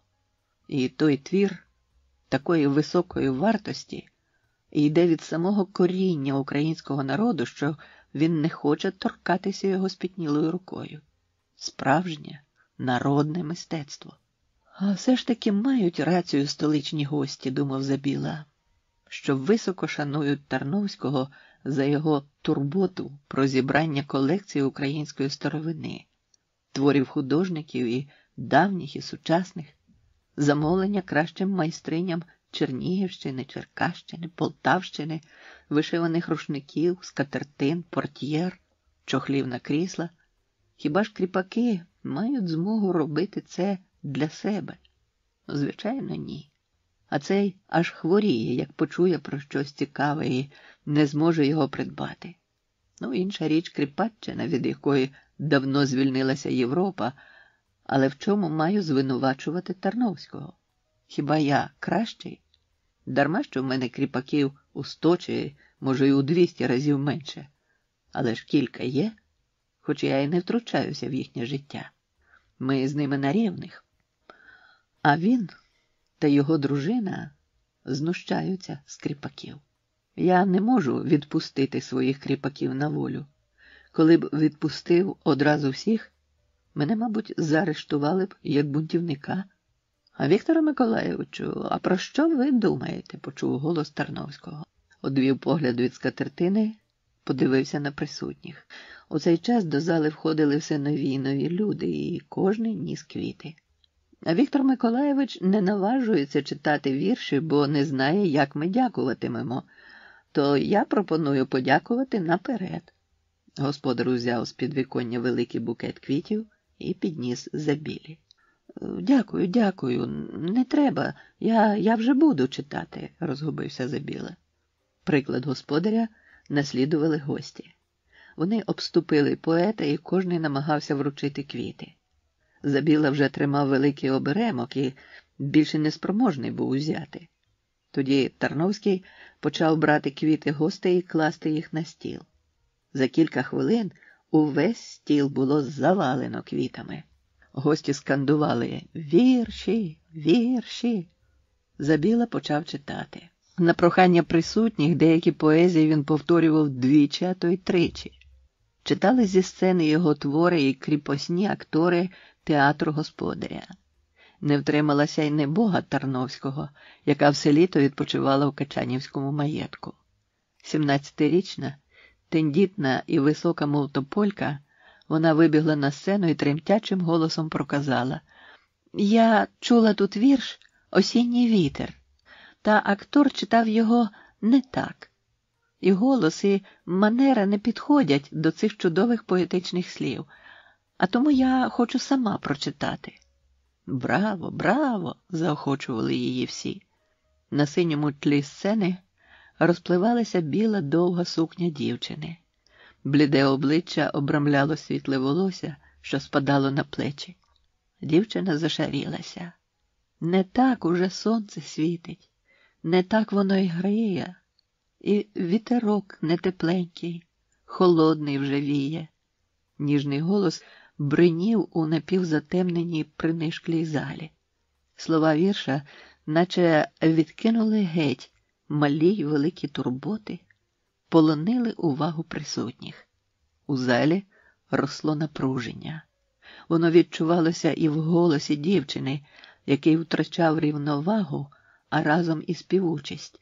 Теє ж сонце знов засвітить, теє ж і знов гріє, тая ж дівка, тая сама більш не молодіє. Не вертаться весні твоїй, я сказав дівчині, як у лузі серед зими не цвісти калині. З останніми словами почулися зітхання, і в цю мить оплески струсонули палац. Віктор Забіла підійшов до відчиненого вікна, дихалося важко. Прохолода і запах липового цвіту освіжили поета. Тріумф! Не всі митці доживають до такого щастя, обнімаючи Забілу, говорив Штернберг. Підійшли друзі, господар, вони обнімали поета, тиснули йому руки. «А чого ж не друкуєте книжку, Вікторе Миколайовичу?» – запитав Глінка. «У нас в Росії небагато знайдеться поетів, чиї вірші так любили б, як ваші на Україні. Видрукуємо», – втрутився в розмову Тарновський. «Я вже потурбувався. Видрукуємо своїм коштом». «Справді, Григорію Степановичу, ви маєте зв'язки, гроші, нарешті силу?» – просив Глінка. «Обов'язково допоможу, Михайле Івановичу. І коштів не пошкодую. Досі на поезію я мало звертав увагу», – зізнався Тарновський. «Тепер я бачу, чого варті ці вірші». «О, це перлини вашого південного краю», – звернувся Глінка до Забіли. «Я привезу в Петербург пісні, і вони завоюють серця всіх жінок столиці. Крім хіба що моєї Марії Петрівни. Бо там ні серця, ні розуму». З гіркотою подумав про свою дружину. Молоду симпатичну жінку, про яку в Петербурзі говорили так. Вона знає, що вона дуже вродлива, і більше вона нічого не знає. Уже тоді Глінка усвідомлював неминучість розриву з дружиною. Передбачав неприємності, що їх доведеться пережити у зв'язку з розлученням, і це заважало йому в роботі. До Тарновського підбіг наймит у довгій, мало не до колін сатиновій лівреї. Нахилився і щось прошепотів на вухо. З обличчя господаря можна було прочитати, що це потішило його. І він рішуче наказав: «Негайно веди сюди». По хвилині до зали, несміливо раз у раз вклоняючись на всі боки, ступив чоловік, років 35. На мотузку через плече його висіла кобза. Тарновський провів гостя і посадив неподалік від сцени. Кобзар. Вересай Остап. А до невеликого фортепіано, що стояло на сцені, вже йшов Глінка. На прохання присутніх композитор виконав свої пісні на слова Віктора Забіли. Граючи, композитор вдивлявся в кобзареве обличчя з широкою чорною бородою і думав, чи й справді ця людина така талановита, про що говорять по всій Україні. Сумнівався, бо побачив людину в сільській полотняній одежі, грубої роботи кобзу, молоде чоло, але вже з помітними зморшками, і запалі очі, темні. Тільки-но змовли оплески і захоплені вигуки на адресу композитора та поета, а господар уже всаджував на сцені кобзаря. Вересай поклав на коліна кобзу, торкнувся струн і заспівав на свій мотив «Не щебечи, соловейку». «Гарна мелодія», – подумав композитор. «Приємно звучить, та надто сумна, аж сльози видавлює. Моя стриманіша для столичних слухачів». «Остапе», – звернувся до кобзаря Тарновський, – «щойно ти чув цю пісню, музика російського композитора. А чи зможеш повторити її на кобзі?» «Спробую», – зніяковіло відповів Вересай. Композитор чув усі відтінки і забарвлення своєї музики. Навіть для нього, автора Івана Сусаніна, здавалося неймовірним точне повторення такої складної мелодії з першого слухання. Потім Вересай грав і співав українські думи, історичні пісні, жартівливі наспіви. Своїм талантом кобзар полонив великого композитора. День, розпочатий на честь Віктора Забіли, перетворився на загальне свято. Глінка працював наполегливо. Робота над оперою Руслан і Людмила посувалася досить швидко. Композитор щойно закінчив «Марш Чорномора» і почав писати персидський хор. Ноти одразу переписувалися і потрапляли на пюпітри музик кріпосного оркестру. Калінич без кінця примушував музикантів та хористів репетирувати. Нарешті музику написано і вивчено. В парадній їдальні палацу знову зібралися гості Качанівки, що жили тут усе літо. На сцені оркестр і хор Тарновського. На його прохання співав Ізабіла. Він у першому ряду. Ось Калінич махнув паличкою, глядачі принишкли, мелодійно звучать голоси. Лягає в полі морок ночі, а від хвиль піднявся вітер прохолодний. Вже пізно, подорожній молодий, сховайся в терем наш відрадний. Високий тенор поета виділявся з-поміж інших голосів. Композитор вдячно поглядав на Забілу, що прикрасив своїм голосом хор Тарновського. Після прослухування Глінка тиснув Забілі руку і обнімав його. Швидко збігав час у творчості та розвагах. Забіла часто бував серед дітей, яких відібрав Глінка для придворної капели. Грався з ними і по-батьківськи наказував не забувати рідного краю. А Глінка готувався до від'їзду. Господар догоджав йому як міг. Гостям ні в чому не було відмови. До їхніх послуг хор, оркестр, театр. Прощальну вечерю Тарновський влаштував у парку. Запасливий господар дістав з погребів найкращого вина. Обличчя усміхнене, в очах ледве помітна тривога, чи гідно віддячать йому гості, чи повезуть славу про його гостинність до столиці. І коли з-за столу підвівся Глінка, він аж подався вперед. А композитор заспівує свою нову пісню, написану на слова Маркевича, Забіли, Скоропадського і Штернберга. Вони створили її як подяку господареві за гостинність. «Прекрасен, о хозяин милый, очарователен твой дом, какой живительною силой для нас исполнен твой прием. Тебе с гармонией от чувства дает поэзия привет, благодарит тебя искусство и яркой живописи свет».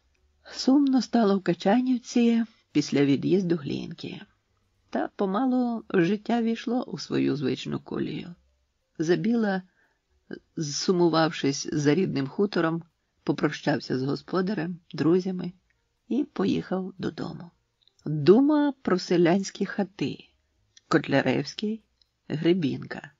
Слава романців у Петербурзі. Заочне знайомство з Шевченком. Майже все літо не був Забіла на хуторі Кинь-Горе. Коли під'їжджав, аж серце стислося. Так знудьгувався. В гостях добре, а дома краще, згадав старе як світ прислів'я. Цього ж дня поет побував у кожній селянській хаті, у кожній родині. Він бачив разючі зміни. Влітку й сліду не лишалося від того смороду, що душив людей у малюсіньких хатках, де ховалося від морозу все живе. Побілено стіни, стелі, долівки змазано глиною, у хатах прохолода і запах польових квітів. Причепурилася і лагодякова хатка. Побілена, знято очерет, яким на зиму хату обставляли від морозу та вітру. Лишилися самі жертки. Стоїть, немов підперезана. Назустріч Забілі вийшла Васа. Заплакала, посміхнулася. «Здрастуйте, Васо», – привітався Забіла. «Плачете чи радієте?» «Радію і плачу», – відповіла жінка. «Заходьте в хату, заходьте», – запросила. «Ви тепер так рідко на хуторі, що не знаю, наш пан ви чи гість?» «Звичайно, гість, якщо пускаєте в хату. А не пустите, то й зовсім чужий», – пожартував Забіла. «А де Андрій Микитович, де Ганна?» – спитав уже в хаті, коли сів до столу. «У полі. Кінчають жнива. А я з обіду сьогодні вдома. Вже не подужаю цілий день під сонцем. То, як собі маєте, так і робіть. Ваша воля, відповів Забіла. Поділіться ще, чого радієте і чого плачете. Хочу всі хуторські новини знати. Радію вашому приїзду. Скучили. Ну, а чого плачете? Домагався Забіла з турботою. Може, щось трапилося? Жінка знітилася, але побачила, що Забіла чекає, заплакала і пояснила. Двічі за літо свати приходили до Ганни від 2 парубків. І хлопці гарні, роботящі, неледарі, розумні. А вона їм гарбуза. Каже, нікого мені не треба. Розповідь схвилювала Забілу. Він сидів мовчазний. Не заспокоював Ганнину матір. Не знав, як її втішити. Чекав, поки Васа сама заспокоїться. Через кілька днів неждано-негадано навідалися брати Карпо й Микола. Заходьте, сідайте, гості рідні. Вже й бачилися хто зна коли. Ось пошукаю пригостити чимось, запрошував Забіла. А чо там заходити? Справа є, кинув похмуро Карпо. Та що ти, Карпе, оце серед двору й говорити будемо? Чи що? Ходімо в хату, сказав молодший Микола. Прийшли в світлицю. Карпо сів біля порога на ослін. Сіру баранячу папаху тримав на коліні.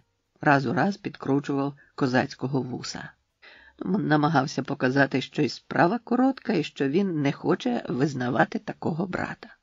Микола пройшов у кімнату, сів біля вікна. Таку ж папаху, як і в старшого брата, поклав на підвіконня. Лікті поставив на коліна, нагнувся, зіпершись головою на руки. На братів не дивився.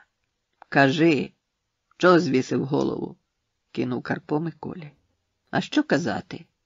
Дивлюсь, Віктор не гірший за нас, і тілом справний, і собою нічого», – сказав, піднявши голову. Віктор стояв насторожений. Нарешті стурбовано запитав. «Ви, бува, не судити мене прийшли? Щось я не второпав, чого ви хочете. Я вас до столу, а ви на мене вовком? Особливо ти, Карпе. Поясніть, що таке?» Так, судитимемо, вихопився Карпо, немов чекав слова, за яке можна було б зачепитися. Ти нас соромиш на весь світ своїми віршиками. То тільки на тебе пальцем показували та різні билиці розповідали, як ти під коней кидався, від їжі відмовлявся. Дівка вже дружиною стала. Спала з чоловіком, а ти на коні ночами на їхньому хуторі топтався. А тепер уже... «Замовкни!» – вигукнув Віктор. «Тепер уже замовкни!» – знову крикнув Віктор. «Тепер уже й на нас указують пальцем. Дивіться, то брати того, що віршики пише. Страждає від кохання. У кожного, Карпе, є свої радощі й болі. Ти за худобу вболіваєш, а я за папір, бо писати нема на чому». Віктор говорив спокійно. «Аби ти завів 3 корови та 50 овечок, то шукав би вила та лопату, а не папір. Та добро наживав би, бо скоро пустиш на вітер те, що мати тобі дала. А то моя справа, Карпе. Я до тебе не прийду кусня просити». «Не зарікайся», – озвався Микола. «Життя таке химерне, що ним сам не керуєш. І зупинитися не можна, якщо кудись людину тягне». «Можна», – все так же голосно говорив Карпо. «Ти що, Микола, заступаєшся за Віктора?» «Не за Віктора. Взагалі, кажу, як буває. А ти, Карпе, немов навіжений. Ну хіба ж людина сама керує своїм життям? Ним або Бог керує, або біс крутить. А ти теж, немов збісився. Прийшов поговорити, то й говори, а не горлань. Бо Віктор вкаже нам на двері і правильно зробить». «Не бійся, я не вкажу на двері», – сказав Віктор.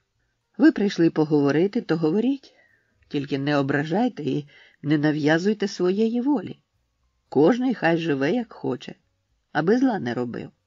«Отож я й кажу», – Карпо заговорив спокійніше. Візьми жінку, молоду, працьовиту, обгороди двір, заведи худобу. А там і діти підуть, і скажуть про тебе, людина за розум взялася. І нам приємніше буде. Ти ж наш брат. Ось у тебе, Карпе, відповів Віктор, дружина ні в року, здорова, працьовита, з приданим, така, яку й шукав. Скажи, а не дай, Господи, вона захворіє і не зможе порати твоє господарство. Ти її виженеш? А чоб це я її виганяв? Що я, нелюд? А чого ж ти мені пропонуєш здорову й роботящу? А мені хай вона хто завгодно, аби я її покохав. Та я після Люби нікого не покохаю. І тобі, Карпе, цього не зрозуміти.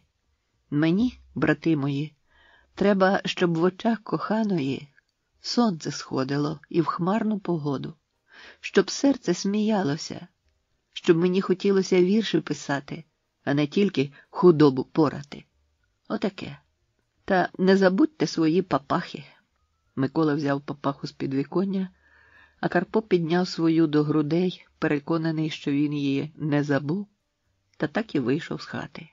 Коли вже зійшли з ганку, Карпо запитав: «А як ти гадаєш, Віктор нас зрозумів?»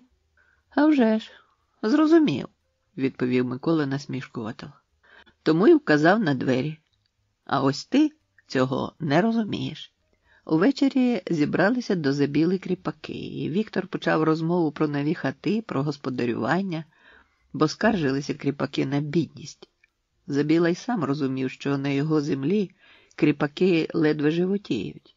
Куди вже там ті хати будувати? Зійшлися на тому, що Андрій Лагодяк поміркує, що робити. «Якби я мав бодай частину прибутків Тарновського», – розмірковував Забіла, – «були б і хатки селянам, і худоба. Царі покріпачили народ. Одні мають усе, а інші нічого. Люди працюють багато, а самі голодні. Немає шкіл, немає справжньої віри в Бога. Та в кожного є щось своє за душею. Та мені все-таки легше. У мене є вірші». Віршувалося якось само собою. Любив сидіти під тополями, що вже піднялися вище хати. Змайстрував столик, 2 лавки приладнав. До своїх віршів ставився недбало. Записував мало. То під рукою чорнила не було, то пір'їну кіт згриз, то паперу не було. А інколи й клопоти собі зайвого не хотів додавати, бо, як писав вірші, то любив, щоб і стіл застелений був, і перо змайстроване доладно, і наливочка на столі, щоб стояла. Хоч би так, для годиця. А воно не випадало все, як хотів. Нестатки, брак часу, клопіт домашній. І все ж у вільний час узявся упорядковувати свій поетичний доробок. Привіз із борзни кілька товстих зошитів. Почитає, подумає над віршем, а змінювати нічого не наважується. До вподоби йому перша редакція. Саме те, що вилилося з душі, що закарбувало настрій, думки, почуття. Поет знав, як потрібно, хоч і важко відточувати кожен рядок, кожне слово. Так робили чи не всі поети. Та Забіла не йшов тим шляхом. Йому хотілося зберегти першу думку, перше слово, порух душі. Пізньої осені 1838 року до Борзни дійшла чутка про смерть Івана Петровича Котляревського. Ще в Ніжинській гімназії Забіла брав у Гоголя Вергілієву Енеїду на малоросійський язик переложеною, видану в Петербурзі 1809 року, і кілька разів перечитував її. Знав на пам'ять великі уривки. Коли поему прочитала більшість учнів, почалися ігри в Енеїду. Забіла незмінно був Енеєм. У Ніжинській гімназії всі знали, що Полтавський театр ставить 2 п'єси свого директора – Наталку Полтавку і Москаля-чарівника. Про ці вистави багато разів писали до Ніжина 3 Котляревським, далеким родичам Івана Петровича, які вчилися із Забілою в одному класі. Котляревські навіть намагалися дістати список п'єси, щоб поставити в гімназії. Пісеньку з Наталки Полтавки співали скрізь. Дід рудий, баба руда, батько рудий, мати руда, дядько рудий, тітка руда, брат рудий, сестра руда, і я рудий. Руду взяв, бо рудую сподобав. Переглядаючи бібліотеку Тарновського в Качанівці, поет бачив і перше видання поеми 1798 року, і друге видання, вже повніше, яке читав у Ніжині. Пригадав розповідь Миколи Маркевича, як він у 1826 році, перебуваючи в Полтаві, познайомився з Іваном Петровичем і почув від нього, що в місті продається велика бібліотека відомого російського поета і перекладача, колишнього видавця журналу «Невинне упражнення» та газети «Санкт-Петербурзькі відомості» Іпполита Богдановича. Маркевич зацікавився цим і придбав ту бібліотеку. Вона потім дуже згодилася йому для роботи. І ось чутка про смерть Котляревського. Якби одразу одержав звістку, поїхав би на похорон. А так можна тільки на могилу подивитися та рушник на хрест повісити. Захотів Забіла мати в себе текст поеми. Але купити книжку ніде. У Тарновського посоромився попросити. Тож один вихід – переписати. Це не важко. Попереду довга холодна зима і постійні запрошення до Качанівки. Там і список поеми зроблю, вирішив поет. Кілька разів їздив до Качанівки переписувати Енеїду. І кожного разу по тижню просиджував там, хоч і писав швидко. А як повертався додому, весь хутір збирався до нього в хату. І старі, й малі. Що реготу було? Енеїду читали до самої весни. Весняне бездоріжжя затримало в дорозі лист Євгена Гребінки. Віктор одержав його, коли вже на хуторі відсіялися і відсадилися.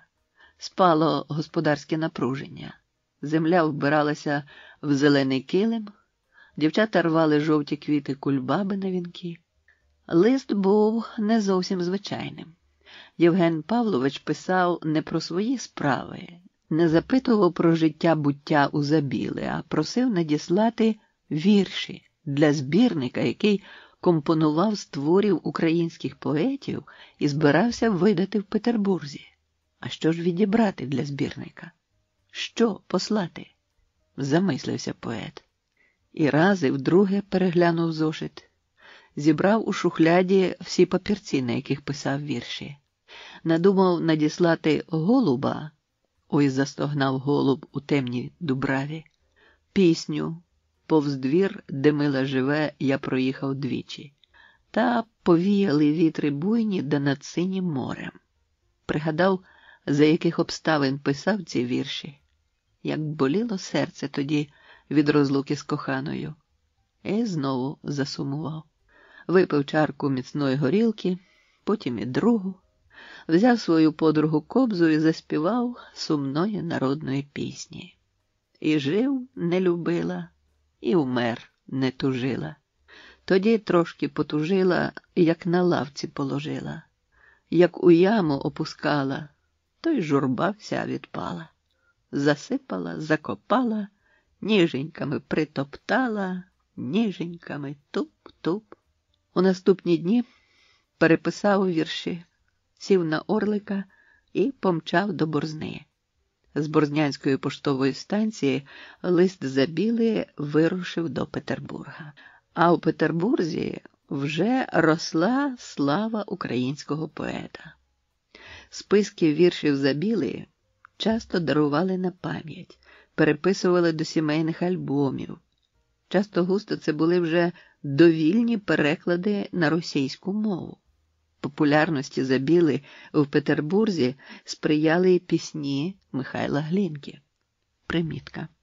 У лютому 1839 року було видано третій зошит «Собрання музикальних п'єс, написаного Глінкою». До збірки війшла пісня «Не щебечи соловейку». А в грудні того ж року видано 5-й зошит, до якого ввійшла пісня «Гуде вітер вельми в полі». Слава творця першої російської національної опери була величезна. Численні шанувальники його музики підхоплювали кожен новий музичний твір, виконували його на вечорах, у салонах, на званих обідах. Тож усі цікавилися і автором проникливих поетичних рядків, що лягли на музику. І обов'язково говорилося про нещасливе кохання поета. Кожний оповідач щось додавав від себе, щоб зацікавити слухачів. І ці розповіді звучали як легенда. Чимало українців, що жили в Петербурзі, художників, письменників, викладачів, артистів, були випускниками Ніжинської гімназії. Вони знали або чули про свого земляка і мимоволі поширювали ті легенди. Забіла був не тільки відомим поетом того часу, а й втіленням чесності та вірності. Петербурзькі українці, що групувалися навколо Євгена Гребінки, з багатьох джерел, листів з України, розповідей Григорія Тарновського та Василя Штенберга, знали про Забілу і раділи появі ще одного українського поета. Ще восени 1838 року, повернувшись з України, Василь Штенберг познайомився в Академії мистецтв з Тарасом Шевченком. Полюбив Тараса за щирість і відвертість, великий талант і сміливість. Василь Іванович і розповів Шевченкові про Віктора Забілу. Дав почитати зошит, привезений з Качанівки. Твори, пройняті щирим почуттям, і незвичайна доля їх автора зацікавили Шевченка. Навесні 1840 року до Петербурга приїхав Микола Маркевич, щоб попрацювати над 5-томною історією Малоросії. Добре знаний серед української громади Петербурга, він одразу захотів зустрітися з Шевченком. Тарас Григорович прискіпливо розпитував Маркевича про Україну. Розпитував і про Забілу. Туга за рідним краєм не полишала поета ані на мить. А після кожної зустрічі з земляком, та ще коли той недавно з України, здається, і сам пішки йшов би на рідну землю, аби зустрітися з рідними, побачити земляків. На згадку про цю зустріч Шевченко написав Миколі Маркевичу вірш. Почав звернення до земляка. «Бандуристе, орле сизий, добре тобі, брате, маєш крила, маєш силу, є коли літати, тепер летиш в Україну». А закінчив своїми думами. Полетів би, послухав би, заплакав би з ними. Та ба, доля приборкала меж людьми чужими. Кобзар багатий і бідний. Весна 1840 року в Чернігівській губернії була затяжна.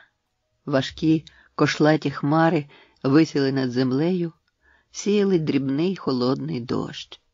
З вечора бралося на морозець, що тримався півночі, далі сипало сніжком, а потім знову хлюпало з неба. Нарешті дмухнув теплий вітерець, застелив долини туманами, пороштовхував у різнобіч холодні хмари. Земля посміхнулася сонцеві, дихнула вільно і глибоко. Зазеленіли верби, вбралися в м'якенькі котики. За кілька днів укрилися травою ще неорані лани й городи, в небі з'явилися перші жайвори. У таку пору Григорія Тарновського тягло додому. Його турбував Качанівський маєток. Кілька тисяч десятин землі, худоба, водяні млини. Чи не пошкодило їх під час льодоходу? А кінний завод? Чи розпродано верхових і робочих коней? І ще багато різних справ хвилювали його. Та він не міг вирватися з Петербурга. У північній столиці ще не відчувалося наближення весни. Тривали зимові літературно-музичні вечори на теплих квартирах. Влаштовував такі вечори і Микола Маркевич, який тимчасово переселився до Петербурга. У Маркевича бували Глінка, Штернберг, Шевченко, Тарновський і багато інших письменників, художників, музикантів. Інколи збиралося більше 50 чоловік, і кожен відоме ім'я або молодий талант. То хіба міг Тарновський покинути таке товариство? Покинути навіть заради Качанівки. 12 лютого 1840 року Шевченко дістав дозвіл на видання своєї книжечки, яку назвав «Кобзар». А через місяць, 12 березня, син Отечества вже надрукував обурену рецензію на цю збірку. Нестор Кукольник на літературних вечорах у Маркевича критикував «Кобзар» за шкідливий і небезпечний напрям. Пропонував заборонити українську мову. Столичні газети та журнали «Библиотека для чтения», «Литературная газета», «Северная пчела», «Отечественные записки», «Маяк» друкували схвальні рецензії на «Кобзар». Тарновський купив у книгарні Полякова 5 примірників «Кобзаря». З них один для Забіли. Запросив Шевченка погостювати в його Качанівці і вирушив на Україну. Вдома Тарновський негайно послав гінця на хутір Кинь-Горе. Йому кортіло розповісти Забілі, яку цікавість викликала в петербурзьких любителів поезії його особа та його вірші. Але Віктора це мало тішило, адже видання збірки затримувалося. Ніхто із столичних видавців не брався надрукувати її. Тарновський заспокоював поета як міг. А це ось вам подарунок. І простягнув Забілі книжечку. Поет узяв збірку, пробіг очима. Кобзар. Шевченка. Санкт-Петербург, 1840. В типографії Фішера. Друкувати дозволяється з тим, щоб після видрукування подано було в цензурний комітет узаконену кількість примірників. Перед титульною сторінкою малюнок. Сліпий кобзар з хлопчиком, яких тоді багато ходило по Україні. Він сидить на призбі біля рогу селянської хати. Над головою звисає солом'яна стріха. Худий, з сивими козацькими вусами, щоки запалі. На правому коліні кобза. Ліва рука тримає гриф, права лежить на струнах. Заплющ очі і почуєш кобзаря. Полине гірка кріпацька дума. Поруч на призбі торбина з милостинею. Хлопчик-поводир, босий, у білій полотняній сорочці, стоїть поруч. На ньому солом'яний бриль з дорослої людини, який хтось уже, мабуть, викинув. А може, батько на панщину ходив у ньому, а тепер відправив у поводирі зайвого рота, бо нічим годувати. Та й віддав бриля. Останнє, що в нього було. Через плече шанька для милостині. В руках кобзарева паличка, якою той намацує дорогу. Поруч із хлопчиком маленьке чорне собача. Воно стоїть на задніх лапах, передні поклала на свого годувальника і захисника.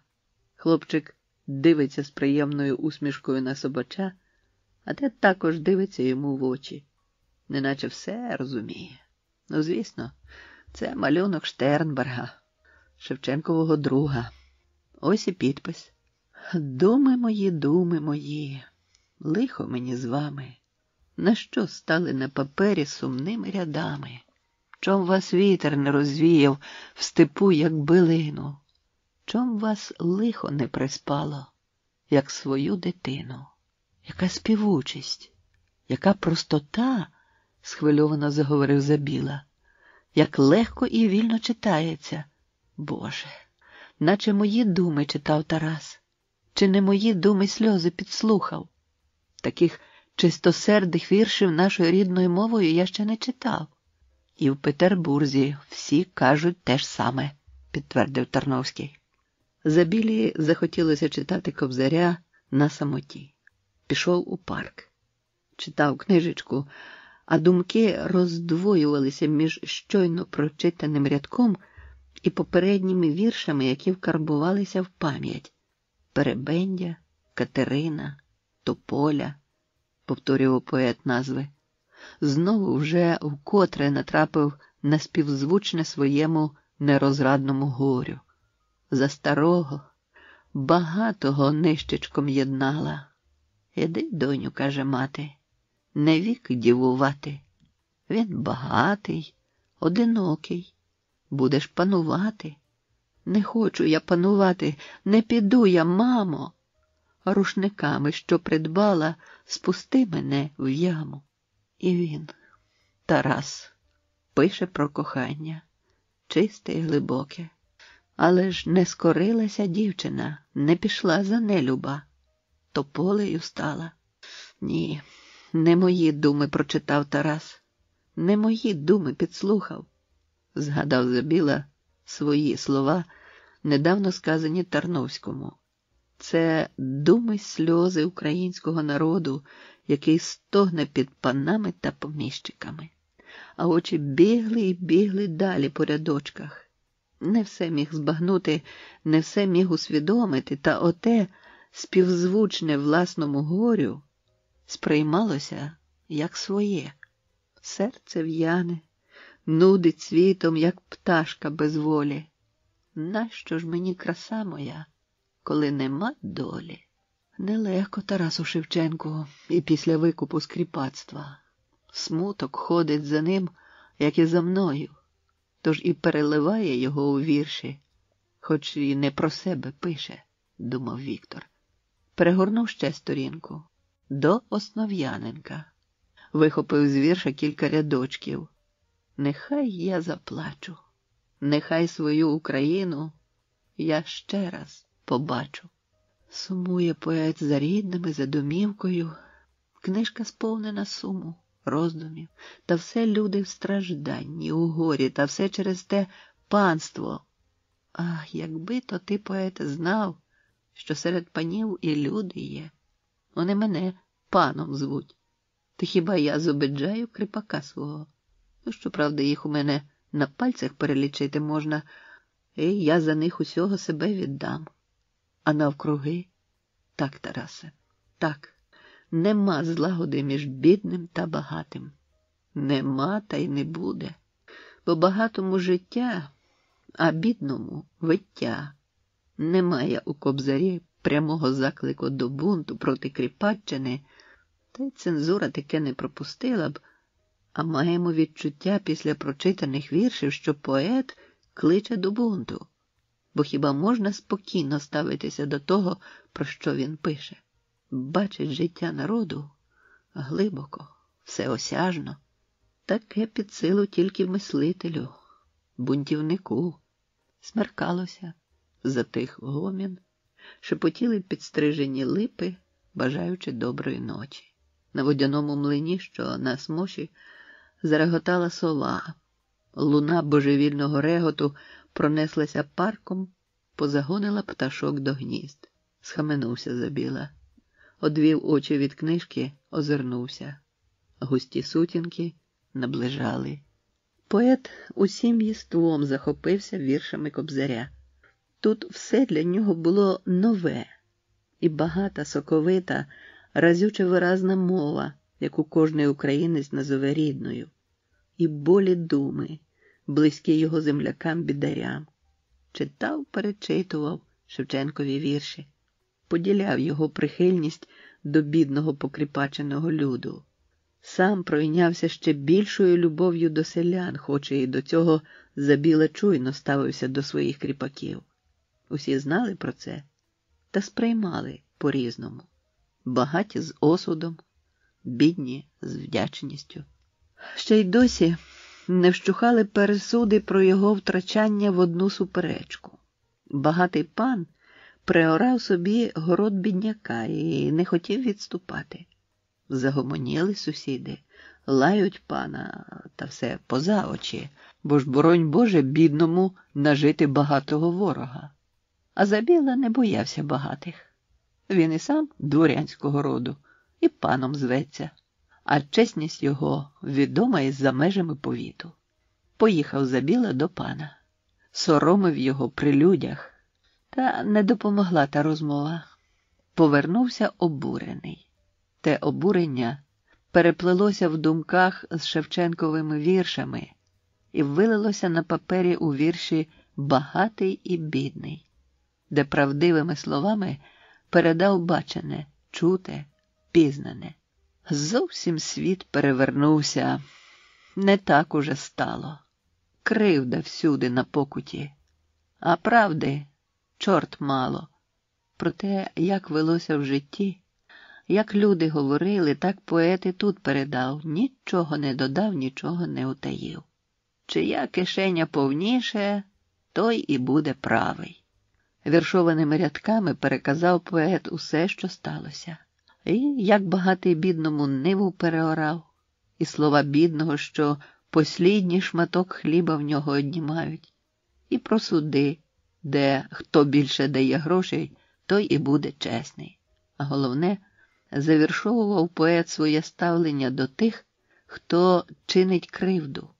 Таким би замість мундирів петлі б дать на шиї, да голодом перемучить, потопить в помиї, щоб і води не поганить, чистої, бігучої, по 2 разом в помийницю. Вони дуже гнучі. Ластовка, школа, дарунок Шевченка. Небіж Тарновського Василь, який колись учився із Забілою в Ніжинській гімназії, безмежно захоплювався збиранням української старовини.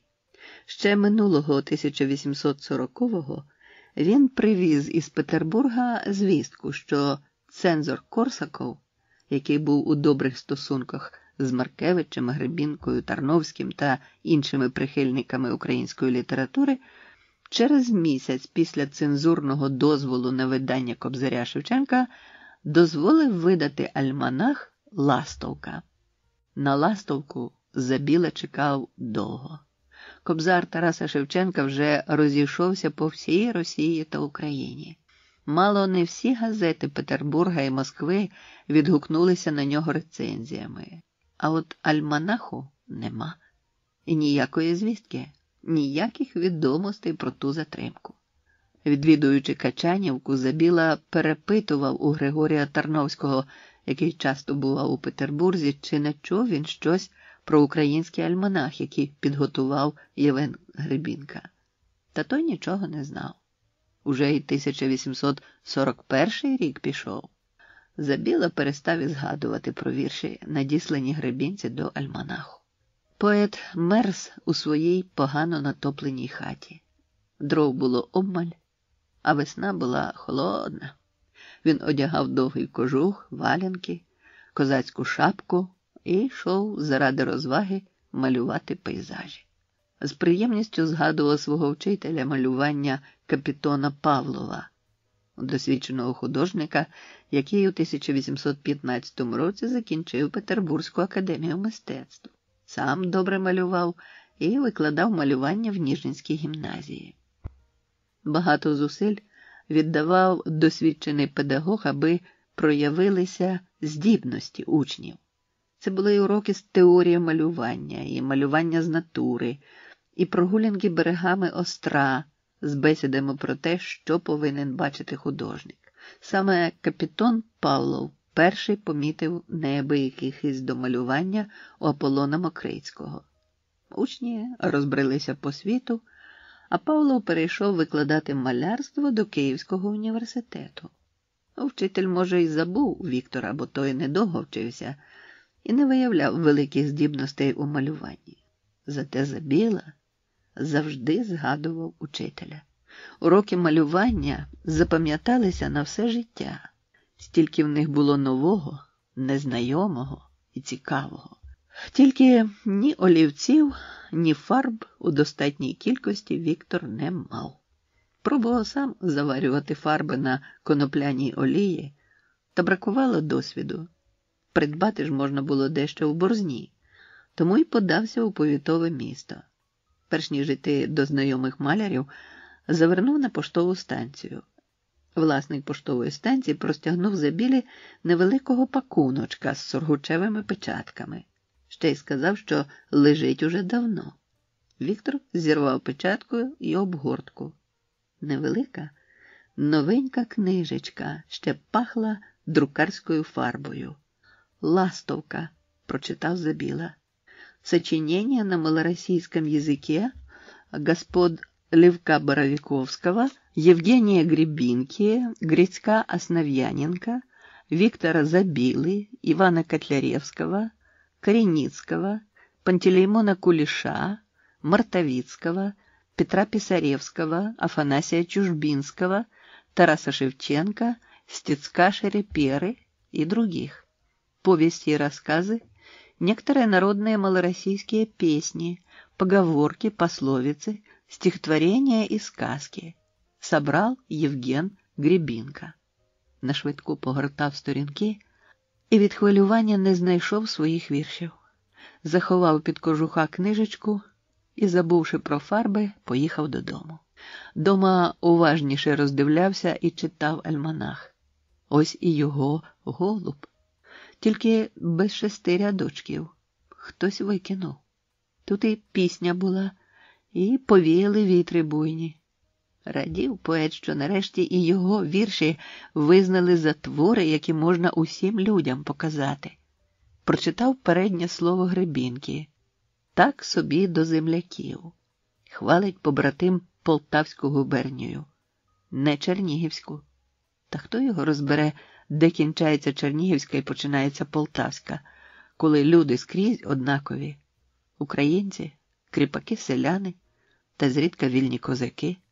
А Борзнянський повіт стоїть на межі між губерніями, і все оте можна віднести й до Борзнянщини. І степи, і ліси, і сади, і байраки, і щуки, і карасі, і вишні, і черешні, і усякі напитки, і воли, і добрі коні, і добрі люди – усе є, усього багацько. А тих, мовляв, дівчат та молодиць, не проти ночі згадуючи. Ох, бодай їх! Досі з думки не йдуть. Одну описав покійний Котляревський. Наталку Полтавку. Весь світ звеселив. Усі, і наші, і москалі, і німці, і турки не нахваляться. Спасибі, говорять. Де ж воно те все, повторював гірко Забіла. Бог дав, та не всім.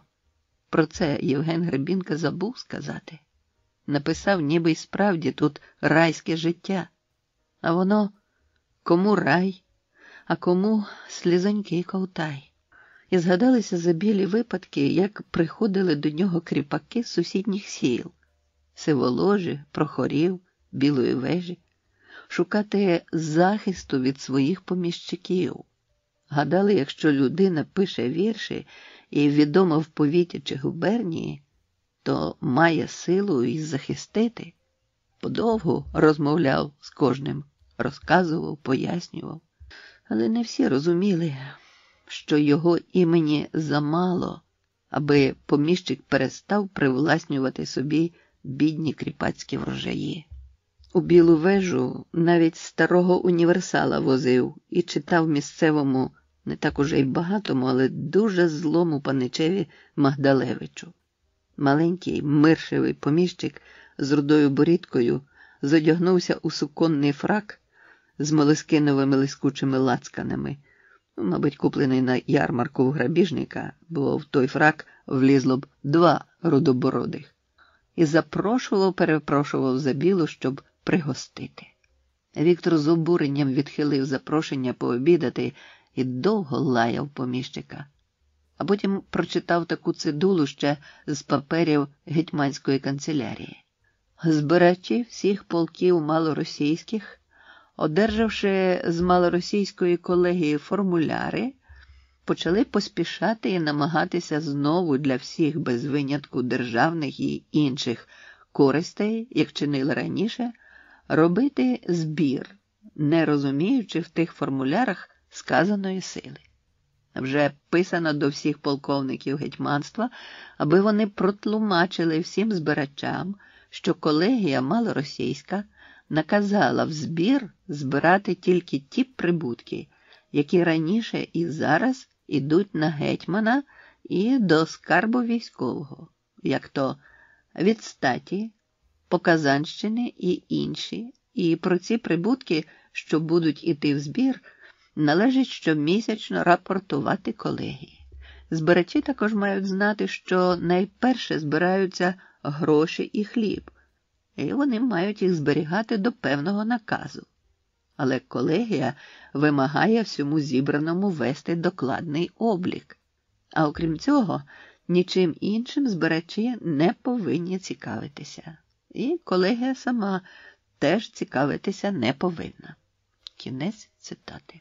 Не зрозумів Забілу й поміщик, від якої канцелярії він приїхав, хто його уповноважував захищати селян. Спитати прибулого ревізора боявся, а безліч разів обіцяв виправитися, знаючи, що ревізор може приїхати раз у 5 чи 10 років і що утискатиме він селян, як і раніше. Забіла читав любі серцю Шевченкові вірші, деяких з них вчив на пам'яті і потім співав на свій мотив. До тих віршів пісень і ластовка додала «Вітре буйний». І, може, найбільше до душі припала поема «Причинна». З першого разу запам'ятав початок, узяв кобзу і заспівав, як зміг.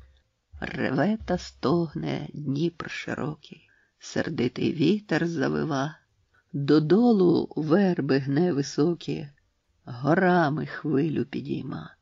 Альманах «Ластовка» в одноманітне життя Забіли приніс радість. Піднесений настрій не полишав поета. Він охоче взявся за своє невлаштоване господарство. А вечорами читав з альманаху кріпакам та кріпачкам вірші Шевченка, байки Гребінки, Боровиковського. Приходила і Ганна Лагодяк, яка й досі жила з батьками. Вона слухала залюбки і дивилася на Забілу такими ж закоханими очима, як і 5 років тому. Особливо любив поет читати дітям. Діти слухали мовчки, а в очах такі гордощі, ніби вони вже пізнали весь світ. Коли траплялося щось веселе, то сміх той був від серця. Улітку любив катати дітей на човні, і вони тяглися до нього. Старшенькі дядьком Віктором величали. За кілька років і ставок у берегах травицею поріс. Топольки піднялися, тендітними кронами вабили в тінь. Бувало, й на острівці висадяться. Туляться діти до нього, як до батька, і слухають розповіді про минувшину, військо запорозьке, про великі міста, де кам'яні будинки вище за стару тополю, що росте під хатою. Розповідав і про військо, де колись вихором на орлику носився. Кожного літа Забіла жнивував разом з хуторянами. Він не знав, де чиє поле, хто на ньому сіяв жито і кому належить врожай.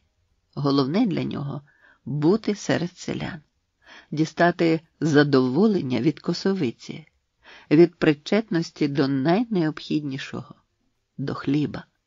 Липневий ранок ще ледь ставав над хутором, роси тільки лягали на жито, а вже мантачки вигравали на косах.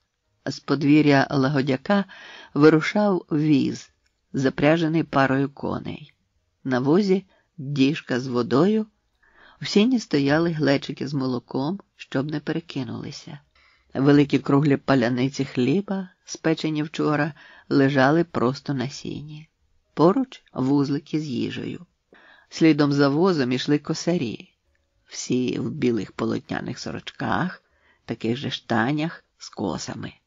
Серед них і Віктор, теж одягнутий, як усі. Косарі небагатослівні, зосереджені, немов бережуть силу до важкої праці. Хвилин за 15 уже були біля лану. Віз ставили від дороги, у рівчаку викопували заглибину, в неї переносили їжу та глечики. Коней прив'язували до воза, підкладали сіна. Жінки затримувалися, Збирали у вузлики хто що приберіг до косовиці. Пиріжки з вишнями, вареники з рибою, скибочки печених солодких минулорічних буряків, пляшки з квасом із сухих груш-дичок та житніх висівок. У загінку першим ставав Забіла. Потім ішов Лагодяк. За ним інші хуторяни. Косили мовчки. Тільки коси гомоніли. Шух, шух, шух. На півгонах відпочивали, мантачили коси і знову шух, шух, шух. А зовсім поруч жали жінки. Попереду Ганна Лагодяк. Ліва рука швидко збирає стеблини в жмут. У правій – серп. Рухи швидкі, серп весь час у роботі. Ганна встигає час від часу подивитися на Віктора. Але гони розходяться в різні боки. І скоро Забіла опинився у неї за спиною. Ну і хай люди бачать, хай що завгодно думають і говорять. А я любила його і буду любити, говорить сама собі. Настрій у неї гарний. Жито вродило і погода видалася для косовиці.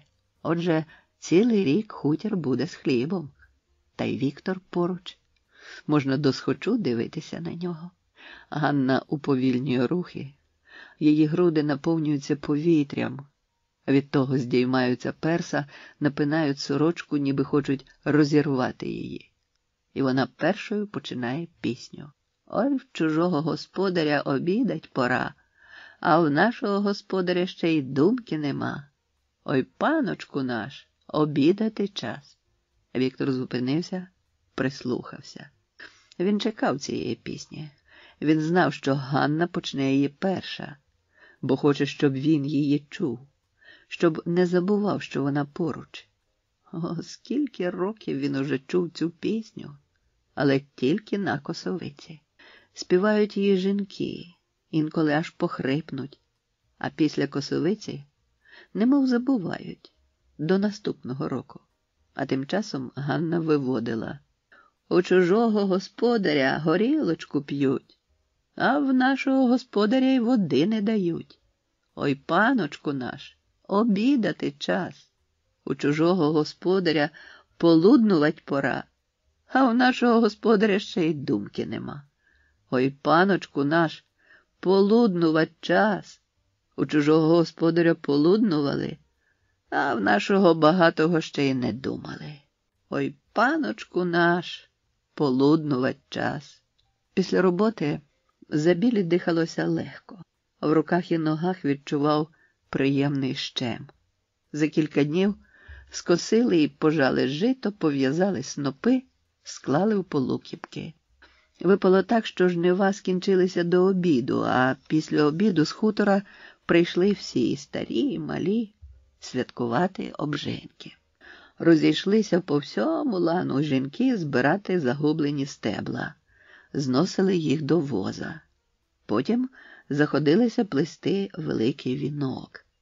Чоловіки обступили жінок і дивилися, як вони плетуть, а жінки співали: «Ой, чиє ж то поле зажовтіло стоя, Вікторове поле зажовтіло стоя, жінці молодії, серпи золотії, ой, чиє ж то поле задрімало стоя, а то Грицькове поле задрімало стоя, жінці всі старії, серпи всі стальніє, а ми своєму пану і зробили славу, житечко пожали, в снопи пов'язали, у копи поклали, а ми своєму пану і зробили славу. Ой, паночку наш, обжиночки в час». Сплетений вінок одягли Ганні, а вона одягла його на Віктора. І зробила це з великою радістю. Опісля обідали в полі всім хутором.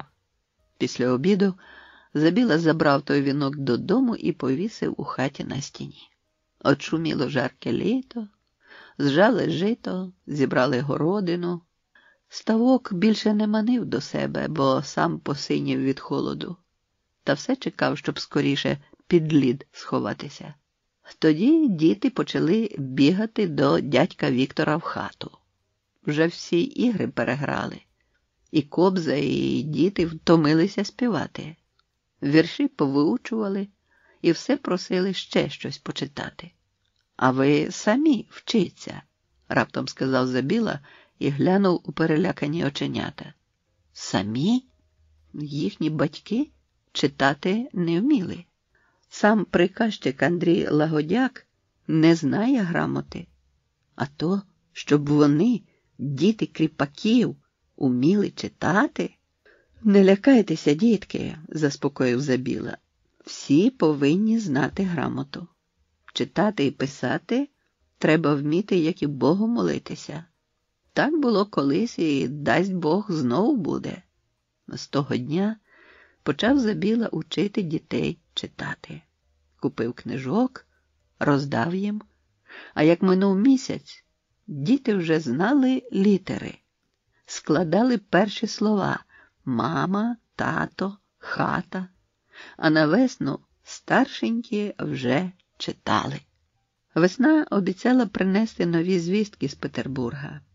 Літературне життя північної столиці виразно відчувалося в Україні.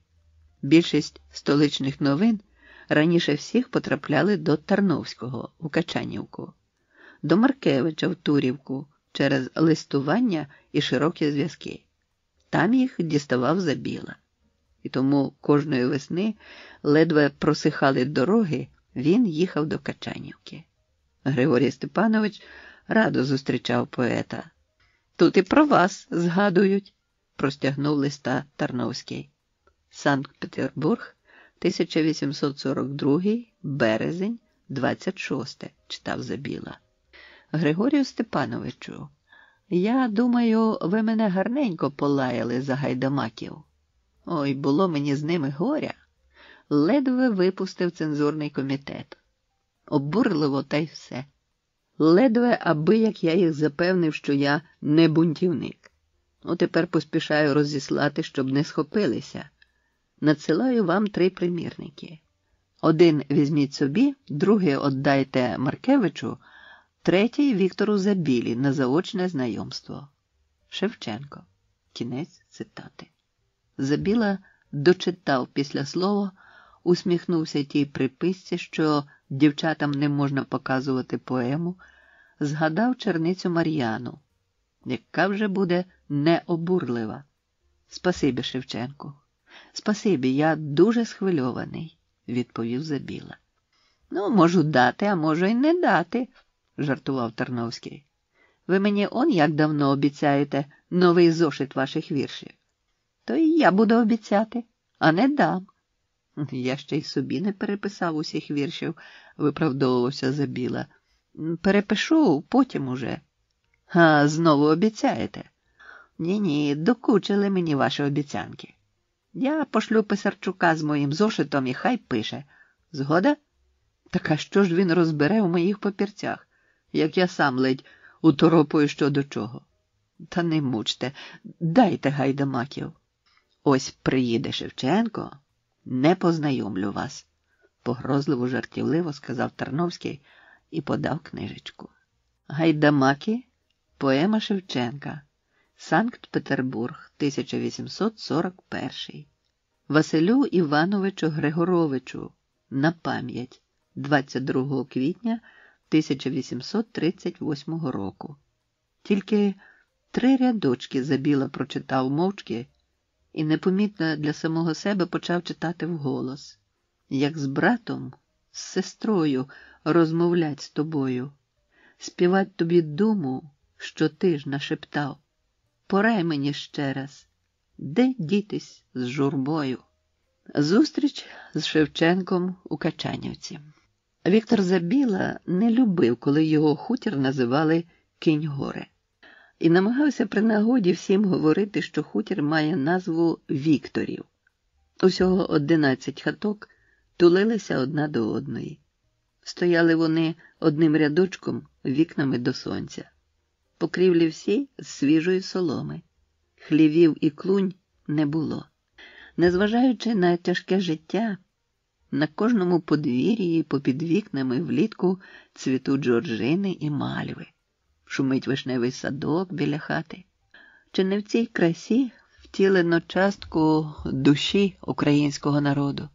Хатки позамітало снігом так, що в деяких і дахів не видно. Від хати до хати в снігу ходи викопані. Вісті з навколишнього світу сюди надходили повільно, та й зовсім минали. Забіла не виїжджав з дому кілька місяців. Про хворобу качанівського мецената почув у Борзні після Різдвяних свят. Поет одразу поїхав провідати Тарновського. Та чутка була надто запізніла. Господар Качанівки вже був здоровий і веселий. Він щойно дістав листа з Петербурга від Тараса Шевченка, писаного 25 січня 1843 року. Шевченко писав: «Ах, якби то мені можна було приїхати до Солов'я, картину мені надішле, Катерину». Тарновський розгорнув листа. Бачите? Відтворив картину на листочку. А ще пише про неї: «Я намалював картину в той час, як вона попрощалася з своїм москаликом і вертається в село. У царині під куренем дідусь сидить, ложечки собі струже і сумно дивиться на Катерину. А вона, сердешна, тільки плаче та піднімає передню червону запащину. Бо вже, знаєте, трошки теє. А москаль дере собі за своїми тільки курява ляга. Собачка ще поганенька доганяє його, та нібито гавкає. По однім боці могила, на могилі вітряк, а там уже степ тільки мріє. Отака моя картина». Поет і меценат, кожен по-своєму, раділи майбутньому приїзду Шевченка до Качанівки. І думки у кожного були свої. Для Забіли зустріч із Шевченком була життєвою необхідністю. Тарновського вабила популярність Шевченка. До його викупу скріпацтва доклали зусиль Брюлов, Жуковський, а він, Тарновський, надасть талановитому художнику та поетові притулок і купить у нього картини. Як і писав, Шевченко приїхав навесні. Зігріта сонцем земля вкрилася травневим килимом різнотрав'я. Пахло вишневим цвітом, над північним лівобережжям лягли теплі ночі. Господар Качанівки прийняв Шевченка добре, намагався в усьому догодити. На прохання гостя негайно послав вершника запросити Забілу. Почувши про приїзд Шевченка, Забіла покинув усі свої справи і прибув до Качанівки разом із гінцем. Тарновський любив побесідувати після вечері.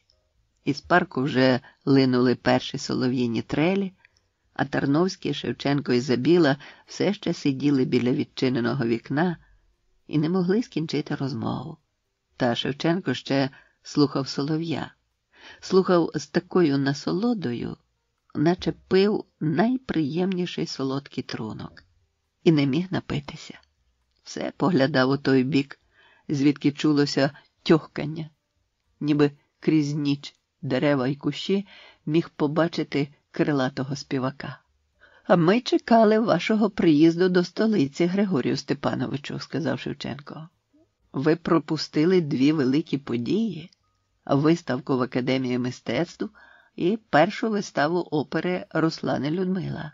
Ці події неповторні. Не міг я. Посилав он Віктора Миколайовича, не поїхав. Якби у вас було в кишенях, як у мене, і ви б не їздили». Вивертаючи кишені, Забіла зобразив жебрака, чим розсмішив Тарновського, а Шевченко спохмурнів. «Я ж пропонував гроші на дорогу. Відмовився», – поскаржився Тарновський. «А яка твоя, Тарасе, участь у виставці?» – запитав Забіла.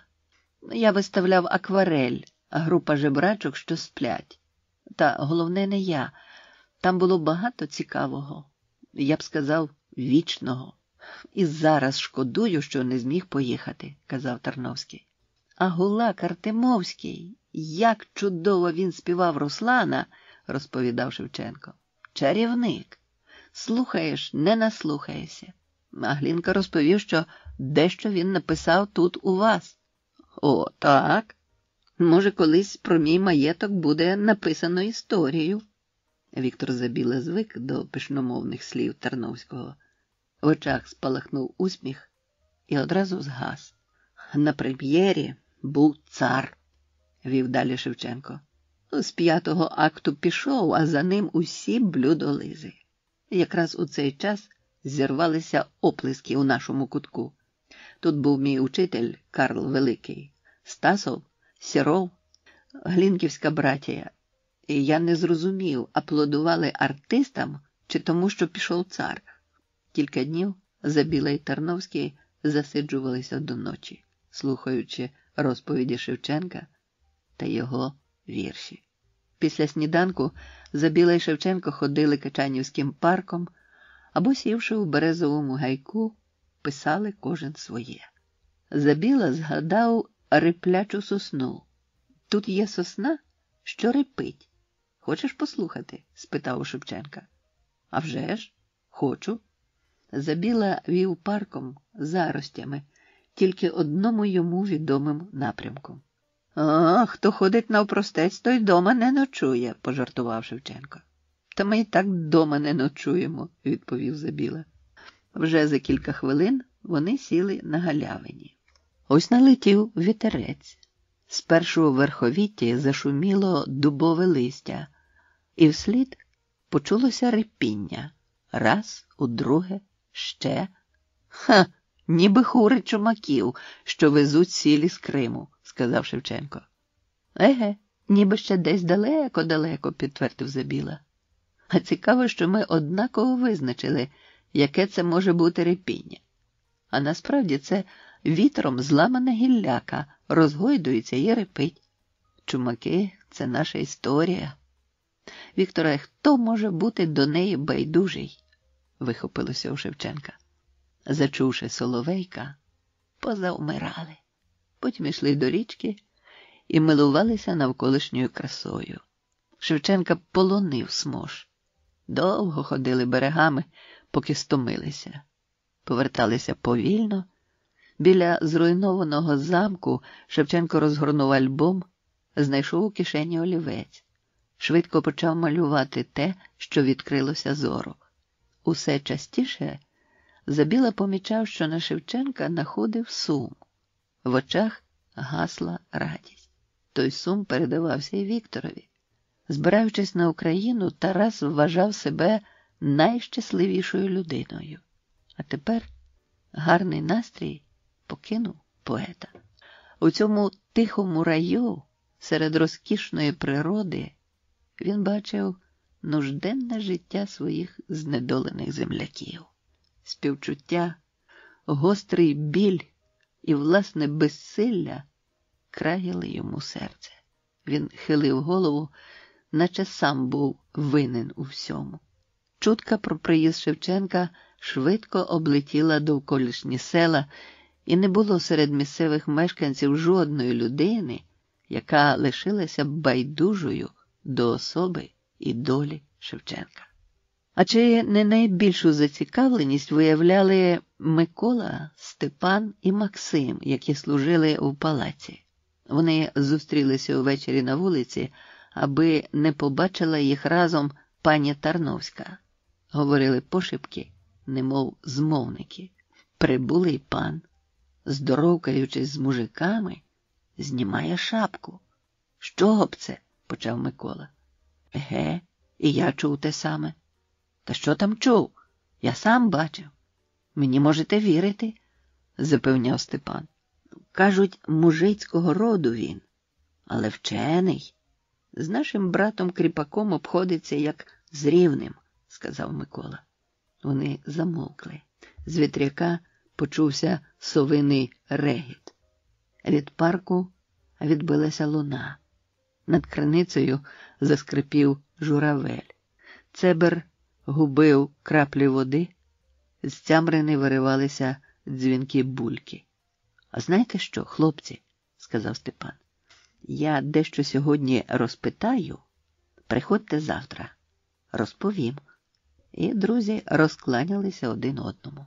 Наступного дня Степан обережно відчинив двері до флігеля, зупинився на порозі, вдивляючись у вицвіле зморщене обличчя ще молодого Максима, лакея Тарновського. Максимові дивно було бачити могутнього Степана тихим і зніяковілим. Це його, Степана, минулого року навесні покликав Тарновський витягти бричку, що загрузла в багнюці. Пані з брички не встала, боялася чобітки забруднити. А Степан був босий. «Ноги відмиються», – сказала пані. І справді ноги відмилися, та Степан захворів. «Посидьмо під іконами, поки нікого нема». «Сідай», – запросив Максим. Над ними потріскувала лампадка, висвітлюючи начищені до блиску панські черевики, набиті тютюном люльки. За вікном визорилася тепла ніч. На вулиці порожньо. Тільки в підсліпуватих вікнах халуп де-не-де блимали каганці. Навіть уночі невтомним жінкам доводилося крутити веретена, готуючи пряжу пані Тарновській. «А розкажи про пана, того, що з Петербурга», – попросив Степан. «Його Тарасом звуть. Син Григорія Шевченка. Лагідний, добрий. Усе нашому панові про той Петербург розказує. Про художників та про картини, театри та про артистів. Пан задоволений. Щодень придумує нові розваги. Гостей скликає. А вчора гість змінився. Став сумний, та все мовчав і писав. А як зіткнеться з паном, сперечаються. А чого б то? Тарас побачив, як наші дівчата чухали п'ятки пані Тарновській. Але їхні розмови мені не дають слухати. Пан мене виганяє. Степан підправив цупкий комірець полотняної сорочки. На ній замість вишивки кольорова нитка вшита. Довго дивився в одну точку, не помічаючи ні латок на зношених полотняних штанях, ні Максима. Не відриваючись від своїх думок, проказав: «Хоч і в панській він одежі, та не схожий на пана. Що ні, то ні. На слух дивиться по-доброму. Не так, як пан», – підтримав товариша Максим. «А ти біля нього трись, все те допоможи», – радив Степан. «Еге, допоможи. Як з моїх рук штиблети забрав і сам чистив. Пан мене вилаяв за це. А він почув і підійшов до нас. Подивилися вони один на одного, пан скис і пішов, нічого не сказавши. Воно путнього чоловіка зразу видно». Вони ще довго сиділи мовчки, поки гнотик не впав у розтоплений лій. На колодках човник. Шевченкові спливало в уяві все пережите до визволення Скрипаччини. Гнітюче, потворне. Він скаржився за білі на легку кріпацьку долю, дарма що вже вільний був. Її винив у тому, що ще не довелося погуляти на вечорницях, хоч і народився на Україні. Забіла розумів Шевченка.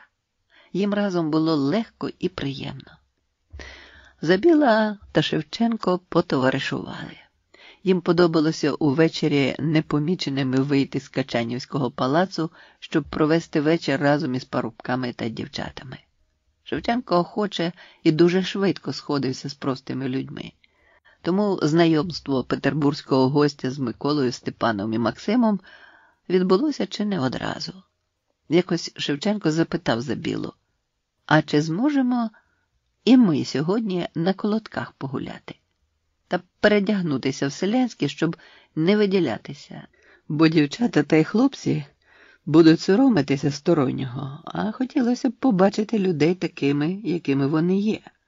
Забіла знав у маєтку Тарновського всіх людей обслуги, ходи і виходи, затишні місця та алеї парку. Знав Качанівку, тому з радістю одразу й відповів. Можна, можна. Я сам хотів запропонувати. Серед людей побудемо, послухаємо, подивимось. Зачекай-но, попросив, я швидко повернуся. Але повернувся Забіла не скоро та був у доброму настрої. Вибачався за затримку.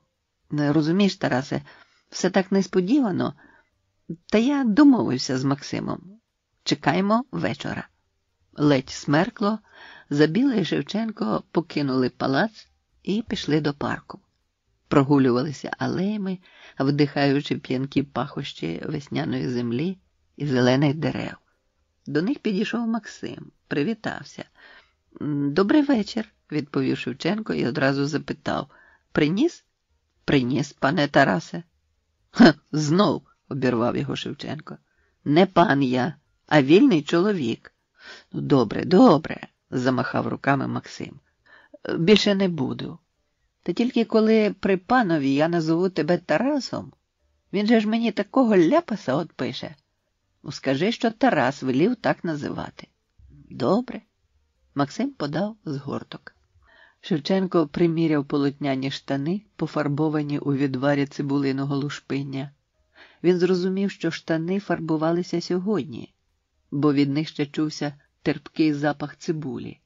Провів долонями по штанях і відчув, що на колінах нашиті латки для міцності. «Бережливі люди», – відзначив про себе. Потім одяг білу полотняну вишиту сорочку. Йому стало приємно в цій одежі, ніби він у ній ходив завжди. «Ну як?» – запитав. «По-нашому», – відповів Максим. «Тутешній ти, Тарасе». «Від роду не столичний, а наш», – сказав Забіла. Прислухалися. З околиці Качанівки долинали перші голоси. «Ой, за гаєм, гаєм, гаєм зелененьким. Чекайте нас, дорогенькі», – радісно кинув у той бік Максим. «Ми вам такого гостя ведемо, що й у сні не присниться». «Стривайте, друзі, ноги підгинаються. 29 років прожив, а на колодках бувати не доводилося. Хлопченям пан з України вивіз. А йду, а ноги мов чужі. Добре, що переодягся. Може, дівчата не пізнають, сміливіші будуть», – сказав Шевченко. Де тихі води Смошу звертають на луки, на високому березі складено вкупи корчі. То їх повиловлювали кріпаки на дрова. Тут збираються на колодки. Коли Віктор, Тарас і Максим підійшли, на корчах уже сиділи Степан, Микола та інші парубки й дівчата. Хтось тихенько виводив: «Тихий Дунай бережечки зносить». Кілька голосів підхопило: молодий козак отамана просить». А далі вже всі разом: «Пусти ж мене, отамане, із полку додому, бо вже скучила, бо вже змучилась дівчина за мною». Ще через кілька рядків голоси раптово обірвалися. Стало так тихо, що було чути, як води Смошу підмивають берег. На темному тлі неба ледь можна було вирізнити силуети присутніх. Порушив тишу Забіла. Полилася його пісня, як сама річка, над луками, над Качанівкою, над парком. Не витримали дівчата й хлопці, підхопили. Разом з усіма заспівав і Шевченко. Його приємний соковитий голос був сповнений оптимізму та смутку, надії та хвилювання.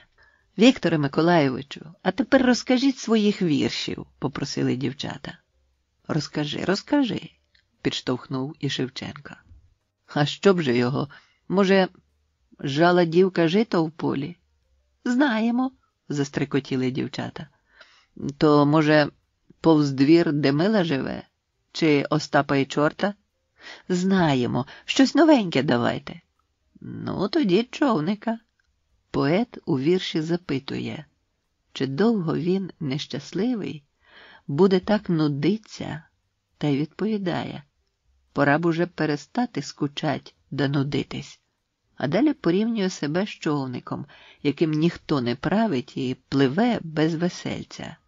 Вітром прибило його до берега, та нікому той човник не потрібний. Човнику ж тому байдуже, чи хвиля, чи тихо. Він дерево, но він не знає, що то в світі лихо. А я бачу все і чую, да серцем нуджуся. Ой, як піду куди очі, то вже й не вернуся. Молодь одразу пригадала, коли Забіла вперше з'явився в їхньому селі. Смутний, мовчазний, а навколо нього розмов, мов рій гудів. Та все пани з усієї округи їхали до Качанівки подивитися на українського бідного дворянина, який лишився вірним першому нещасливому коханню. Дарма, що йому потім пропонували і красивіших, і багатших. Дівчата відчували, що й зараз, через багато років, не згасла та вірна любов, не померкло від часу кохання. А поет, хоч і розумів, що не можна в собі носити горе все життя, все ж вірш закінчив сумними рядками. Чи вже душа й на тім світі піде у неволю? Гарний вірш, сказав Шевченко і підморгнув Миколі. А затягуй, парубче, нашої, козацької. І той заспівав. Підхопили всі, а Забіла та Шевченко виводили та так доладно, що у дівчат аж щоки зашарілися. А коли вдарили гопака, не витримав і Шевченко. Відбивав, аж луна над річкою котилася. Перевалило за північ, проте ніхто не збирався додому. Повсідалися зручніше на корчах та й затягли тужної Чумацької, довгої, як той чумацький курний шлях. «Тарасе, а почитайте нам», – попросила одна з дівчат. Здригнувся Шевченко. Несподівано було. Думав, не пізнали. Та за мить уже оволодів собою, пожартував. «Хоч до раночку», – усміхнувся, потер скроні. Вітер в гаї нагинає лозу і тополю. Лама дуба котить полем перекоти поле. Так і доля. Того лама, того нагинає. Мене котить, а де спинить, і сама не знає. Усі збагнули. Тарас Шевченко говорить про себе. Та, видно, не піддається він злій долі, щоб зігнула його. Воля його мужня, сила великая, розум мудрий, а доброта сердечна. І чого це доля важка у добрих людей? Ось Віктор Забіла порівнює себе з човником, що запливе невідомо куди. Та ще й гірко додає. Може, прийдеться, де в лісі або серед поля заснуть вічно нещасному, коли така доля. Він не тільки має важке життя, а й безвісність пророкує собі після смерті. Ніхто в світі не знатиме, де моя могила. Слухачі вловили дивну співзвучність думок у почутих цього вечора віршах двох славних поетів. Один, мов човник, без керма і весел, у полоні неприборканих хвиль, а другого, наче перекоти поле, котить холодний вітер. Звідки туга і сум? З чого це? Хіба не з того, що ці люди розуміють інших, їхню кріпацьку долю, уміють бачити бідність і розкіш? Шевченко залишає Качанівку. Опівдні сірі низькі хмари обклали небо. Пахло теплим травневим дощем. Поодинокі великі краплини вже падали додолу. Забіла і Шевченко сиділи на лавці і не поспішали ховатися. Шевченко був замислений, невеселий. Він не чув, як підійшов Тарновський і сів поруч. «Втішити?» – запитав, звертаючись до Шевченка. Шевченко не відповів. Ще вранці вони з Забілою відвідали убоге селянське кладовище.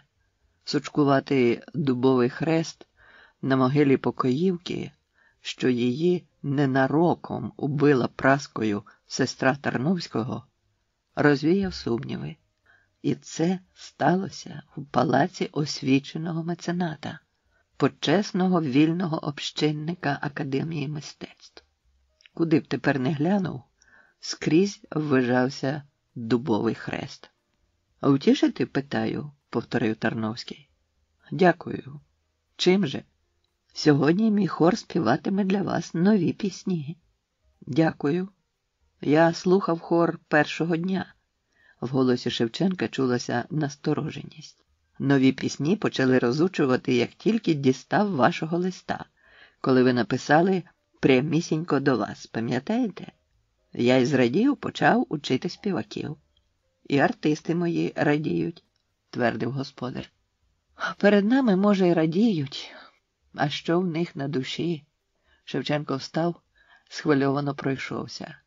Знову сів, широкі брови насупилися. «А що в них на душі може бути?» – перепитав Тарновський. «Одне – веселити гостей. Такий у них обов'язок». «Не те. На душі в них неволя. Обличчя сміється, а серце плаче. Мистецтво. Передусім мистецтво. Все для нього». Тарновський задер голову і застиг в урочистій позі. Його горбакуватий ніс надавав обличчю гордовитого античного вигляду. «Хіба ж я не йду на жертви? А скільки мені коштувала колекція? Та я міг би мати ще один хутір за ті витрати. А скільки забирають грошей роз'їзди, розшуки унікальних перлин? Заради чого? Цього не знають. Не кожному потрібен заіржавелий спис чернігівського воїна, яким він боронив Січ від чужинців. А за картини за кордоном доводилося платити золотом. Та ви ще в столиці чули про мої жертви заради мистецтва. Похвально, Григорію Степановичу. Добре діло робите», – підвів голову Шевченко. «От тільки як можна сумістити в одне всі ваші справи? Заслуги ваші перед мистецтвом, безперечно, будуть оцінені. Це, самі знаєте, зробить час. А ось, вибачте, чому в хорі і в театрі вашому зібрані найвродливіші дівчата-кріпачки? Адже не всі вони вміють співати. І одружуватися ви їм не дозволяєте». Це вже хтось поскаржився. Я вам, Тарасе Григоровичу, не радив би розмовляти з моїми хлопами про їхнє та моє особисте життя, мовив Тарновський. Я з ними й не розмовляв, якомога спокійніше сказав Шевченко. Я читаю їхні сльози, зморшки на молодих обличчях та синці від побоїв. Мені легко їх зрозуміти, сам з тих людей. Віктор уперше чув такі відверті слова невдоволення, звернені до Тарновського. До цього ніхто не наважувався так розмовляти з ним. Шевченко помітив у діях мецената-поміщика таке, чого ніхто не помічав. І тим немов би навчив Забілу дивитися на свого багатого сусіда не так однобічно.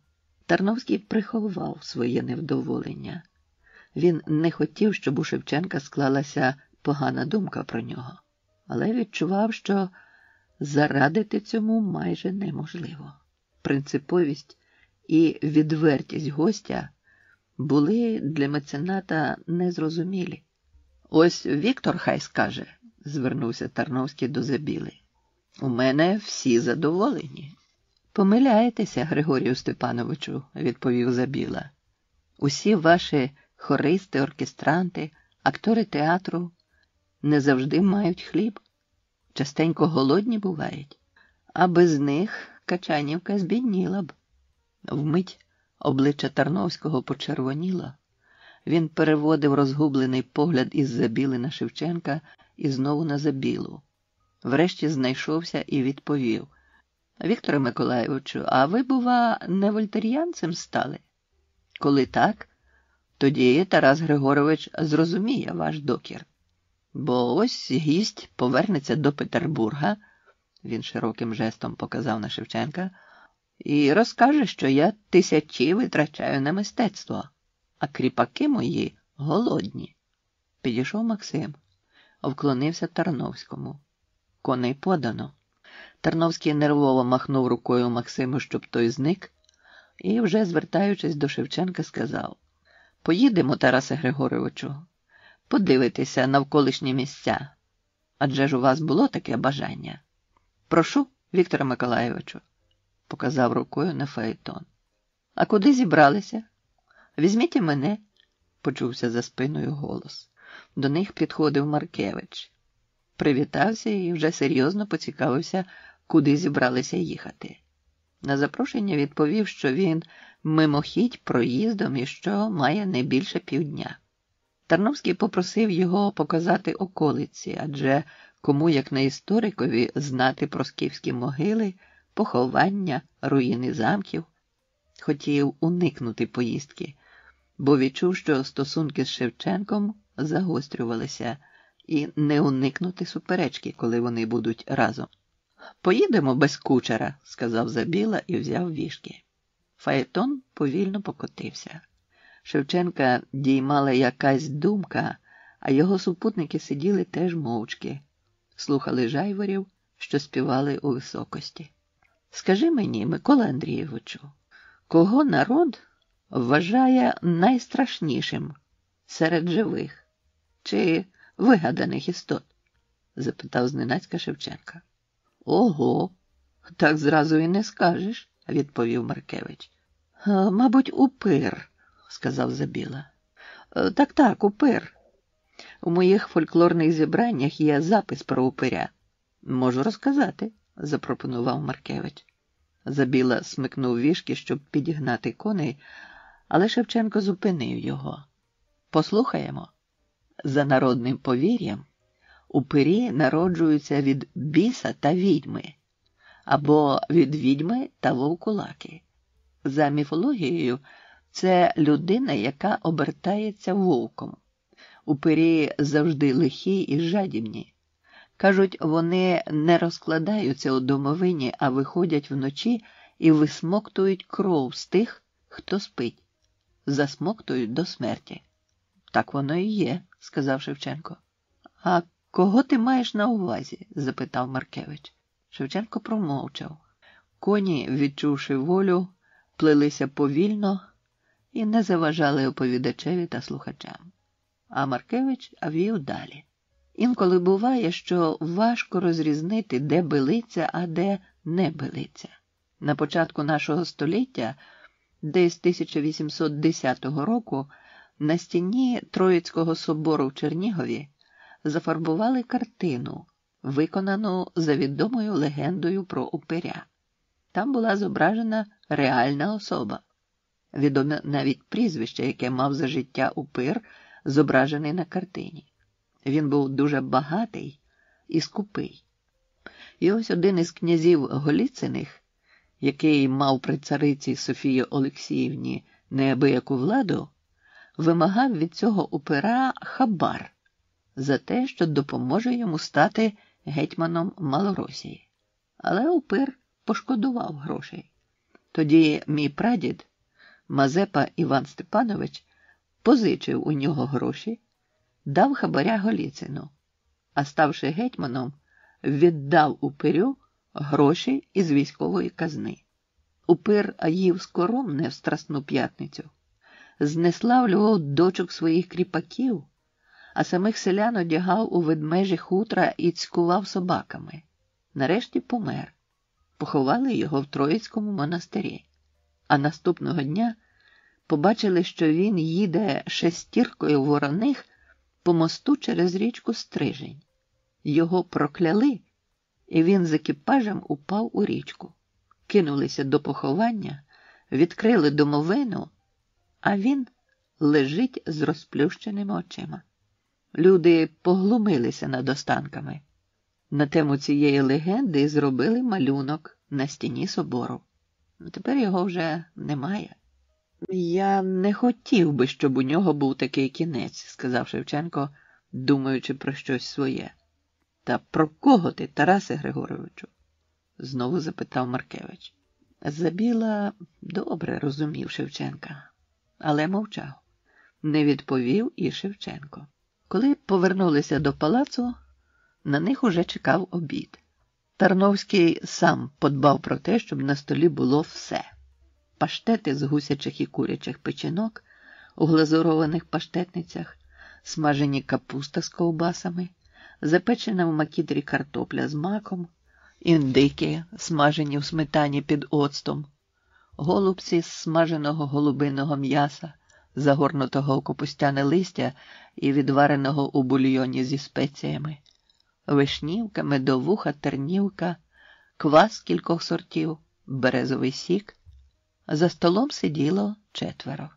Нікого зі своїх гостей, крім Шевченка, Забіли та Маркевича, господар не запрошував. Пообідали майже мовчки. Через годину Маркевич поїхав. Увечері зустрілися знову. На Тарновському дорогий суконний костюм трійка, важкий золотий ланцюг перевисав від кишені до кишені нижче грудей. Моя Качанівка – південна околиця Петербурга. У столиці живуть художники, письменники, композитори, а до мене приїжджають відпочивати. Коли тут були Глінка, Маркевич, Штернберг, всі займалися творчістю. Тоді мої гості розписалися в альбомі. У мене всі лишають автографи. Приємно потім згадувати своїх друзів. Ось, почитайте, Тарасе Григоровичу. Тарновський узяв зі столика товстий альбом у цупкій шкіряній обкладинці. Почав гортати. Це мій підпис. Я приклад подав. А далі усі, хто користувався ласкавою гостинністю цього палацу. А ось і ваші петербурзькі друзі, композитор, історик, художник. Навхрест, навічно з'єдналися між собою. А тепер ми 3 розпишемось. На відміну від Глінки, Маркевича та Штернберга, ми поети. Ви з Віктором Миколайовичем визнані, а мене ще оцінять. Адже я теж вірші пишу. Прошу, Тарасе Григоровичу, першим. Він умочив перо і подав Шевченкові. Григорію Степановичу, не поспішайте. Тарасове обличчя спохмурніло, брови нависли над очима. Господар усе ще тримав альбом. Шевченко вийняв записник книжечку і занотував щось для себе. Так Шевченко і не розписався в альбомі Тарновського. А наступного дня він залишив Качанівку. Тарновський доручив Степану, кращому своєму кучеру, довести Шевченка до Прилук. Поет попрощався з господарями і сів до фаетона. Разом з ним від'їжджав і Забіла. Тарас Григорович попросив кучера сісти поруч. Однак той побоявся при Тарновському злізти з передка і пересісти на панське місце. Та коли від'їхали від палацу, Шевченко зупинив коней і посадив Степана поруч із собою та Забілою. Коні побігли підтюпцем. Шевченко про щось думав і тихо, але суворо проказав: «Я тобі розпишусь. Я ще скажу про тебе. Почекай-но. Ото й буде тобі автограф». Коні сторожко повели вухами, озирнулися і наддали бігу. Степан стримував їх, щоб вибрати рівніший шлях і не трясти на вибоїнах дорогих для нього людей. Поет гіркого кохання. Співи крізь сльози. Василь Тарновський. Мойсівка. Палій. Товариство Мочемордія. Ледве сонце визирнуло із-за обрію, Віктор Забіла вже був у дворі. Травневе поле духмяніло запахами польових квітів. Вода в ставку дрімала під ранковим павутинням блідого прозорого туманцю. Поета манило поле.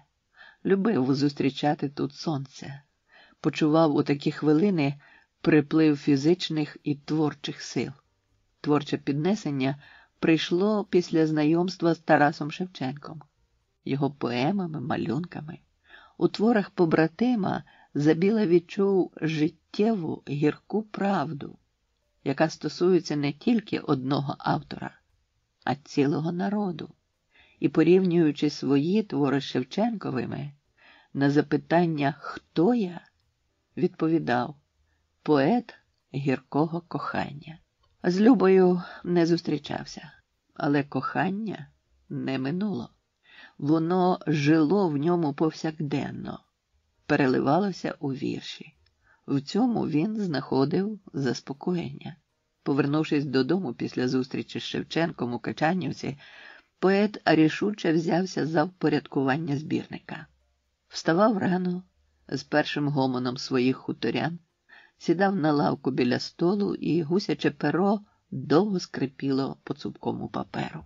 Час від часу переставав писати і думав над назвою збірки. Шукав епіграф, напружував пам'ять, залучав на допомогу всі здобуті в Московській та Ніжинській гімназіях знання. Перечитував вірші Шевченка і Пушкіна, байки Гребінки та Федра. Знову писав, і мозок весь час був у пошуках. Йому хотілося й у заголовках бути таким же оригінальним, як і у своїх віршах. Він шукав слова, які більше за все підходили б до думок і почуттів своїх творів. Нарешті сподобалася одна назва «Співи крізь сльози». Записав назву до рукописної збірки і відчув таке задоволення, наче побачився з Любою Білозерською. Над підзаголовком думав уже й тоді, коли переписав кілька примірників збірки. «Фантазія у віршах малоросійською мовою», написав. Та одразу ж і закреслив, що на серці, те й на язиці. Згодом на думку спав ще один підзаголовок, і його він написав на першій сторінці. «Горе з лихом». Мабуть, це те, що треба. На цьому і зупинився. Тепер він не буде відмовляти шанувальникам його віршів. Даватиме всім. Хай читають, переписують. Один примірник збірки надіслав Тарновському. Меценат заздалегідь домовився з друкарями надрукувати 50 чи, може, й 100 примірників. Він чекав на рукопис. Хоча сам Забіла не вірив у видання книжки. Григорій Степанович доручив шукати видавця небожу Василю. Забіла знав Василя ще з Ніжинської гімназії. У племінника теж була вдача мецената, а в іншому він не був схожий на свого дядька. Розумний, ерудований, Василь Тарновський засуджував жорстоке ставлення свого дядька до кріпаків. Але він не наважувався порушувати стосунки з ним, бо мав стати спадкоємцем Качанівки. У Григорія Степановича своїх дітей не було. Після Ніжинської гімназії Василь навчався в Московському університеті. Його знання історії, літератури і мистецтва були незаперечні. Пристрасно любив історію і мистецтво України. Старанно збирав колекції української старовини. А втім, не цурався і сучасного, бо розумів, що з часом усе, що з'являється нині, скоро розпорошиться, стане реліквією. Певне, якщо воно має якусь художню цінність. З Василем Тарновським Віктор зустрівся 29 червня 1843 року у селі Мойсівці у Тетяни Густавівни Волховської.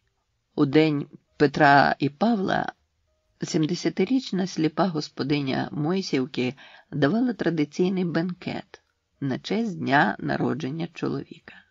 Запрошувалися танцюристи, артисти, музиканти.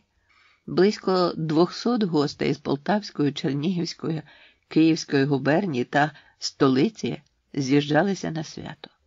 І всі були захоплені. У перший день бенкету до Мойсівки приїхав Євген Гребінка. Та ще й не сам, а з Тарасом Шевченком.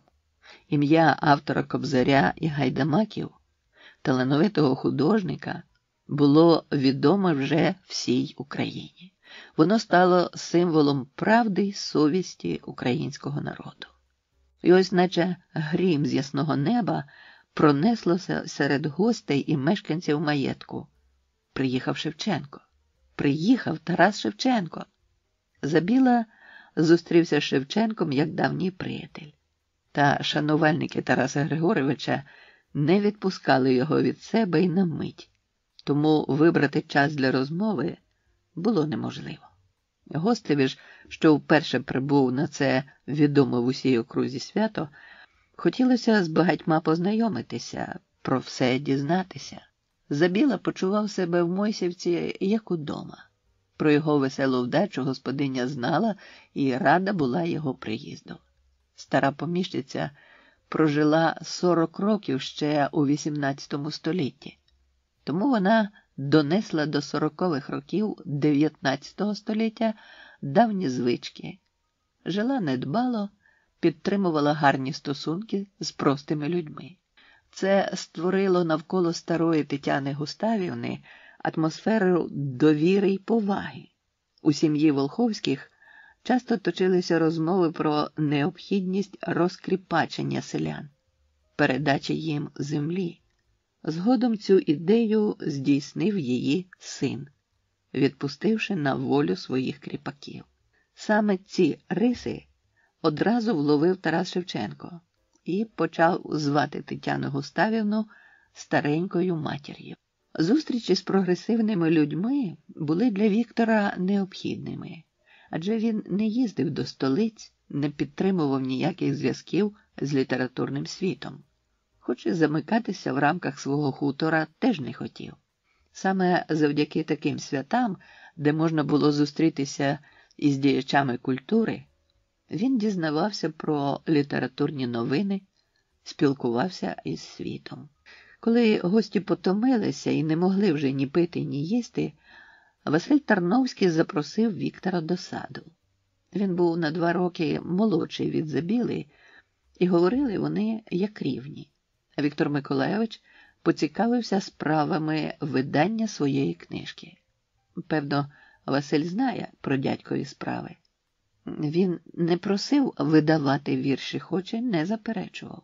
Він знав, що вони ходять у списках, що його вірність коханій стала взірцем для цілої нації, і завдяки цьому перед ним знімають шапки старі й молодь.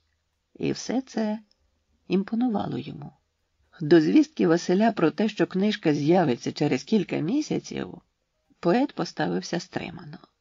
Забілу зацікавила пісня про Семена Палія, яку він почув на бенкеті у Волховської від Тараса Шевченка. Цю пісню Тарас записав під Києвом. З раннього дитинства Віктор чув оповіді про свого земляка, борзнянця Палія. Легенди і пісні про отамана, що боронив вольності народні, жили поміж людьми. Та для Забіли те все було звичним. Коли ж почув нову народну пісню від Шевченка, загорівся. Їхав з бенкету, дзвіночки виспівували подорожньої, а він складав свої рядочки про славного земляка. Іде військо запорізьке, під небо куріє. Він був батьком козаченьком, сином землі рідній. Погубив його навіки Мазепа завидний. Вдома поет закінчив вірш про Палія і з великим задоволенням читав його хуторянам. Сподобався вірш селянам, бо ж ішлося про людину, знану в кожній оселі. Через півроку поети знову зустрілися на бенкеті в Мойсівці. Цього разу відзначався день народження Тетяни Густавівни. 12 січня було холодно, хурделиця то гамувалася, то здіймалася знову. Через замерзлі вікна в будинок вривався свист колючого вітру. Та гостинність Волховської виявилася сильнішою за різдвяні морози. Усім було приємно і затишно. Бездоріжжя затримало гостей у Мойсівці. Святкове напруження, яке тривало 3 дні, спало. Гості почали групуватися. Групи шукали відокремленості. В одному з таких гуртків зібралися Віктор Забіла, Тарас Шевченко, Микола Маркевич, Іван Корбе, Яків Дебальмен, а Віктор Закревський. Вільнодумство Віктора Закревського було відоме. Він очолював товариство Мочемордія. Так прозвали свій гурток Закревський і його друзі, які збиралися не тільки випити, помочити морду, а й поговорити про політичні порядки в країні. Друзі зачинилися в окремій кімнаті, на столі з'явилася солія наливки. Першу чарку Закревський підняв за парламентську систему в Росії замість можновладдя однієї людини. Це був поштовх до розмови. Була вона стриманою. Кожний озирався на двері, наче до них мав увійти хтось сторонній. З першим пробитим слідом гості роз'їхалися, а 22 січня 1844 року зустрілися знову в селі Вейсбахівці. Послання к Шевченку. Січень видався дуже холодним. Заметеним шляхом, провалюючись по коліна в сніг, інколи пробивався подорожній або пара коней. По такій дорозі їхати більше 100 верст до Закревських Забіла не хотів. Тихо й одноманітно текло життя на хуторі. Щодня варили картоплю, борщ засмажували старим салом. Щонеділі пекли хліб, від чого той день ставав святом. Тоді з'являлася на столі солона капуста, а до капусти і скляночка наливки з вишень, що вже почали родити на хуторі. А після цього Віктор читав нові вірші, і коли сумні вірші змушували кріпачок плакати, поет брав кобзу. Співали всі разом, а потім і танцювали. Гопак рвав чоботи, боліли долоні, танцювали і діти-циганчата, що завжди жили у Забілі. Час від часу Андрій Лагодяк їздив на поштову станцію до Борзни і запитував, чи нема листів Забілі. І траплялося, що привозив. Цього разу конверт був великий і товстий. Що б то могло бути, думав Лагодяк. Може, знову якась пані надіслала поету переписані його вірші, щоб він засвідчив їх підписом і повернув? Поет розірвав конверт і витяг кілька тоненьких книжечок. «Співи крізь сльози». Читав на кожній книжечці заголовок. Було приємно. І водночас жаль, що тільки 19 віршів видруковано в ній. Та поет дякував і за цей дарунок.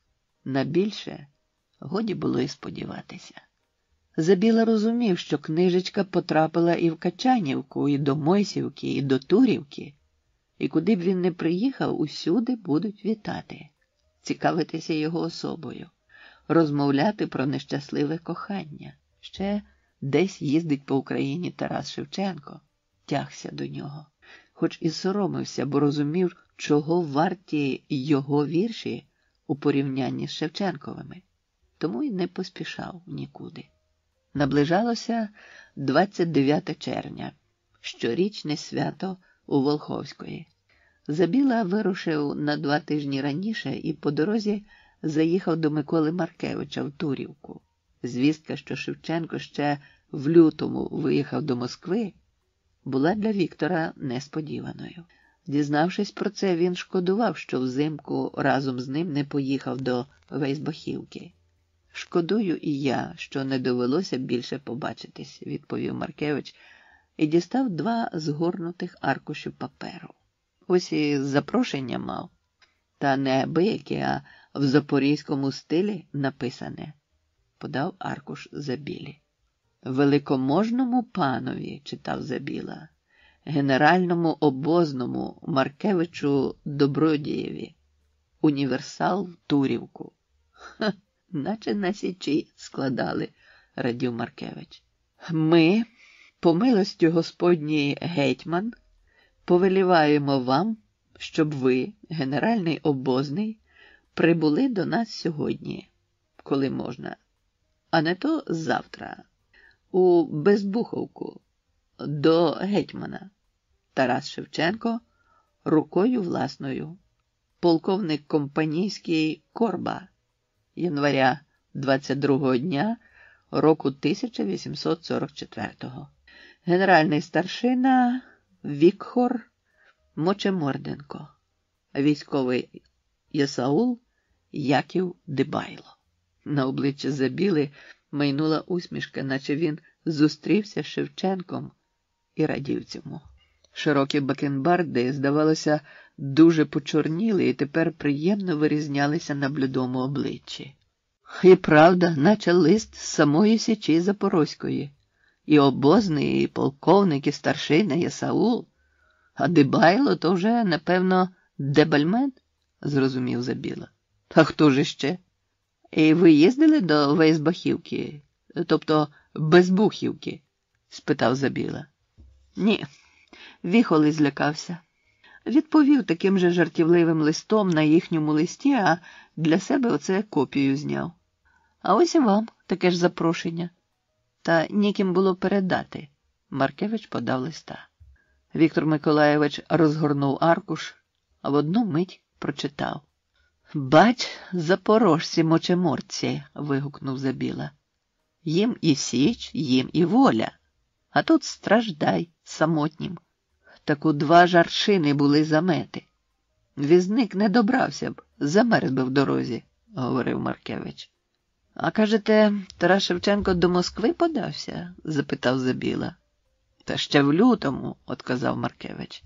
«Так він же ж їхав через Борзну. І не заїхав, і не зайшов, не захотів, обминув», – мовив ображено Віктор. «Хотів оце у вас погостювати і заразом до Тетяни Густавівни завітати. Тепер ні. Поїду додому. Додому. Прощавайте». Перш ніж Маркевич повірив, що Забіла поїхав, поет сів на орлика і подався додому. Старий кінь відчував настрій господаря. Забілі в цю годину потрібен був рух, щоб заспокоїтись. І кінь біг і біг, аж поки від швидкого бігу не втомився вершник. Він не ображався на Шевченка, а просто дуже хотілося ще побачитися. Дорогою додому Забіла пригадав, що навесні дійшла чутка до нього, ніби Шевченко їхав через Борзну. Час був пізній, тому ні до кого не заходив. Ніде було гарячого поїсти. Жартома полаяв Борзну, борзнянців, та й поїхав на перекладних. Не повірив Забіла. Хіба мало про Кобзаря розмов ходить по Борзнянщині? Та й по всій Україні. Згадав Забіла і жартівливе запрошення Миколи Маркевичу до Вейсбахівки та його жартівливу відповідь. Чого б мені не скласти вірша до Шевченка, думав. Хай знає, як би я радів зустрічі з ним. А й вже кипіла і горіла в Забілі думка про послання. Дорогою і початок вималювався. «За що ти лаєшся, Тарасе, що не найшов в Борзні припасу, якого ти тоді бажав? Сам ти такий, як мене лаєш. За що? Ти, може, попитаєш? За те, що в хутір не забіг». Лагодяк здивувався швидкому поверненню Забіли, адже він мав повернутися тільки тижнів через 2. Та настрій гарний, отже, нічого не трапилося. А Віктор Миколайович то радів і сміявся, то раптом ставав похмурим. Він складав послання к Шевченку. «Який же ти земляк, який же ти писака, неначе гнав тебе собака. Боявся день подарувати, щоб побувати у мене в хаті. Геть, на ставок купатися!» – весело гримнув господар на циганських хлопчаків. Діти вибігли з хати. Він поліз у льох, дістав куманець наливки, поставив перед собою. Чарка підсилювала веселий настрій. І він писав своє жартівливе послання. Воно виходило саме таке, яке хотів написати. «А земляка так і забув, бодай тобі за цю штуку послали відьми тую муку. Послухай, зараз і скажу. Борщу, ковбас, вареників литівки, синьки, чехоні і скумбрійки з півгода щоб не куштував, щоб цілий день не пив горілки, не довелось, щоб і наливки ковтнуть, хоч раз один на сміх. Поет вважав, що закінчив своє послання. Отпив наливки, капнули на папір. Не біда, все одно переписувати треба. Полегшено зітхнув, уявляючи настрій Тараса, коли той читатиме вірша. Далі писав на взірець листа до Маркевича, в якому Вейсбахівка називалася Безбухівкою. То чому б Петербургу не стати якимось там Тененбургом? І ще скажу словце Тарасу. Біда жить в світі без запасу. Грошима люди що зовуть? Я б ще побув у Тененбурзі. Перенісся уявою до північної столиці і написав у посланні, кого із знайомих хотілося б побачити. Кукольника, що написав Торквата Тасса, славного модельєра Григоровича, Глінку, що добре грає, що пісень всяких він співає, якби весною всі птахи. Думки нестримно бігли. Дописав ще кілька рядків, та втомилася рука. У кінці приписав 1844-го, як одержав записку, в той же день написано і відправлено 21 червня. Зробив конверт і вийшов з хати, щоб одірвати з вишні густого клею і заклеїти конверта. Ледь став на ганок, як почув на вишні шишкаря, що дзьобом лущив кісточки стиглих вишень і з'їдав ядро. Розчавлена м'яка вишня падала під дерево. Увесь моріжок під вишнею був уквітчений червоним, немовби майстер виткав зелено-червоний килим. Забіла зупинився. Стояв мовчки, без жодного пороху, щоб не злякати птаха, а в думках виговорював: що ж ти робиш, червонобокий? Тільки собі, а іншому нічого? Бач, панич який знайшовся. А з чого я тепер наливку поставлю? А без наливки перо не буде в що обмокнути взимку. Залиш мені, не будь скнарою. А він і далі стояв на місці і милувався птахом. Тільки коли птах полетів, він одірвав зі старої вишні шматочок липкого бурштинового клею, яким мав заклеїти конверт. «Андрію Микитовичу», – гукнув Лагодяка, – «візьми коня і хутенько в Борзну на поштову станцію. Відправ моє послання до Петербурга». «Послання?» – здивувався. «Самому цареві?» «Цареві? Ха-ха-ха! Насмішив ти мене. Бери вище». «А втім, цареві». «Так, цареві. Тільки не тому, який про себе дбає, а тому, який про людей. Цареві поезії, співцю знедолених і пророку прийдешніх, самому Тарасу Шевченку». «Шевченку, самому Тарасу Шевченку», – думав дорогою Лагодяк, – то він вище царя. Цар від Бога. А від кого ж тоді Шевченко? Гарні вірші в Шевченка, прості, зрозумілі. А цар, мабуть, цар віршів не пише. Він тільки закони затверджує. А закони ті погані. Кріпаччина. Про це казав пан Віктор. Тож виходить, Шевченко проти царя? Мій пан любить Шевченка. То хто ж за кого? Тьху, батькові твоєму ковінька, зовсім з пантелику збився. Василь Білозерський, Пантелеймон Куліш. Інколи Віктор навідувався у Мотронівку до Білозерських. Стару вже бабусею величали, бо Люба матір'ю стала. Вони з Ілею Боголюбцевим господарювали на окремому хуторі. Василь, Любин брат, що був на 17 років молодший за Віктора, вчився в Київському університеті. Мотрона Василівна ще в той рік, коли віддали заміж Любу, поховала чоловіка і жила тепер з молодшими дітьми. За 10 років, що минули після розлучення з коханою, Борзна стала якоюсь непривабливою. Хутір Мотронівка, що тулився між болотом і гаєм, виглядав похмурим.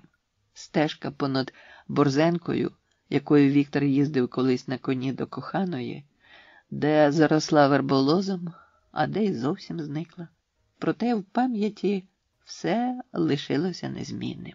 І кожний крок стежки багатий згадками.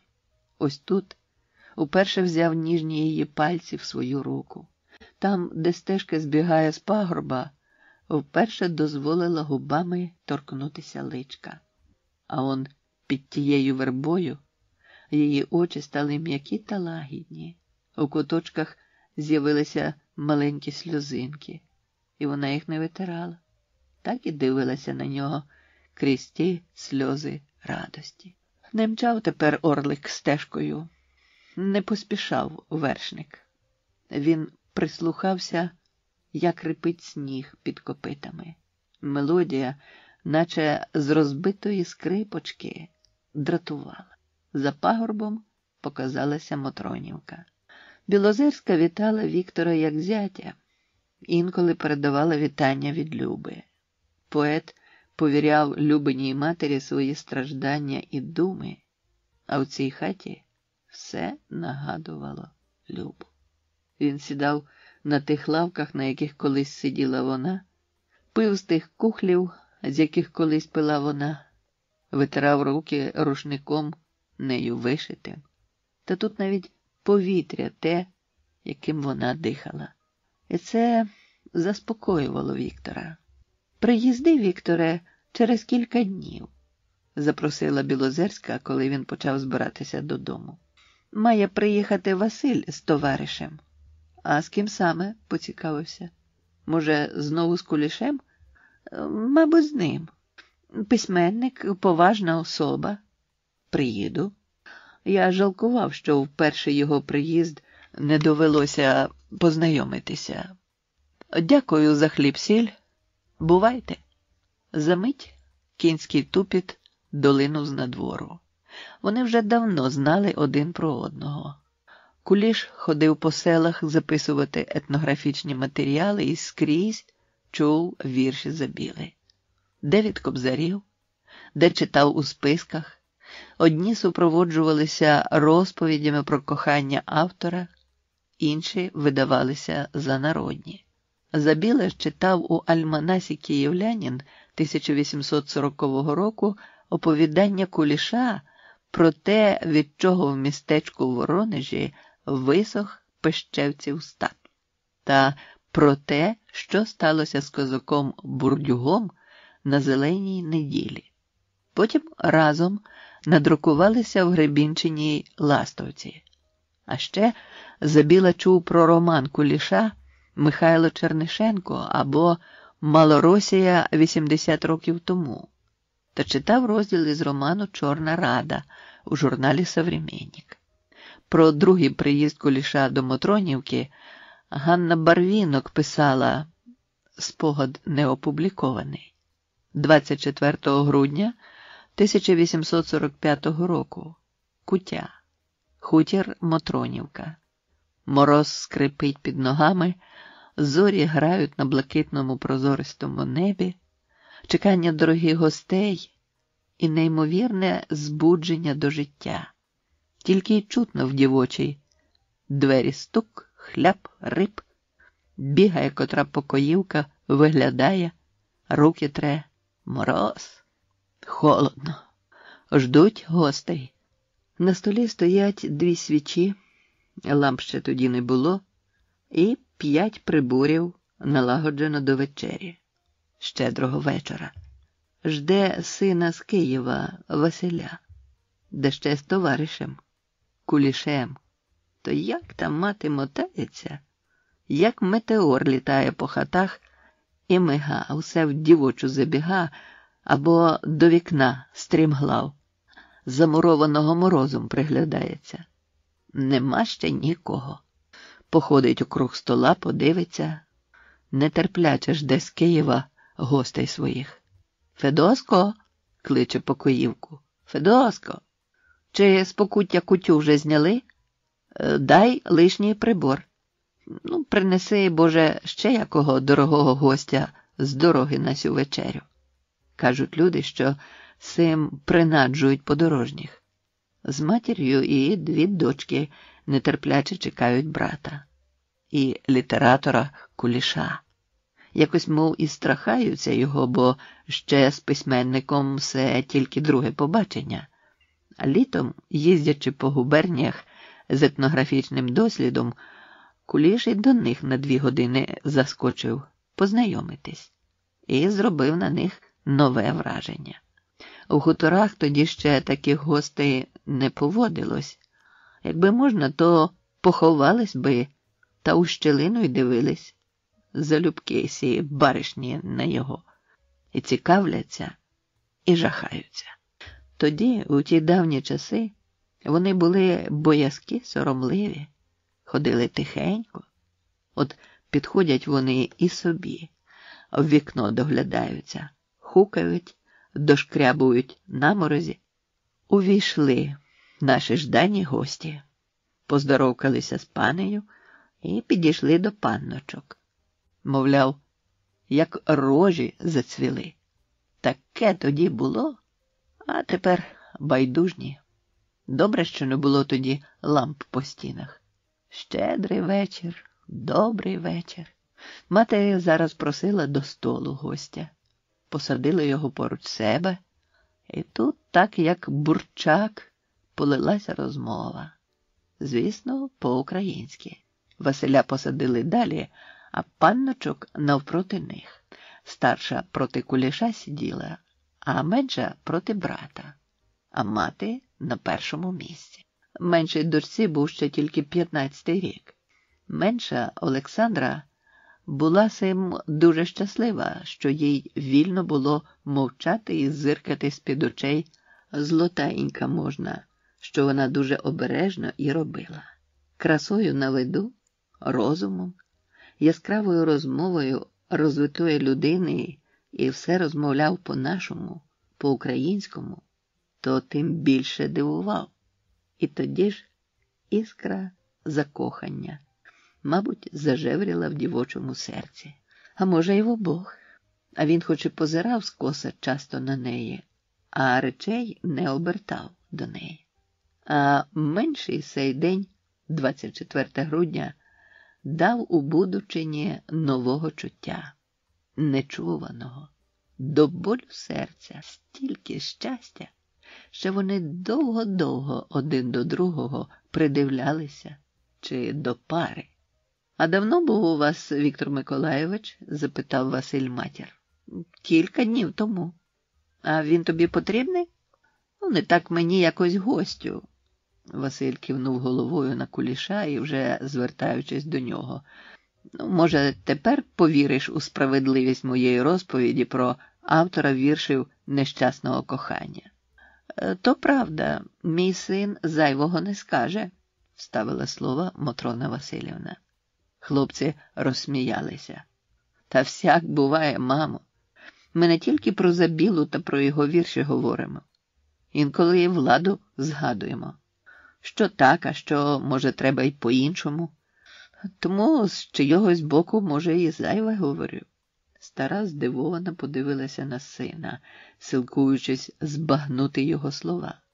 А гість вмить спохмурнів, змінився на ходому виразному обличчі.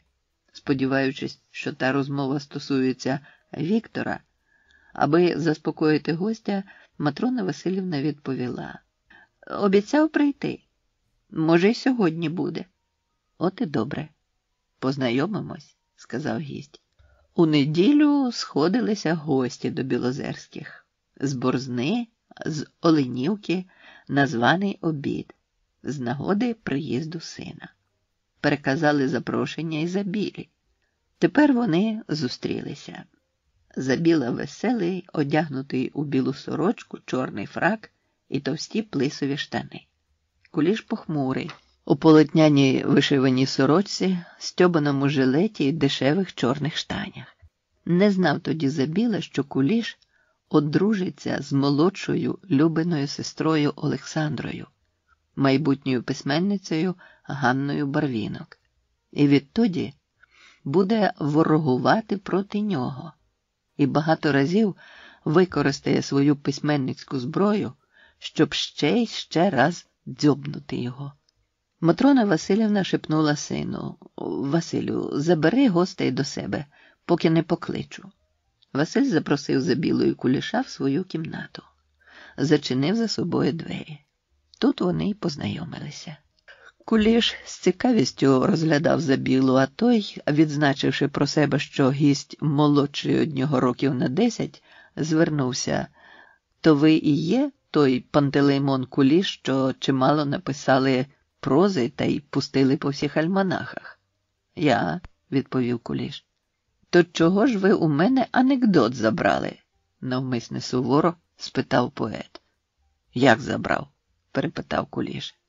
«Ну, надрукували в Ластовці про цигана. Точнісінько так, як я анекдот розповідав. Напився циган і звалився на дорозі. Пан комедіянт підібрав його, а відходив, розвеселив, годував 3 дні, поводився з ним, як з рідною людиною, а потім напоїв до безтями і одвів на те саме місце, де підібрав. Ну, тепер моя розповідь не подобається людям, бо всі вже знають». Потеплішали очі Куліша. Сподобався жарт поета.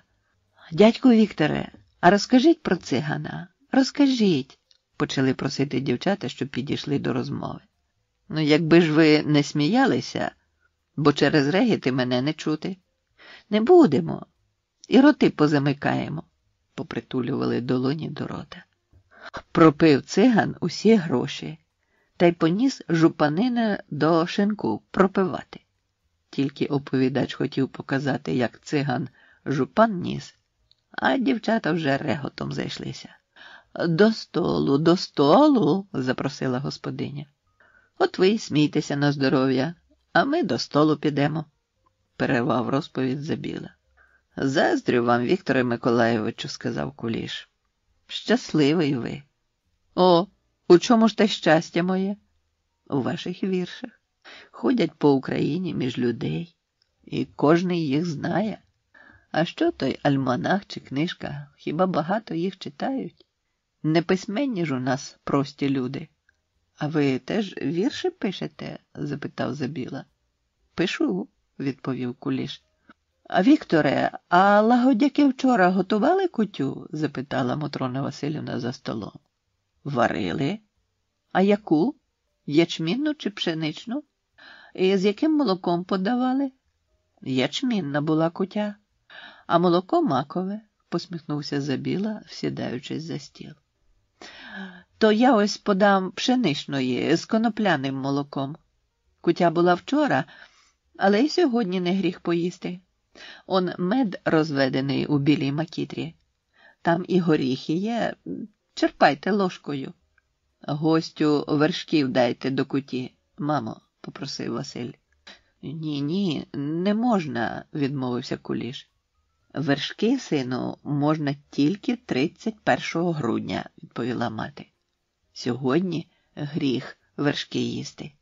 Коли всі всілися за стіл, мати вийшла в свою кімнату і повернулася зі словами: «А у нас іще гості». І слідом за нею ввійшли Люба та її чоловік. Коли вони прибули, ніхто не бачив. Віктор привітався стримано, ввічливо, а мати посадила доньку і зятя так, щоб вони сиділи поодаль від Забіли. Вечеряли весело і довго, були тут і жарти, і анекдоти, і приказки. Куліш не поступився перед Забілою вмінням веселитися, зате в танцях не змагався, бо зовсім не танцював, і вважав це принизливим для освіченої людини. Віктор гарно танцював, ще в гусарах навчився. На численних бенкетах він виходив першим і на гопака, і на мазурку, і на краков'як. На бенкеті, присвяченому приїздові Василя, він запросив на вальс Любу. Їй не позичати вміння танцювати. Ще в Полтавській жіночій гімназії оволоділа цим мистецтвом. Гордий, наче козак запорізький, водив її по колу. Це було єдине, що могло їх зблизити. Десятки очей спостерігали за цією парою. На очі старої навернулися сльози. Улюблених молодших сестер вони вигравали веселими зірочками, і тільки очі Іллі Боголюбцева блищали у слабкому свічковому освітленні неприхованим гнівом. Люба знала, що буде сварка, але вона не могла відмовити собі у тимчасовому щасті. Додому повертався таким закоханим, як і 10 років тому. Ще не оляглася радість зустрічі з коханою, не відпочили ноги від танців, а вже треба було збиратися на інше свято. Він і не поспішав би, аби воно не обіцяло радощів, яких у нього було так мало. Небо зоріло над борзнянськими перелісками, заметеними снігом. Дерева тихо стогнали під холодним вітром. Вовк біг за саньми, а Забіла все їхав і їхав, щоб дістатися Мойсівки. Тут він мав зустрітися з Тарасом Шевченком, який знову приїхав на Україну. І зустрівся. Шевченко у Забіли. Малюнок. Над хутором Забіли висіла величезна снігова хмара. Легкі метелики злітали з неї, повільно кружляючи, сідали на снігові кучугури. Наїжджувалися шляхи, а втоптувалися доріжки. Погожому зимовому дню раділи всі. Тільки Віктор Миколайович ходив похмурий. Минав рік від останньої зустрічі з Шевченком. Тарас Григорович кілька разів обіцяв приїхати до Забіли, але так і не зміг виконати обіцянки. 9 січня 1847 року Шевченко разом з Гулаком рушили з Києва. Гулак їхав до Петербурга, Шевченко до Борзни. З-під кінських копит летів сніг, м'який спів дзвіночків розносив звістку про приїзд Шевченка на Чернігівщину. На Борзнянській поштовій станції друзі розлучилися, Гулак поїхав далі, а Тарас Григорович за півгодини вже був у хаті Віктора Забіли. Звістка про приїзд Шевченка швидко облетіла Борзну і навколишні села. На хутір потяглися гості. Звані й незвані. Одним достатньо було побачити письменницький гурт, іншим треба було заводити довгі розмови. Нарешті друзі залишилися вдвох. Віктор взяв кобзу. Як одна струна дзвенить, то плаче. Як усі 16, то голосять. Співав свої пісні про нещасливе кохання, а в самого серце країлося на шматки. Щоб не видати це другові, переходив на анекдоти, жартівливі оповідання старовини. На майстраті сотеном, коли полки зведено, читав по пам'яті, постановивши персональне Іван Биховець, Потап Іванович, син його, і Петро Антонович, зять їхній, ремесла Шевського, дали уряди ведати, же вони ж то були вступили з собою в процес заговорний на покарання челядника Ларка Кричовця Михайла. Якби йон, Михайло, має собі жону у Кричові другою, з чого межи ними і Ларком уростає гнів і стається частокротна распря, а той Михайло, челядник, твердив на уряде, že то он з жарту другому товаришеві своєму говорив, за що був і каран, за такий злий на майстра свого жарт, от майстрату. Віктор Миколайович перевів подих і вів далі. Теді, схиливши обидві сторони до поміркування, просили майстрату, аби їх сія справа улажена була. Незначеним за руки межи ними і до книг записано. Тарас Шевченко любив сидіти біля гарячої печі. радів Вікторовому затишку, якого сам не мав. Скупий на веселощі, він поважно розповідав про недавню поїздку з Миколою Костомаровим до Броварів під Києвом. Микола Іванович хотів купити будинок, а Тарас Григорович був його порадником. «Їдемо назад до Києва», – розказував Шевченко, а візник бере навпростець через Дніпро і озирається. Чи можна? Кричу, можна, лід товстий, грудень. За кілька сажнів від берега під кіньми лід провалився і сани у воду, шубовсть. Після омовення поїхали ми тим шляхом, яким усі люди їздять. Дісталися до міста, змерзлі в задубілій одежі, ледь відігрілися. Аби Бог дав усе добре, здригнувся Забіла, наче і він побував у крижаній воді. Тарас Григорович знаходив втіху в розмовах про поезію. «Ось вірші про Івана Гуса», – говорив поет. «Рік уже написані, а ще не читав їх нікому. Крамола». Шевченко читав вірші, в яких йшлося про слов'янське роз'єднання і єднання, і про те, чого людоїди правду побороли, і про сльози Гуса, як його осудили, запалили, та Божого слова не спалили. Нове, незвідане, сама сила поставала з рядків.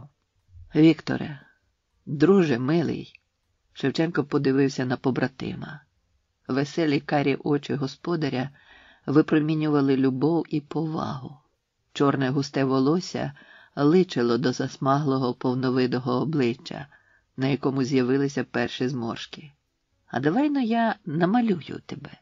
Скількох уже малював на Україні, а про тебе наче забув. Ні, не забув, а не було ще випадку, щоб і в мене настрій був, і в тебе були веселі очі. Все більше нудьга в них. Наче з сумом ти, брате, і вродився. Не згадуй, Тарасе, про моє нещастя. Воно від загального устрою нашого життя. Аби не було такої гонитви за грошима, хіба старий віддав би Любу за іншого?» Шевченко дістав з портфеля олівець, аркуш паперу, приладнав його на книжку і почав малювати. Олівець весело рипів на товстому шорсткому папері, а Віктор поринув у думи, наче й не чув того. «Не тужи, Вікторе, хоч і нема в мене жартів, щоб звеселити твоє серце, та не тужи, цим горю не зарадиш. А хочеш, я розповім тобі про своє дитинство. Я про себе мало розповідаю, бо й сам сумую, і людям від того не легше. Та це смішний випадок. Було мені тоді років 16. Нас, дворових кріпаків, гнали етапом з Вільно до Петербурга. Стояв лютий, після відлиги. Мороз невеликий, та все ж утворилася кора на снігу. Коли на обох ногах стоїш, вона витримує. Підняв одну, щоб ступити, інша провалюється. А як виймаєш ногу зі снігу, підошва за кору чіпляється. І одірвалася у мене підошва на чоботі. Сніг у чобіт набився, онуча мокра. Шевченко заточив олівця і вів далі. Нога мерзне. Почав я через кожну версту зупинятися, міняти чоботи з ноги на ногу. Думаю, хай обидві мерзнуть, зате не одморожу. Довгенько так ішов.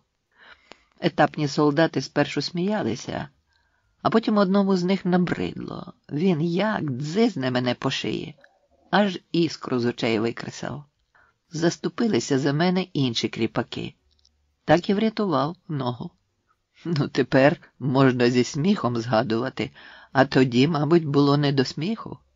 Згадав я, Вікторе, цей випадок, бо подумав про твоїх кріпаків. Шкода, що їх у тебе мало. Всього кілька сімей. Віктор насупив брови. У виразі з'явилася нерішучість і розгубленість. Хочеш з мене зробити багатія? Рабовласника? Щоб я з їхньої праці багатів? Шевченко засміявся. А Забіла враз відчув полегшення. Саме цього і не сталося б, Вікторе. Не мучив би ти їх, як інші. Тому і добре було б, аби було їх у тебе більше. А в якогось, скажімо, Галагана менше. За вікнами гуляв сніговій. Стовбур тихенько завивав, наче вовченя плакало на горищі. Через маленькі вікна в хату падало дуже мало світла, і Шевченкові щораз доводилося придивлятися до малюнка на папері. А чому б тобі, любий, не відпустити на волю своїх кріпаків? Чи знаєш ти взагалі, що таке кріпаччина? Ні, не знаєш. Забіла нервово підхопився. Не знаю? Шевченко взяв його за руку і посадив на стілець. Віктор покірно сів. Для того, щоб знати кріпаччину, треба її пережити. Який би ти не був добрий і чесний чоловік, тобі не відчути кріпацької неволі. От як мені не відчути, скажімо, скривдженого кохання. Слова Тараса Григоровича переконали господаря. Воно так, погодився він. Але не можу зараз відпустити на волю кріпаків. Панство з'їсть мене з требухою. Уявляєш, як вони бояться такого прикладу? Та я зроблю це, тільки трохи пізніше. Придивляйся, думай, радив Шевченко. Хтось же мусить дати приклад. Он і Закревський теж збирається. А йому легше. Втече до Петербурга. А я куди подінусь? Он через вірші спокою немає. А то ще й пани накинуться на мене. А посидь ще трохи, вже кінчаю, попросив Забілу не вставати. Посиджу. Та розкажи, чи дадуть народові колись волю? Чи йде до цього? Чи так, лише розмови між людьми? Волю виборювати треба, брате. Її ніколи нікому ніхто не давав і не дасть. І нікому тієї волі немає. Селянам панщина, панам, звісно, не всім, політичної волі дай. А скільки людей полягло за неї? І на Сенатській площі, і в Польщі, і в Литві, та й по всьому світу. Орле сизий, знову ти помиляєшся. У тебе виходить, що селянам треба одну волю, городянам якусь іншу. Ні, воля для всіх однакова має бути. І письменному, і такому, котрий жодної літери не знає. Шевченко одірвався від малюнка і виразно подивився на Забілу. Нарешті він простягнув портрета. Дарую. Портрет сподобався, а ще дорожче було мати дарунок Шевченка. Найглибша пам'ять про тебе, звернувся до Шевченка. У мене ось тут, у серці. А це теж дуже приємна пам'ять. Зблиснули радісні очі в Тараса від тої щирої, відданої дружби. Він скинув із себе вишивану сорочку. Сестра Ярина із своїх конопель зробила. Візьми. Українського поета хочу бачити в моїй сорочці. У кімнаті стало тихо, тільки чути глибоке дихання хуртовини за вікном. Тарасе, друже любий, скажи, чи то ж робить хтось щось, аби здобути ту волю? Ти ж поміж високих людей у столиці живеш. Більше знаєш, більше чуєш. Шевченко задумався, пильно подивився на побратима. У Києві дехто вивчає історію слов'янського єднання. Треба широке коло учасників і прихильників, а інакше нічого не зробити. Бо буде, як на Сенатській площі? Спитав Забіла. Так, шлях до слов'янського єднання вказав Шафарик. Шафарик, кажеш? А хто він? Запитав Забіла. Чех. Звуть його Павел Йосип. Відомий своїми працями «Слов'янська старовина» та «Слов'янська етнографія». Слов'янський народ був колись єдиний, і він має бути єдиний. Шафарик довів, що слов'янські народи разом з романськими і німецькими створювали цивілізацію в Європі. У нього є друзі і послідовники – Колар, Ганка, а в Росії – Бодянський, Срезнєвський та інші. І ти? Я поділяю його думки, але ж я маленький чоловік. Я художник і трохи поет. Ось Шафарикові присвятив вірша «Єретик». Уже казав тобі про гуса. Це з цього вірша. Запалили у сусіда нову добру хату злі сусіди. Нагрілися і полягали спати. І забули сірий попіл по вітру розвіять. Лежить попіл на розпутті, а в попелі тліє іскра огню великого. Отак німота запалила велику хату. І сім'ю слов'ян роз'єдинила. Кругом неправда і неволя. Народ замучений мовчить. Почало вечоріти. Забіла і Шевченко втратили лік часу. Забули, де вони, наче одірвалися від борзни, від хутора. І не було ні царя, ні жандармів, а була тільки вітчизна.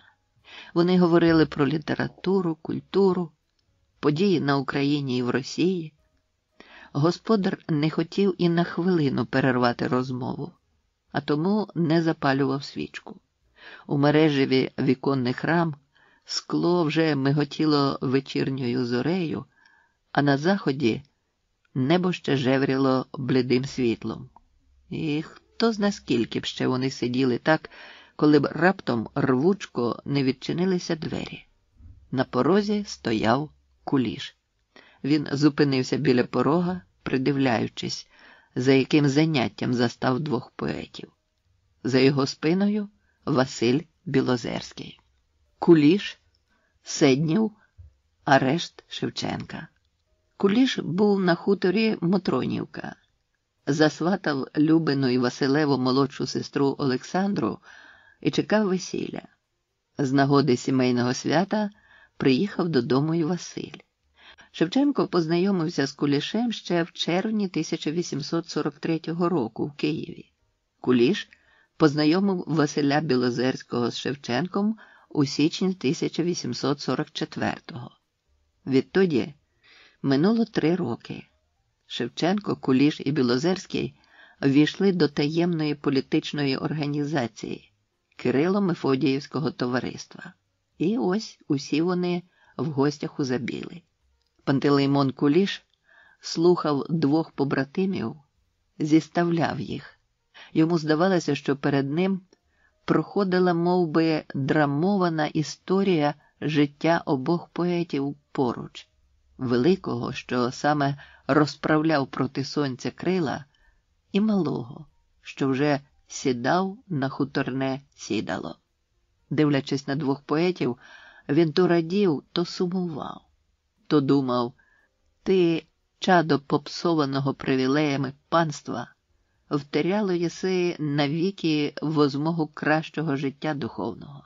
Ти ж, представителю свіжою своєю поетичністю маси, тебе ще спасемо гуртом од мертвячого подиху тієї середи, що без бою побиває в людині сокровенного чоловіка серця. Сохраня тільки непідлеглу волю духа свого, не піддайся тим, що й самим благоволенням своїм понижують високу природу поета до низьких ідеалів своїх, то зробишся, певно, звіздою першої величини і воссіяєш на кругозорі України, Росії, Польщі, цілої Слов'янщини та й усього культурного світу. Ніхто так не розумів Куліша, як його кращий друг Василь Білозерський. Він знав погляди і думки Куліша, і навіть, будучи його прихильником, дивувався, чому той бере на себе турботу рятувати Шевченка. Від кого? Білозерський бачив, що слава Шевченкового кобзаря одразу поставила твори Куліша на друге місце І тому Пантелеймон сердився, нервував, просто злився і нікому не довіряв своїх думок, окрім Василя. Василя дивувало й те, що Куліш дуже зневажливо завжди говорить про Віктора Забілу. Адже Віктор міг стати таким же його родичем, як і Куліш. І тільки батькова вередливість перешкодила цьому. Про те, що в думках і поведінці Забіла дуже чесний і чесніший за багатьох інших, він міг ручатися. Білозерський бачив талановитість Куліша, але його турбували деякі риси характеру майбутнього Шурина. Не раз помічав погордливе ставлення його до інших, занадто поспішні, але категоричні висновки. Боявся за свою сестру, яка має стати дружиною Пантелеймона Олександровича. Та від нього вже нічого не залежало. Забіла запросив Куліша та Білозерського до світлиці, але з поведінки Пантелеймона одразу зрозумів, що тому не до вподоби перебування Шевченка у нього. Розмова обірвалася, з'явилася настороженість. Стало важко в грудях. Вийдемо на подвір'я, свіжого повітря дихнемо, запропонував Віктор Миколайович. Тарас Шевченко любив пісню, любив співати. У нього був гарний голос. Його любов до пісні вже була знана на Україні. Він зупинився біля ганку, і добрий настрій пролився мелодійним співом. Ой, зійди, зійди, ти зіронька та вечірня. Ой, вийди, вийди, дівчинонько моя вірне. Спів поета розливався над Вікторовим хутором. Селяни повиходили з хат і слухали пісню. Його приємний голос давав насолоду, а пісня піднімалася до неба, зливалася там з м'яким ніжним снігом і опускалася до людей, щоб стати переказом, легендою і кликати до високого, світлого. Зачарувала пісня і Куліша. Він доволі походив по Україні, слухав і кобзарів, і лірників, слухав пісні дівочі й жіночі, сам гарно співав українських пісень. Він дивився захоплено на Шевченка. «Тарасе, любий!» – раптом вигукнув Куліш. «Іди-но старшим боярином до мене. Я поставлю тебе шафером над усім панством, яке збереться на моє весілля. Хай усі знають, що вище поетичної музи нема в світі мистецтва. Хай усі знають, що кращого співака нема на всій Україні. Залюбки, друже? А хіба є приємніший відпочинок за весілля?» Погоджуючись, відповів Шевченко. Після весілля Куліша і Білозерської Шевченко кілька днів їздив по навколишніх хуторах і селах. Однак запрошень було так багато, що в усіх побувати не мав змоги. Він повернувся до Віктора Забіли. У дружніх розмовах поети проводили час.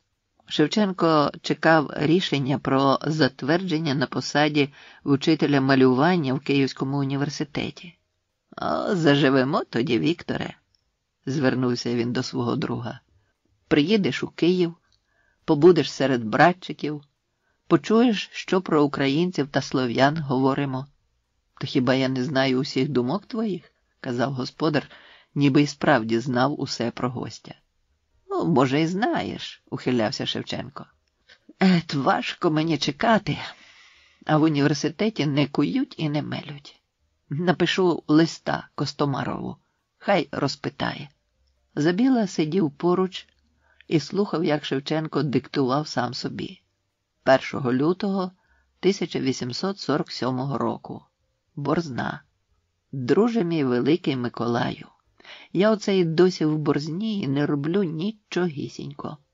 Лежу собі, та й годі. У Київ страх їхати не хочеться. А треба. Коли б то ви були такі трудящі й добрі, щоб розпитати в університеті, чи я утверджений при університеті, чи ні. Та й напишіть до мене у славний город Борзну на ім'я Віктора Миколайовича Забіли з передачею мені. Не сиділося Шевченкові на одному місці, та й справи були невідкладні. Під час попередніх зупинок у добрих людей залишав він свої рукописи, де писав, там і кидав, бо не було у поета ні кола, ні двора. А зараз хотів зібрати все докупи і десь видрукувати нову книжечку. Заберу я свої рукописи, Вікторе Миколайовичу, та й поїду до Седнева, оголосив Шевченко. А як прийде що від Костомарова, гукнеш мене. Зібрав поет свої пожитки, поїхав. З'єдналися наші серця, сказав Шевченко. Це найкраща згадка про нашу дружбу. Її будемо відчувати завжди. Та на тобі, любий друже, ще й річ на згадку. Шевченко зняв з голови картуза і подав Забілі. Посидьмо на дорогу, разом сказали. Посиділи. Через тиждень надійшла відповідь від Костомарова. Взяв Забіла того листа і подався до Седнєва, до Лизогубів. Затвердили, зрадів Шевченко, розгорнувши листа. Затвердили на посаді вчителя малювання університету. Радів відповіді Шевченко, радів і Забіла. Віктор Миколайович жив у Седнєві більше тижня, поки його побратим закінчував розпочаті малюнки. Виїхали разом. Забіла додому, Шевченко до Києва. Через кілька днів страшна чутка летіла по Україні. Арештували Шевченка. Шевченко проти царя. Заарештували. У будинках, де поет зупинявся, обшуки. Був трус у Лизогубів. Слідом за першою хвилею поголосом летіла друга. Заарештували Куліша. Потім і третя. Заарештували Білозерського. Переляк передався й Забілі. Він знищив листи Шевченка, книги з його дарчими написами і вписаними рядками, що повикидала цензура. Знищив і частину своїх зошитів. Усе робив гарячково, аби під час обшуку не знайшли зайвих свідчень проти Тараса. А в цей час Шевченка вже допитували в казематі 3-го відділення у Петербурзі.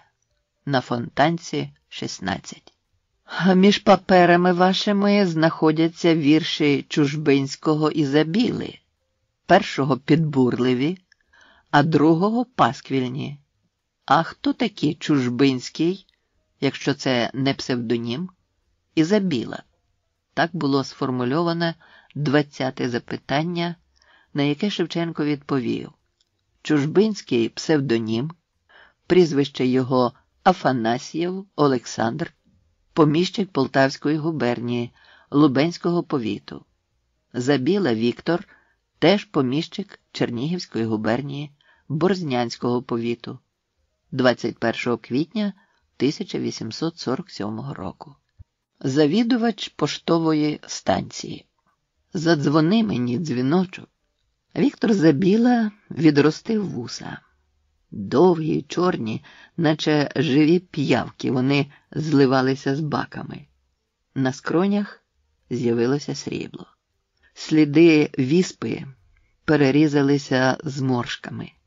Притих, принишк поет після арештів і негараздів, що зачепили спільних із Шевченком знайомих. Менше бував на людях. Відчував, якби його розмови стали відомі властям, потягли б його слідом за Шевченком. Люди тепер цікавилися віршами крадькома, боялися агентів 3-го відділу. Життя набрало хутірської чинності і тривало так кілька років. Застоялася думка поета без стосунків з друзями і знайомими. Не міг більше всидіти без діла. До столиць далеко, та й нема там уже нікого із своїх. Шевченко на засланні. З Кулішем, хоч і повернувся той з заслання до Петербурга, не було нічого спільного. Гоголь помер, з Кукольником і раніше розходилися, Глінка за кордоном. А може, поету не було потреби їхати далеко? Адже На Борзнянщині була своя культурна столиця – Качанівка. Щоправда, ще 1853 року померли в один день, але кожний своєю смертю, старі володарі Качанівки – Григорій Тарновський та його дружина. Палац із парком, хутори із селянами, гроші й прибутки перейшли до небожа Василя Тарновського. Василь Васильович успадкував не тільки майно, він перевершував старання дядька в меценатстві і робив це зі знанням справи. Заради придбання рукопису Шевченка він міг їхати на край світу, не шкодуючи ні грошей, ні часу. Збирав колекції української старовини. Робив це послідовно, постійно, підтримуючи зв'язки із столицями і віддаленими кутками. У Забілі збереглися дружні стосунки з новим господарем Качанівки. Тепер у новому становищі заможного колекціонера Василь Тарновський зустрів поета як брата. Забіла довідався, що вже минули репресії і затихли всі давні справи. Але прогресивні літератори, як і раніше, виступають з антикріпосницькими творами. І перш за все, в російській літературі. Знову прокинувся в Забілі поет. Дав волю думці. Бігли на папері рядок за рядком, а з'явившись, застигали назавжди. Послухайте мою пісню. Я вам заспіваю про гарну дівчиноньку, якою я знаю. Знову поет розповідав про кохання і жіночу вроду. І вже зовсім по-іншому заговорив про себе. Та ба, не вертаться літам моїм молоденьким, щоб поженихаться. Ой, не хочу співать більше, боліть серце буде. Воно й так свого нещастя повік не забуде. Писав Забіла багато, наполегливо. У віршах знаходив заспокоєння. Скомпонував рукописну збірочку. На титульній сторінці вивів старанно вірші Віктора Забіли, 1854. Знову, як і в роки молодії, потяглися сусіди. Все більше молодь списувати вірші, поширювати серед селян. Не ховався поет. Пишіть, співайте, долі моєї не знайте. А потім загуляв, махнувши на все рукою. Старенька Надія Миколаївна жила в Борзні окремо від своїх дітей. Стурбувалася за сина. Приїхала до Віктора на хутір. Побачила, жахнулася. У сина звичайна селянська бідність. Хата порожня, а він п'є вишнівку та вірші пише. Прочитав матері вірша «До коня», мов сумну сповідь про своє життя. Нелегко було матері чути думки сина про втрачені літа. Послухала, полаяла і наказала приїхати до неї. Хоч у літах уже був Віктор Миколайович, та мати залишається матір'ю. Довелося послухатися. З'явився на виклик. Приніс матері подарунок. Невеликий мідний дзвіночок. Точнісінько такий, який вішають під дугою упряжу поштовим коням. Зайшов, подзвонив у дзвіночок, подарував ще й вірша прочитав. Задзвони мені, дзвіночок, дай скажи, де мій синочок? Може, він того не знає, як мати за ним скучає? Задзвони мені, дзвіночок, неслухняний мій синочок, мене стару покидає та й частенько запиває. Задзвони йому, дзвіночку, не пий, мій синочку. Хіба ти цього не знаєш, що вік ти свій вкорочаєш? Задзвони йому, дзвіночку, матір пожалій, синочку. Живи так, як добрі люди. Мені в світі гарно буде. А до чого це? Запитала мати. Постарів я, мамо. Вже минуло 45, а ще ділом не займався, справ не вів, може, й не придатний ні до чого, крім віршів писати. А як 50 сповниться, то й зовсім дідом зватимуть. А дідом куди там у якусь справу встрявати? А що ж ти хочеш, сину? На службу йти. А де вона є? Хіба у Борзні знайдеш місце чиновника? Ні, не пішов би чиновником, хоч би і місце було. Мало люди клянуть отих писарчуків, у яких ближче за все своя кишеня. Я, мамо, не зможу так, а по-чесному не дадуть. Та й боятимуться мене. Адже вірші ходять у списках, а там мене видно. А що ж ти хочеш, сину? Знову спитала мати. Хочу взяти на утримання Борзнянську поштову станцію. Якраз шукають завідувача. Тепер, сину, і я зрозуміла, для чого ти дзвіночок приніс. Надія Миколаївна подзвонила. Гучний гороховий дзвін розсипався по кутках, налякав кота, покликав наймичку. Засміялася стара пані. Сиві брови задоволено прикрили вицвілі очі. А коли луна відбилась і в другій кімнаті повернулася і затихла, стара заговорила знову. Бачиш, Вікторе, як на дзвінок життя пливе. Метушаться, бігають. Я не люблю сплячки. Та й ти в мене вдався. З твоїм життям, щоправда, сам його так влаштував. Пропав би, аби без діла сидів. То що ж, допомагай тобі, Боже. І я так думаю, мамо. Хай Бог помагає. Але мені потрібна і ваша допомога. Моя? Здивувалася мати. Благословення я тобі дала, а ще що? Треба грошей, мамо. Коней купити, фуражу, збрую, платню машталярам видавати, за будинок і конюшні платити. Адже воно людське, даром ніхто не дає. На гроші ми й самі хороші. Коли відділяла, дала тобі землю, грошей на хату, на худобу. А де воно, сину? Ой, так коли ж то було? Вже минуло більше 20 років. А я хліба не просив ні у вас, ні у братів, ні в сестри. Господи, невже 20? Мати підвела очі. 20. А ти все ще як маленька дитина. Хоч ходи за тобою. Затихли. Тільки кіт мурчав, тулячись до Вікторових чобіт. Нараз мати зупинила лозяне крісло-качалку, в якому тихенько розгойдувалася. Рішуче піднялася, підійшла до великого дзеркала в рамі з різьбленого дерева і застигла перед ним, дивлячись на себе. Торкнулася посивілого волосся, розгладила чоло, але зморшки одразу зайняли свої улюблені місця. Зворотним боком долоні підняла товсте підборіддя, ніби хотіла приліпити його до щелеп. Трусонула плечима.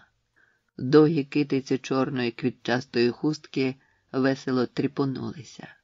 Вона знову труснула плечима, і знову китиці ожили на її грудях. «Добре», – раптом рішуче сказала. «Материне серце не камінь, а відлягло. Дам тобі грошей». Грошей мати дала чимало. Придбав поштову станцію. Додав ще один виїзд. Заплатив за оренду приміщення. Найняв майстра полагодити карети, зброю. Купив полони нові з червоного оксамиту. Решту грошей роздав своїм селянам, щоб будували хати. Справ на поштовій станції виявилося чимало. Здавалося, що вони прості і легкі, та насправді виявилося зовсім не так. Поїхав сіно купувати, не та ціна, на яку розраховував. За овес теж дорожче заплатити довелося, бо не купив завчасно. Кожний намагався з нього взяти більше, і доводилося платити. Може, через те, що сторгуватися не міг, а може, й знали, що йому вкрай необхідно. А за проїзд більше не візьмеш, ціна постійна. Можна більше людей перевезти, коней жаль. Усе ж Забіла був задоволений. Давно вже не зустрічав він стільки людей, як на цьому клаптику землі, де схрещувалися шляхи. Тут подибував давніх друзів і заводив нові знайомства. Розмовляв зі студентами і міністрами, сміявся з ревізорів і смішив інших. Завжди готовий прийти на допомогу в біді, обігрівав холодних, годував голодних, бідним давав гроші і притулок. І не було такого проїжджого, щоб наперед не знав, що в Борзні утримує поштову станцію український поет Віктор Забіла. Переписати вірші з його зошита було щастям для багатьох подорожніх. Поет не відмовляв ні у віршах, ні в своєму підписі під переписаними творами. Розносили машталєри-поштарі та малинові дзвіночки по всій Україні славу поета, відомого своєю оригінальністю. А він, простий серед простих і відомий серед відомих, не знав, яка вона, слава, відштовхувався від неї, завідував поштовою станцією і ще й інколи писав вірші, дотримуючись своєї звичної теми і стверджуючи, що справжнє кохання буває тільки один раз у житті. Відгук столичної газети. Іван Кулжинський. Черніговські губернські відомості. 14 жовтня 1856 року літало бабине літо. Осіннє сонце прийшло ранком, зігріло нічне свіже повітря, пожовкли листя і Параскевіївський ярмарок. Стоголосий гомін висів над майданом, розносився над Борзною і затухав ген у полі. Чумацькі мажі вишикувалися в кілька рядів. Біля них відпочивали ситі ліниві воли, чорні, рябі, сиві, безрогі і круторогі. Засмаглі на сонці і вітрі чумаки на шляху до Києва і Чернігова зупинилися продати частину солі і риби, що просолилися в далекій дорозі від Азовського моря, і купити гостинців. Серед різнобарвного натовпу українські селяни, москалі, донські козаки, ремісники, кріпаки, поміщики, дівчата і хлопці, молодиці та парубки, бабусі й дідусі. Проїжджі, чекаючи свіжих коней, не утримувалися від спокуси подивитися ярмарок, де кожна людина тимчасово відчувала себе вільною, давала собі волю і бачила інших такими, якими вони були насправді, людяними, з гумором і трішечки з кнарами. Пішов на ярмарок і Іван Кулжинський, відставний учитель Ніжинської гімназії. Коли Кулжинський прийшов до гімназії вчителем, Забіли вже не було серед учнів, але він учив латині Гоголя, Кукольника і весь їхній клас. Дорогою до Москви, а їхав у справах видання підручника з історії для учнів гімназії, він захотів познайомитися із Забілою. Відставний учитель купив свіжої риби для приводу і прийшов до утримувача поштової станції з проханням підсмажити її. «Набридло витрішки хапати», – засміявся поет. «І ви поярмаркували». До риби Забіла хлюпнув наливки в склянки, а далі для розмови вже не треба було й зачіпок шукати. Не відмовив поет показати зошити з віршами. «Все, як люди кажуть», – подумав Кулжинський.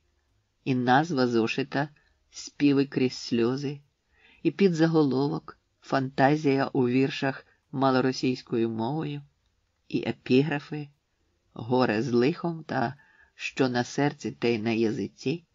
Переглянув, почитав, спитав дозволу списати дещо. «Тож, мабуть, з цього зошита і списки ходять?» – запитав у поета. «А хто зна? Мой так, а мой ні. Ну, кому подобається, хай пише. Багато ж інших гарних віршів, а чим приваблюють мої, того й сам не знаю. А чи знаєте ви, Вікторе Миколайовичу, що ось недавно московські відомості згадували вас?» – вів далі розмову Кульжинський. «Мабуть, щось за поштову станцію?» «Ні-ні, за вірші. Ось послухайте». Гість дістав із саквояжа газету. «Щасливі досліди у віршах автора дум», цебто Шевченка, вставив Кульжинський, поезія якого припала так до серця українцям, і Амвросія Могили вказали іншим той шлях, на якому зустрічаємо талановитого Забілу, частково Чужбинського. Вказали іншим шлях, кажете? Смішно стає від цієї плутанини. Та ж я почав писати вірші українською мовою раніше Тараса Шевченка і зазнав чимало лиха. А хто то писав? Котляревський. Може, хтось з моїх однокашників по гімназії? Може, погодився Кульжинський і вів далі.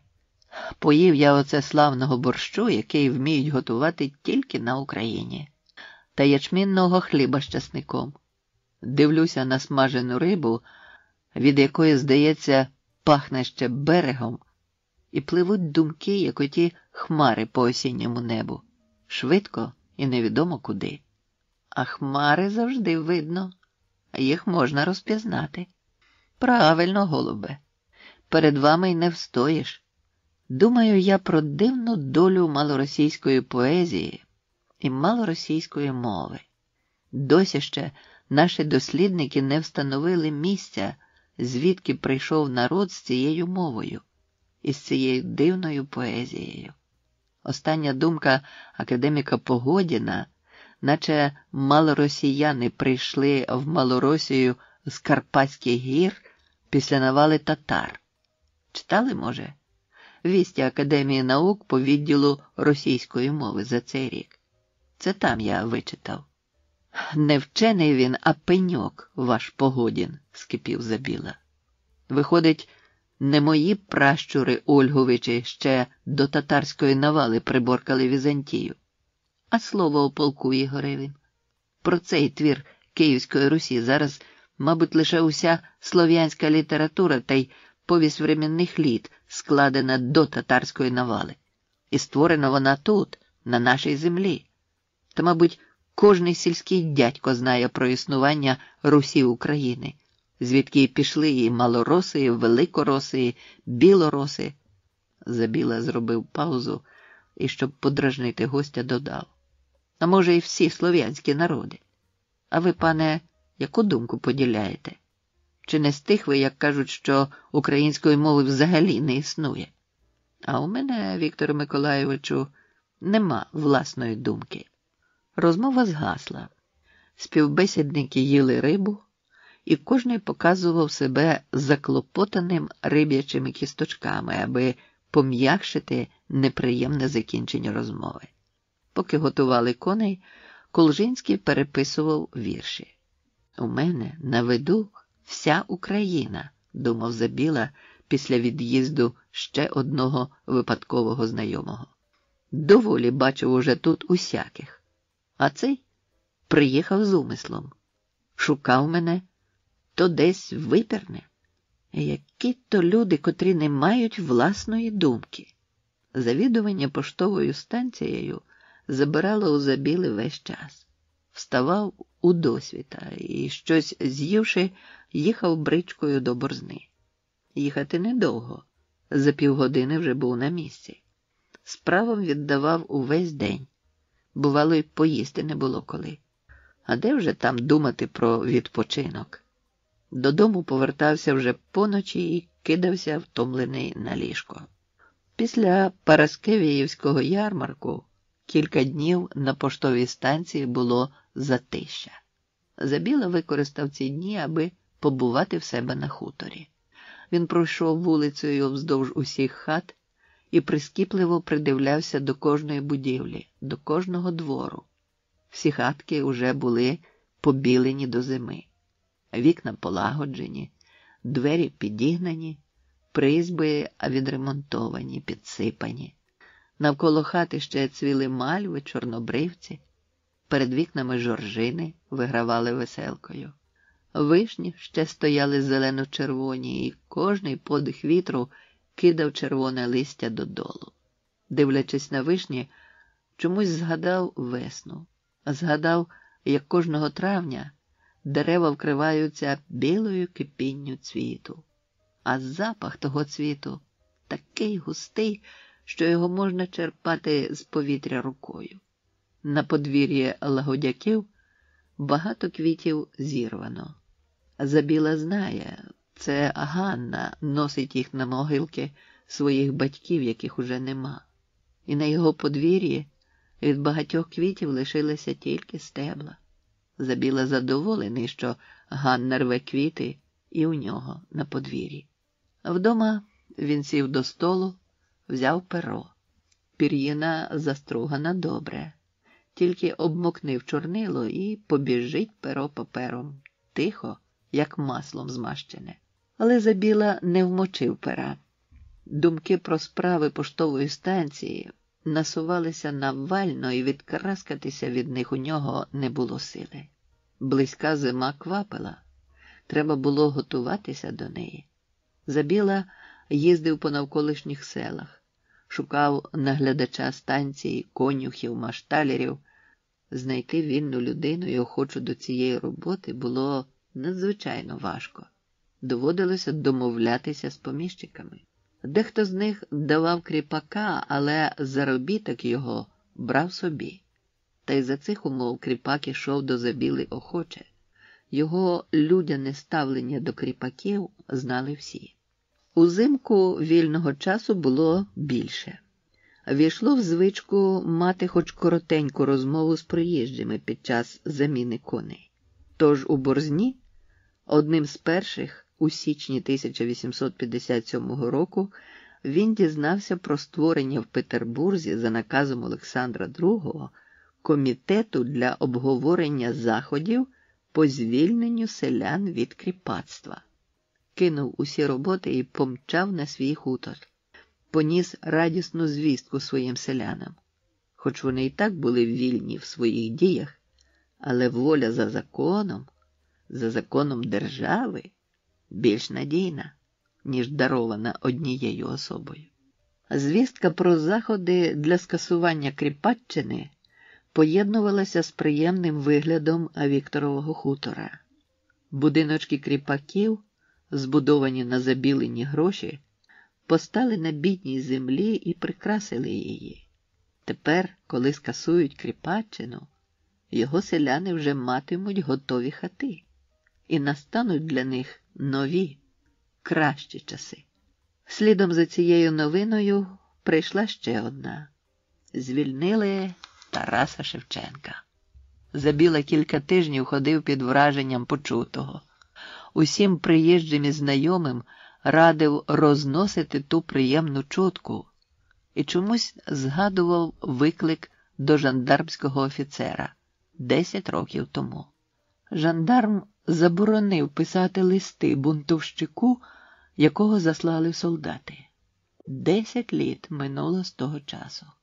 Кілька разів доходила чутка про смерть Кобзаря, і кожного разу це приводило до ще більшого поширення списків із віршами Шевченка. «Ми ще зустрічатимемо великого Шевченка», – казав Забіла людям, які обслуговували поштову станцію. «Вишлемо по нього коней у червоних оксамитових попонах. І не пару, а 3. Я сам сяду напередок за машталера, а люди, що стоятимуть понад шляхом, будуть читати його вірші, і на кожній версті подаватимуть на рушнику хліб-сіль.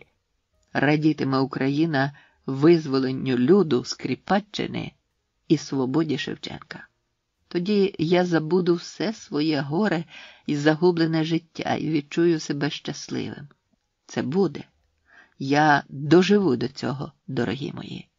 Цієї весни струмочки дзюрчали веселіше. Дужче пахла виорана земля. Небокрай променів блискавками. Навесні кількість проїжджих через станцію зросла. Забілі довелося багато працювати, аби задовольнити всіх. Траплялися нарікання на довге чекання коней. Тоді приходили на допомогу вміння говорити з людьми, анекдота чи жарт. Та сама зустріч з популярним українським поетом залишала в людей гарне враження. Тож всі непорозуміння владновувалися самі собою. На поштовій станції першими переглядалися газети й журнали, що прибували до Борзни з великих міст. Забілий сам передплачував кілька. Найперше він брався за газету «Черніговські губернські відомості», в якій друкувалися матеріали із знайомих місць про місцеві справи. Якось, розгорнувши газету, Забіла побачив там свої вірші. Чого б це? Здивувався поет. Адже він до губернської газети ніколи не надсилав їх.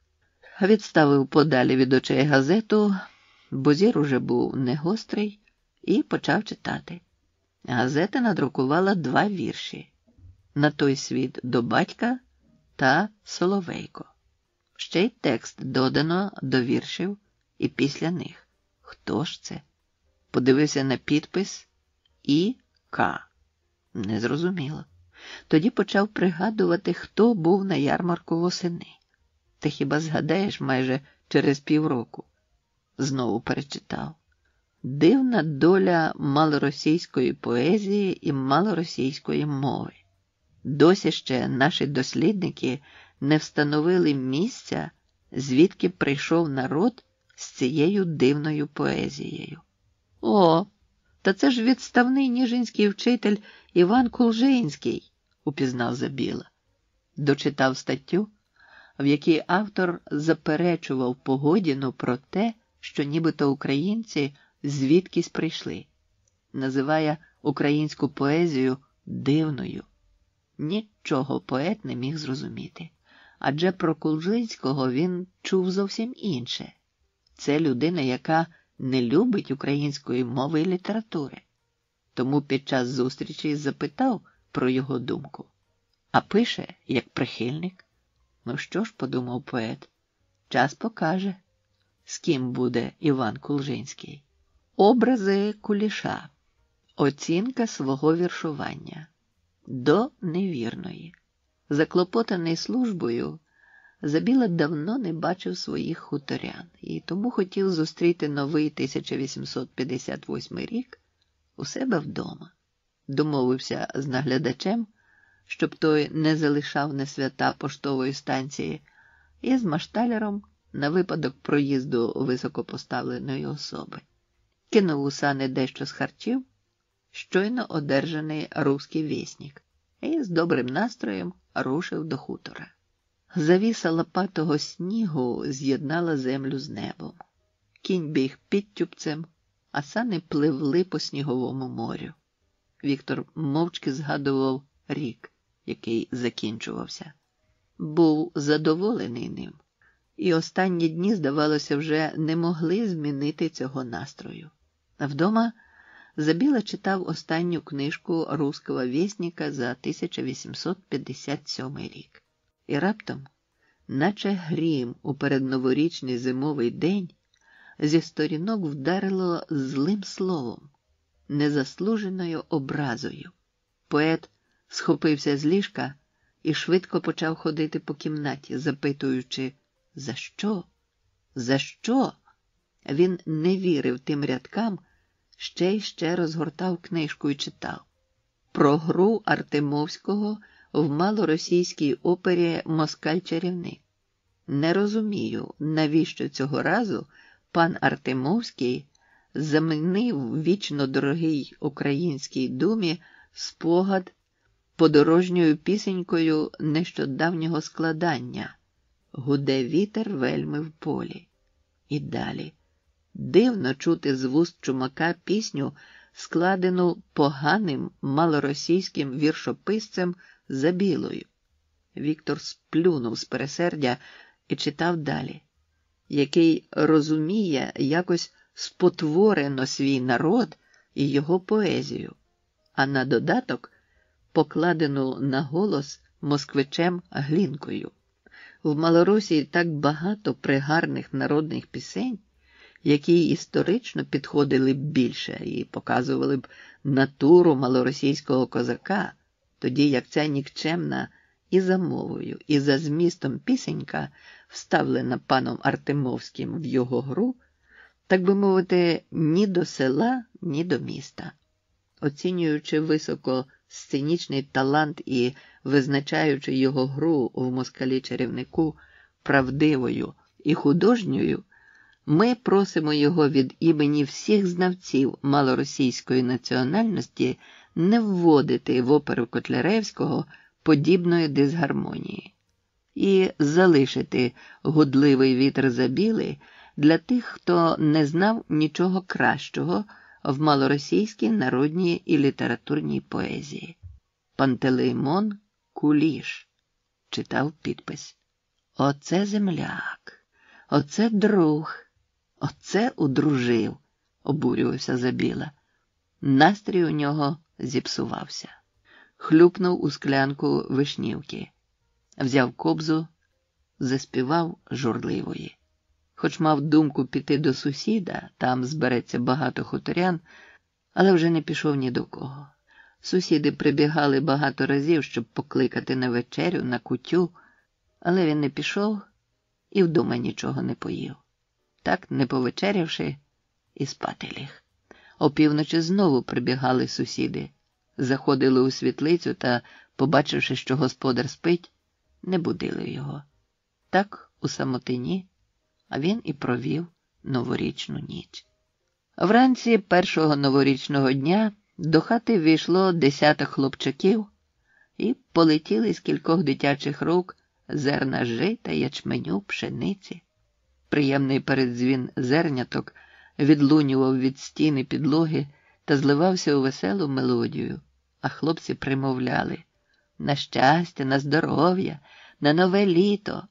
Роди, Боже, жито, пшеницю і всяку пашницю, без куколю, без мітлиці, а нам дайте по паляниці. Будьте здорові, з Новим роком!» Забіла піднявся з ліжка, вийняв шматок сала, жменю цукерок з того, що вчора привіз із поштової станції, і роздав дітям. Вони задоволені кинулися на вулицю. З надвору разом із рипінням снігу в хату долітав дитячий сміх. Але навіть це не розвеселило поета. Ні цього дня, ні наступного поет не міг заспокоїтися. Він не знаходив собі місця. Сидів, лежав, ходив, откидав сніг, а думки, поглинаючи одна одну, бентежили поета. Коли починав, не лаяли або обминали, рецензуючи ластовку. Чогось він перебрав на полиці книжки, знайшов потрібний примірник журналу «Москвітянин». Там писалося: але між віршами багато глибоких поетичних творів, особливо поезії, підписані іменами Шевченка та Забіли. Всі, без винятку, засвідчені живим, непідробним почуттям, накреслені могутнім пензлем таланту. Хіба не замилуєшся віршем Шевченка «Вітре буйний», а голуб Забіли? В темній діброві на сухій гілці стогне голуб, і плаче тяжко молодий козак. Голуб розповідає сумну новину, а козак говорить: чи може хоч один з наших романців зрівнятися з цією піснею, і глибиною почуття, і силою думки? Чи може хоч один, повторив Забіла вголос і читав далі. А як природно не підписав би автор свого імені, сказав би, що ця пісня твір старовини, і будь-хто тому повірив би. У наступні роки мовчали. 16 років мовчали, думав поет. З 1841 до 1857 жодного рядка критики не зустрів на свої вірші. І ось, на тобі. Забіла знову взяв «Руський вєснік». Він завжди відчував до книжок священне почуття. Його не втратив і до цієї. Перегортав сторінки, знову вдарили в очі ті ж слова. Поганим малоросійським віршописцем, який розуміє якось спотворено свій народ. А чого ж цей народ співає мою пісню? Запитував себе подумки. І Артемовський виконав її десь у Петербурзі не тому, що я його примусив, а сам захотів. Виходить, подобається? Поет перегорнув сторінку, щоб закрити пекучі рядки, і випадково стрів заголовок. Погляд на малоросійську словесність з нагоди виходу в світ книжки «Народні оповідання Марка Вовчка». Знов про малоросійську словесність. А хто ж пише? Подумав і подивився підпис. Куліш. Знову Куліш. Пробігав очима текст, вишукуючи прізвища.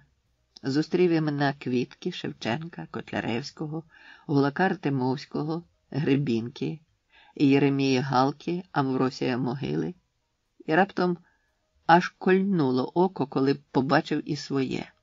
Вірші пана Забіли, що нагадують мову, якою в Малоросії говорять цигани, і твори пана, прочитав уголос. Не захотів далі читати. Кинув книжку на стіл. Закололо в грудях у самісіньке серце. Він нервово ходив по хаті, але намагався стримувати себе. Де його совість? Де? Роздумував Забіла. Ну, не шануємо один одного. Я його, а він, мабуть, мене, але ж це наше особисте. А вірші? Вірші давно перестали бути моєю власністю. Це не поштова станція.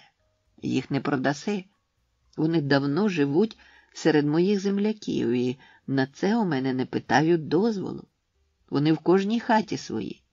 А його «Чорна Рада», хроніка 1663 року, що вийшла цього року. Розділи її були надруковані ще 10 років тому у «Современнике» та «Москвитянині». Хіба вона належить Кулішу? Ні. Той роман, як і мої вірші, належать людям. Все, що з'явилося друком, то все людське, бо знищити те вже неможливо. Воно живе і житиме в людській свідомості у загальній культурі народу. Отак і про гру Артемовського та погляд на малоросійську словесність. А що тепер люди скажуть? Подумають, дурив Забіла людей? Поганенькі вірші видавав за гарні. Поет гірко посміхнувся і вже свої думки висловлював уголос, ніби сповідався перед невидимим опонентом, що терпляче слухав його. Але ж я не нав'язував нікому віршів. Самі брали. Від когось почути таку образу я міг би, а від панька Куліша не сподівався. Хіба він не знає, що я пишу не для слави? То увесь я, мої думки, мої почуття, то моє горе, вогонь крові моєї, запалений кривдою. Не для заробітку ж писав, не показати себе, як, може, він сам робить, а навпаки, щоб утопити своє горе і людям правду сказати. Не називаю себе поетом, та й не хочу жити тільки віршами. Це ж він, Куліш, вважає себе найбільшим правдописцем Малоросії, навіть більшим за Шевченка. Поперек дороги нікому не ставав, носа не задирав, як він сам, а мене лає. Свою неприязнь він переніс у літературу, в народну справу. Б'є себе в груди, що щира людина. Та де вона в біса ота його щирість?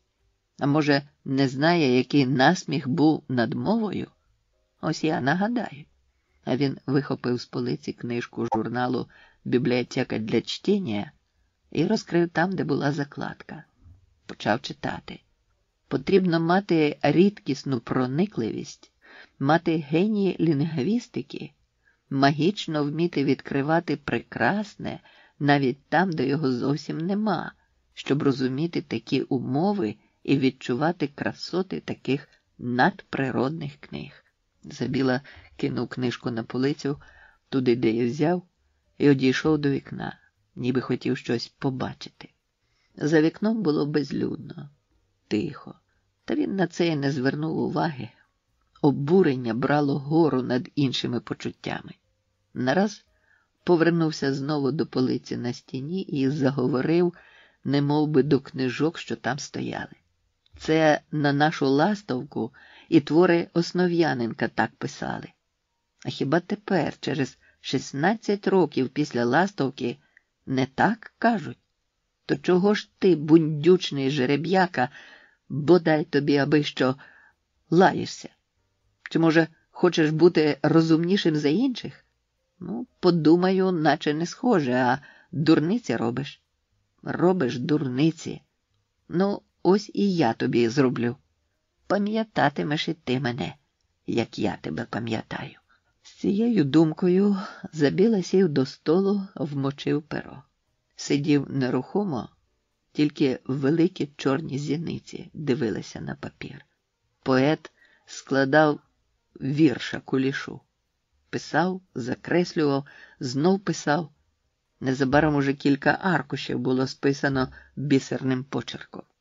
Поет переписав вірш, а потім і вдруге. Один примірник уклав у конверта і надписав Кулішеву адресу. Гукнув з хутора хлопця. Оце вези в Борзну на поштову станцію. Хай негайно відправлять за адресою. А цей аркуш тобі дарую. А мені читати можна? Ну чому ж можна? Читай. Я ж навчив тебе. Хлопець підніс до очей аркуш. Крути, верти свій розум і зо всієї праці. Не викрутиш більше того, що у мене в... Хлопець засміявся, не став читати далі і побіг запрягати коня. Забіла довго не міг заспокоїтися. Кулішева образа ходила за ним, як тінь, а ще й сам роздмухав вогнище отим своїм посланням до Куліша. Журнал пройшов би, можливо, непоміченим. Хіба де вчені люди звернули б на це увагу, а вірш його, наче забавна іграшка, пішов по руках, і після новорічних свят його вже знали у кожній борзнянській хаті, в багатьох містах України. А взимку утримувати поштову станцію було трохи легше. Фураж заготовлявся восени і не було клопоту з годівлею коней. Клопіт був тільки із зброєю та саньми, а весна приносила Забілі самі розчарування.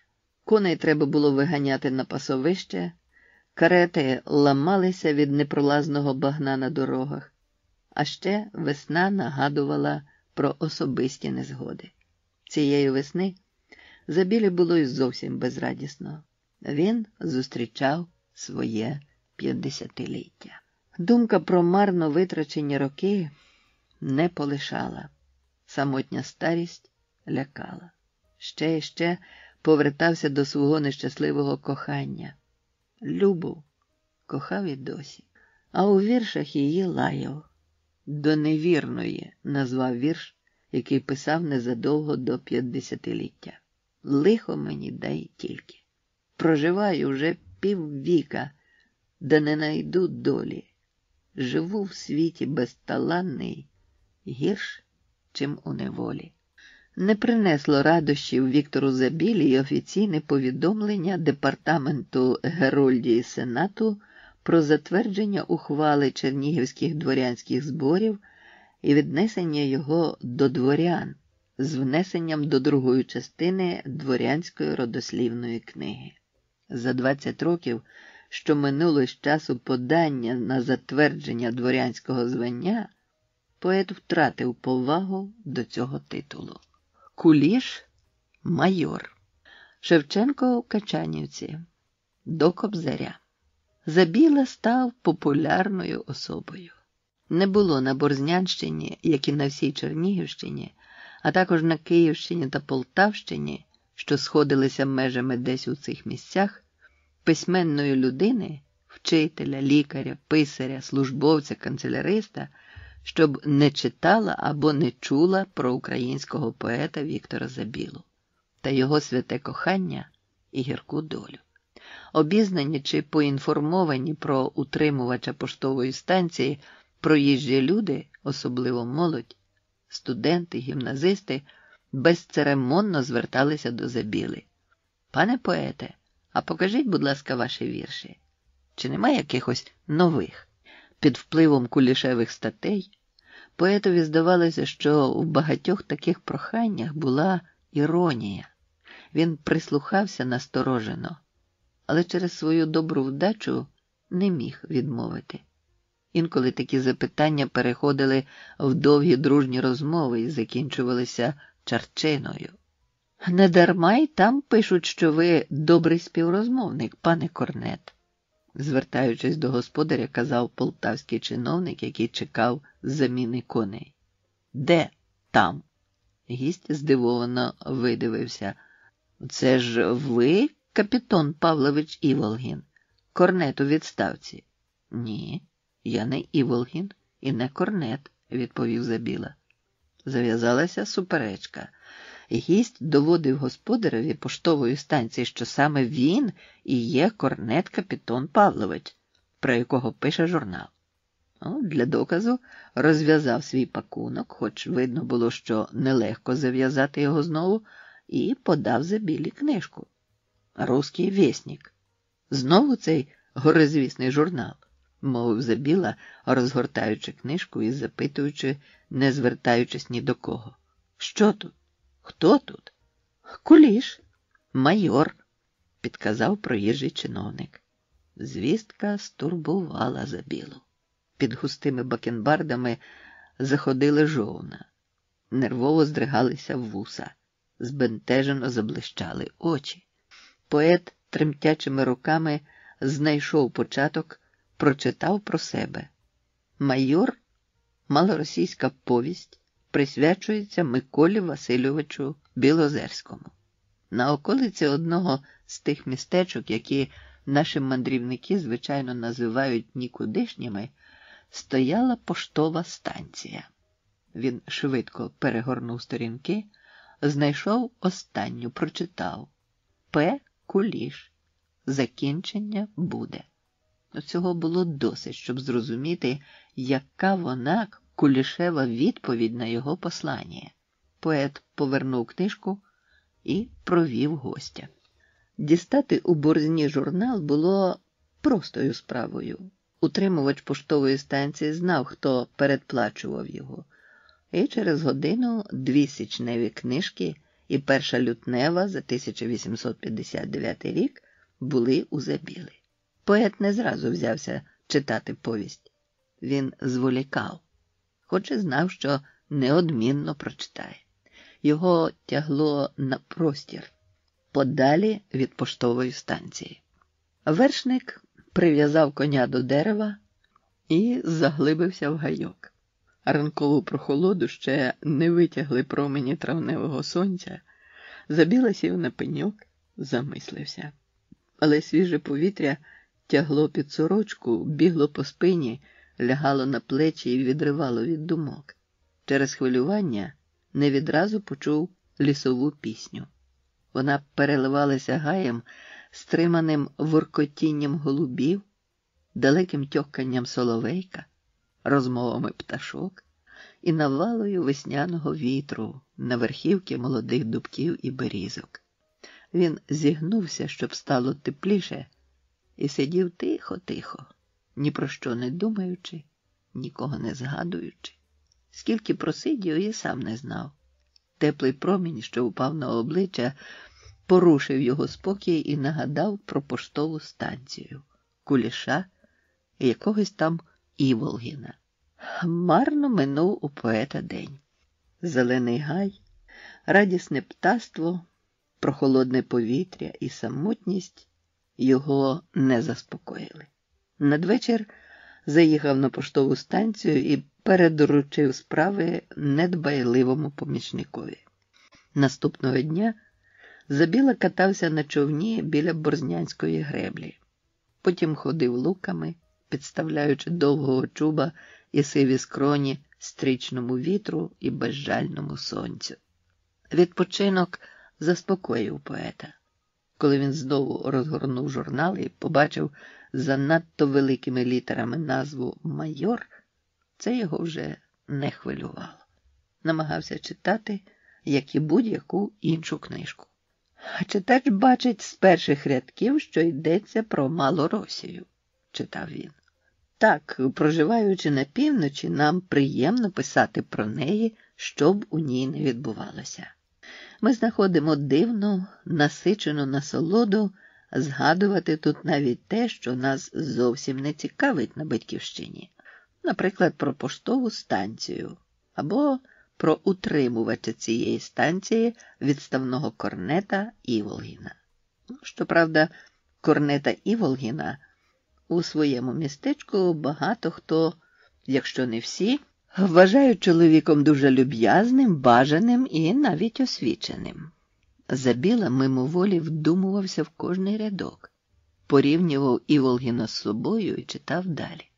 Правда й те, що він у багатьох будинках перебуває на прикметі як гарний жених, та й зараз ще, незважаючи на поважний вік, знайшлись би в повіті панночки, які не відмовилися б прийняти відоме прізвище. Але нам він чогось не подобається. Якщо це про мене, думав поет, то поки що правду пише.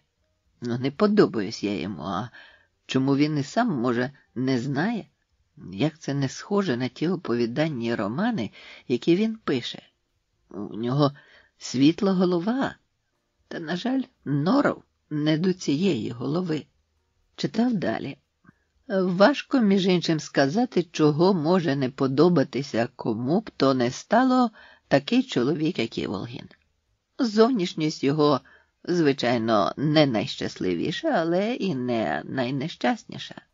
Ось він походжає по своїй станції взад і вперед з люлькою в руках. Кожний може підійти і роздивитися його в усіх подробицях. А зріст капітана Павловича середній, лице рябувате, одутлувате, але, можна сказати, дворянське, виразне.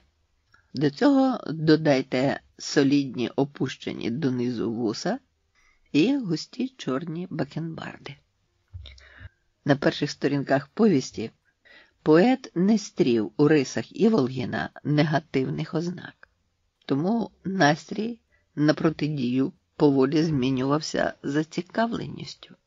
Зустрівши визнання автора у неповазі до свого героя, Забіла і зовсім заспокоївся. Якщо автор розкрив себе, визнав і сам розуміє, що він не поважає свого реального героя, то він повинен бути об'єктивним. Цього вимагають совість і культура людини, думав Забіла. Тільки но подумав, як прочитане різонуло по серцю. Виховуючись у пансіоні в одного суворого і глибоко морального німця, він дістав нестримну пристрасть до гулящого життя. І, вирвавшись з пансіону, Вуланський полк наробив стільки боргів, що вимушений був вийти у відставку і закласти спадщину. Стримуючись від хвилювання, поет заперечував: навіщо таке спрощення про моє виховання? Наглядач Ніжинської гімназії Зельднер, німець, але порядна людина, та як я міг у суворого наставника у віці до 17 років дістати пристрасть до гулящого життя? А яка в мене спадщина при живій матері? А втім, це ж повість, художній твір. І Забіла якось збайдужів, читав далі, не затримуючись на деталях. тільки раз, де говориться, що Іволгін любить свою матір, але не більше, ніж теля корову, кревна образа зупинила його читання. З першої книжки запам'ятав він про якісь нещирі стосунки Іволгіна і майора Лушніна. З другої відчув повагу до сестри майора і її дочки Парасі, та й до самого Пушніна в його щирому бажанні добре виховати свою небогу. У третій книжці знову зустрів негативного героя Іволгіна. Свідомо не дочитувався до всіх подробиць хитрої поведінки Іволгіна у стосунках між Лушніним і сусідом-князем. У тому місці, де описується, як Іволгін видурив у майора дарчу князеві, посміявся над дурницею. Був задоволений, що в повісті все закінчилося добре, бо Парася одружилася з коханим, а садиба після смерті майора залишилася його близьким. Де вірогідність, що Іволгін – це я, думав Забіла, дочитавши повість. Хіба мало на Україні утримувачів поштових станцій? Хто зна скільки? Серед них рябих та з вусами і бакенбардами, і більше жодної спільної ознаки. Не тільки один проїжджий чиновник може так подумати. Але ж думати не заборонено. Думки – єдине, куди не можуть проникнути доносчики та жандарми. І в цьому теж є людське щастя. Що хочеш, те й думай. А сказати зась. Сам Куліш пише, Іволгіна поважають. Отож ті, що поважають і не повірять автору повісті. А більше ніхто не нагадував Забілі про повість майора, і він незабаром викинув її з голови. А може, цьому сприяли інші думки, які заполонили його мозок. І основна з них – це наступний приїзд на Україну Шевченка. Чутка, що Шевченко приїде на Україну, дійшла у травні. Поет в'їхав на Україну через Суми і, зупиняючись у селах, малював картини, писав вірші, проїхав Полтавщину, досяг Правобережжя, місць, де народився, і шукав клаптик землі, щоб поселитися, збудувати хату. Він хотів на рідній землі заспокоїти болючі рани, писати, малювати. Тарас обминув Борзну. Не мав часу на зустрічі з друзями. Його підганяли справи. Але на зустріч він сподівався, тому і звістку не послав. Та про це потурбувалася поліція. Петербурзький оберполіцмейстер наказав губернаторам на Україні встановити нагляд за Шевченком. Чернігівський губернатор повідомив про це поліцмейстера Чернігова, Ніжина і Борзни. А невдовзі чутка дійшла і до Забіли. Уболівав поет за поета, друг за друга, людина за людину. Вже летіли одна за одною чутки про арешт Шевченка, про заборону жити на Україні, про нове заслання. Та все чутки, чутки. У неспокої минуло кілька тижнів. Раптом, наче серед ночі, засяяло сонце. Наче серед спекотного, безхмарного серпневого дня загремотів далекий грім. Шевченко в Качанівці. Тарас Григорович з'явився в Качанівці несподівано. Збентежений і мовчазний, постарілий, без грошей, він потребував допомоги, аби доїхати до столиці. Невпізнанною стала славетна садиба за нового господаря Василя Тарновського. Все до діла, все зі смаком. Не забув великий поет спитати дворових людей, які пам'ятали його ще з 1843-го, чи шанує їх новий господар, чи нема того приниження, що було за Григорія Тарновського. І з радістю дізнався, що стосунки змінилися на краще. Тому й відгукнувся на пропозицію господаря залишити автограф в альбомі, який завів ще у 30-ті роки Григорій Тарновський. Тоді Шевченко відмовився залишити автограф.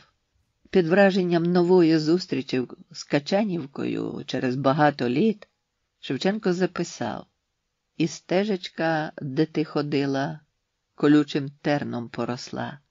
Два рядки з вірша «Не кидай матері», казали, написаного років 12 тому.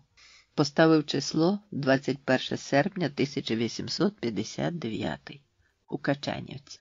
Віктор Забіла примчав до Качанівки, але Шевченка не застав. Ще не висохло чорнило в Качанівському альбомі, і це ще гірше відбилося на душевному стані. Альбом було подано Ізабілі. У ньому з'явився його експромт. «Худоби маєте геть-геть чимало. Здоров'я в Бога ви просіть. Найдіть собі ви жінку вірну, гарну, да з нею в світі весело живіть. Живіть 100 літ, 100 літ». Похорон Шевченка. Пантелеймон Куліш широко розгорнув у Петербурзі свою літературну і видавничу діяльність. А з хутора Мотронівка, де жила його дружина, доходили до Борзни чутки про підготовку видань українських книжок. Незабаром Чернігівські губернські відомості надрукували оголошення про вихід друком альманаху «Хата». Невдовзі Забілі до рук потрапив і сам альманах. Чекаючи нові образи, поет розгорнув книжку. Побачив кобзарський гостинець Тараса Шевченка і захопився віршами, забувши про себе і Куліша. Потім переглянув усю книжку, про себе не знайшов нічого, заспокоївся і сприйняв це як перепочинок, бо був переконаний, що його ворог ще згадає про нього. Працювати на поштовій станції ставало дедалі важче. На дорозі відчувалося пожвавлення. За останній рік вдвічі побільшало проїжджих. Серед них чимало військових, а також урядових чиновників. Усі доводили, що вони в термінових справах і коней треба було подавати негайно. Одні вимагали, інші погрожували. Коней не вистачало, людей також. Поштове відомство ніякої підтримки не подавало. З губернського міста йшли попередження. Ширилися чутки про повстання кріпаків. Називалися то один повіт, то другий. Поштовою дорогою йшли війська, підтверджуючи ті чутки. Вже кілька разів прокочувався поголос про скасування кріпацтва, а дійсність, яка не змінювалася, відкидала його. За такої напруженої обстановки почався 1861 рік. У Петербурзі почав виходити журнал «Основа». Очолили видання письменники Пантелеймон Куліш, Василь Білозерський та Микола Костомаров. У Забіли поєднувалися почуття радощів і неприємного чекання. Він радів новому українському виданню, новим творам, які побачать світ на сторінках «Основи». Але бентежила участь у виданні Куліша, який захоче підкорити собі всі справи редакції. І обов'язково ж не забуде його, Забілу, бо не забував ні своїх друзів, ні ворогів. Кінець лютого приніс на поштову станцію дві новини. Одній Забіла радів, друга примусила плакати. Та як можна було не радіти чутці про скасування кріпацтва? Забіла практично дав волю своїм кріпакам уже давно, хоч не узаконював цього, бо це суперечило всьому духу дійсності.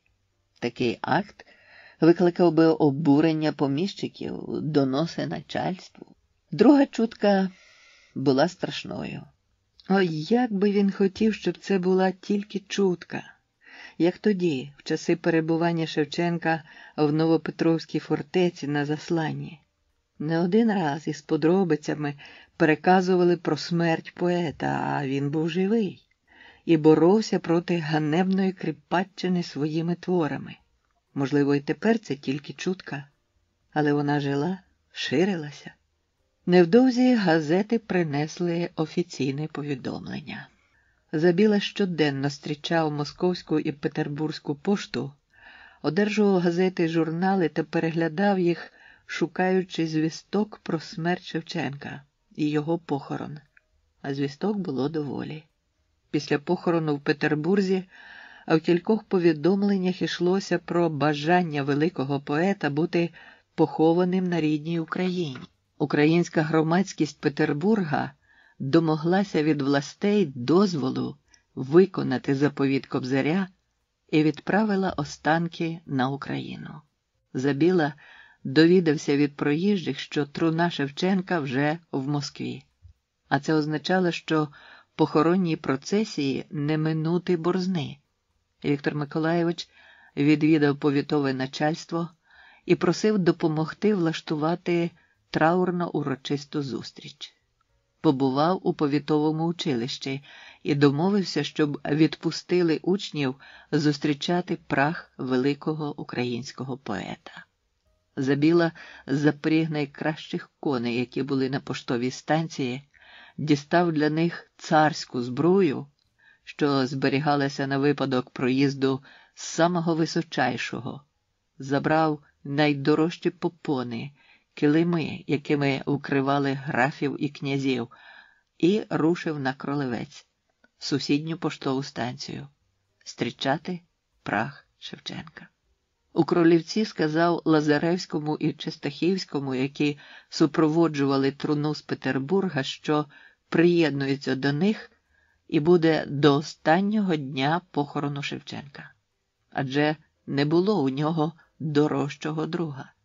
4 травня 1861 року траурна процесія прибула на цвинтар Різдвяної церкви в Борзні. Труну поставили на землю. Забіла підстелив під неї килим і заплакав. Ридав, убитий горем. Ніби в труні лежала людина, яка дала йому життя. До самого вечора люди йшли поминати співця людського горя і провісника народної волі. А коли темна травнева ніч лягла на ще по весняному вологу холодну землю, Забіла кинув оберемок соломи поруч з труною і ліг. Весняні зорі забирали з землі тепле повітря, обличчя вкрилося холодним інеєм. Він відчував пекучий біль серця, що робив його безсилим, німим. На шляху похоронної процесії від Борзни до Києва люди зустрічали і проводжали її. Від села до села. Хто не мав сили йти, сідав на забіленого воза і відпочивав. Потім поступався місцем іншому. Біля Дніпра випрягли коней з воза, на якому везли труну, покотили його люди. Серед них був і Забіла. На мосту стрівся чернігівський архієрей, письменник Філарет Гумилевський. Він підійшов до труни, благословив прах і впізнав Забілу. Поет був знайомий йому особисто з частеньких зустрічей на Борзнянській поштовій станції. «Віктору Миколайовичу», – обізвався Філарет, – «після похорону напишете віршовану молитву і надішлете мені до чернігівських єпархіальних ізвістій. Прошу вас». Поет мовчки кивнув головою. У Києві турбот було чимало. Після перенесення труни на пароплав Забіла залишив коней незнайомим людям, а сам поплив до Чернечої гори. До останньої хвилини похорону був біля труни покійного.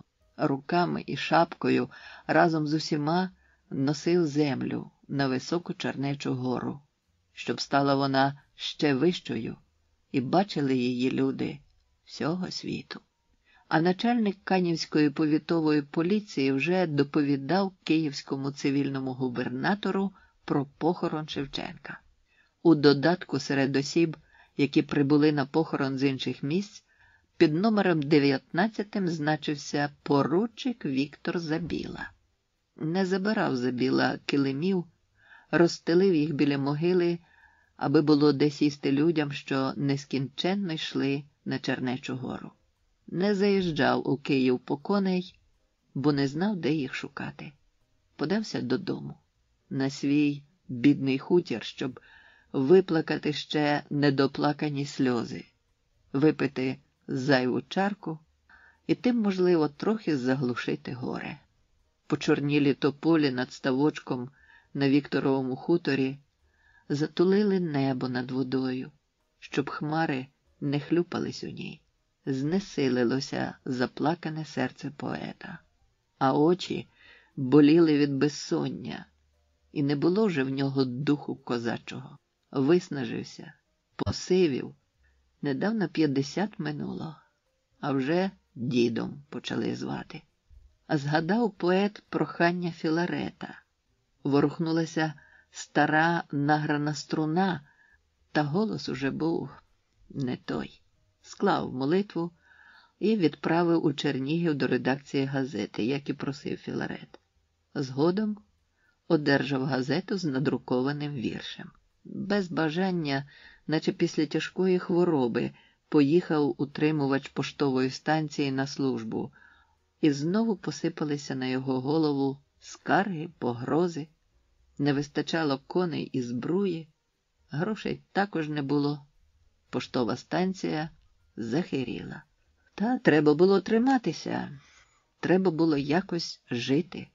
І хоч як був заклопотаний, все ж знаходив час читати газети, журнали, уважно спостерігав за основою. На обкладинці вересневої книжки так і зарябіло прізвищем Куліша. Стрепенулася думка поета. Знав, що Пантелеймон не з тих, хто зупиняється на півдорозі.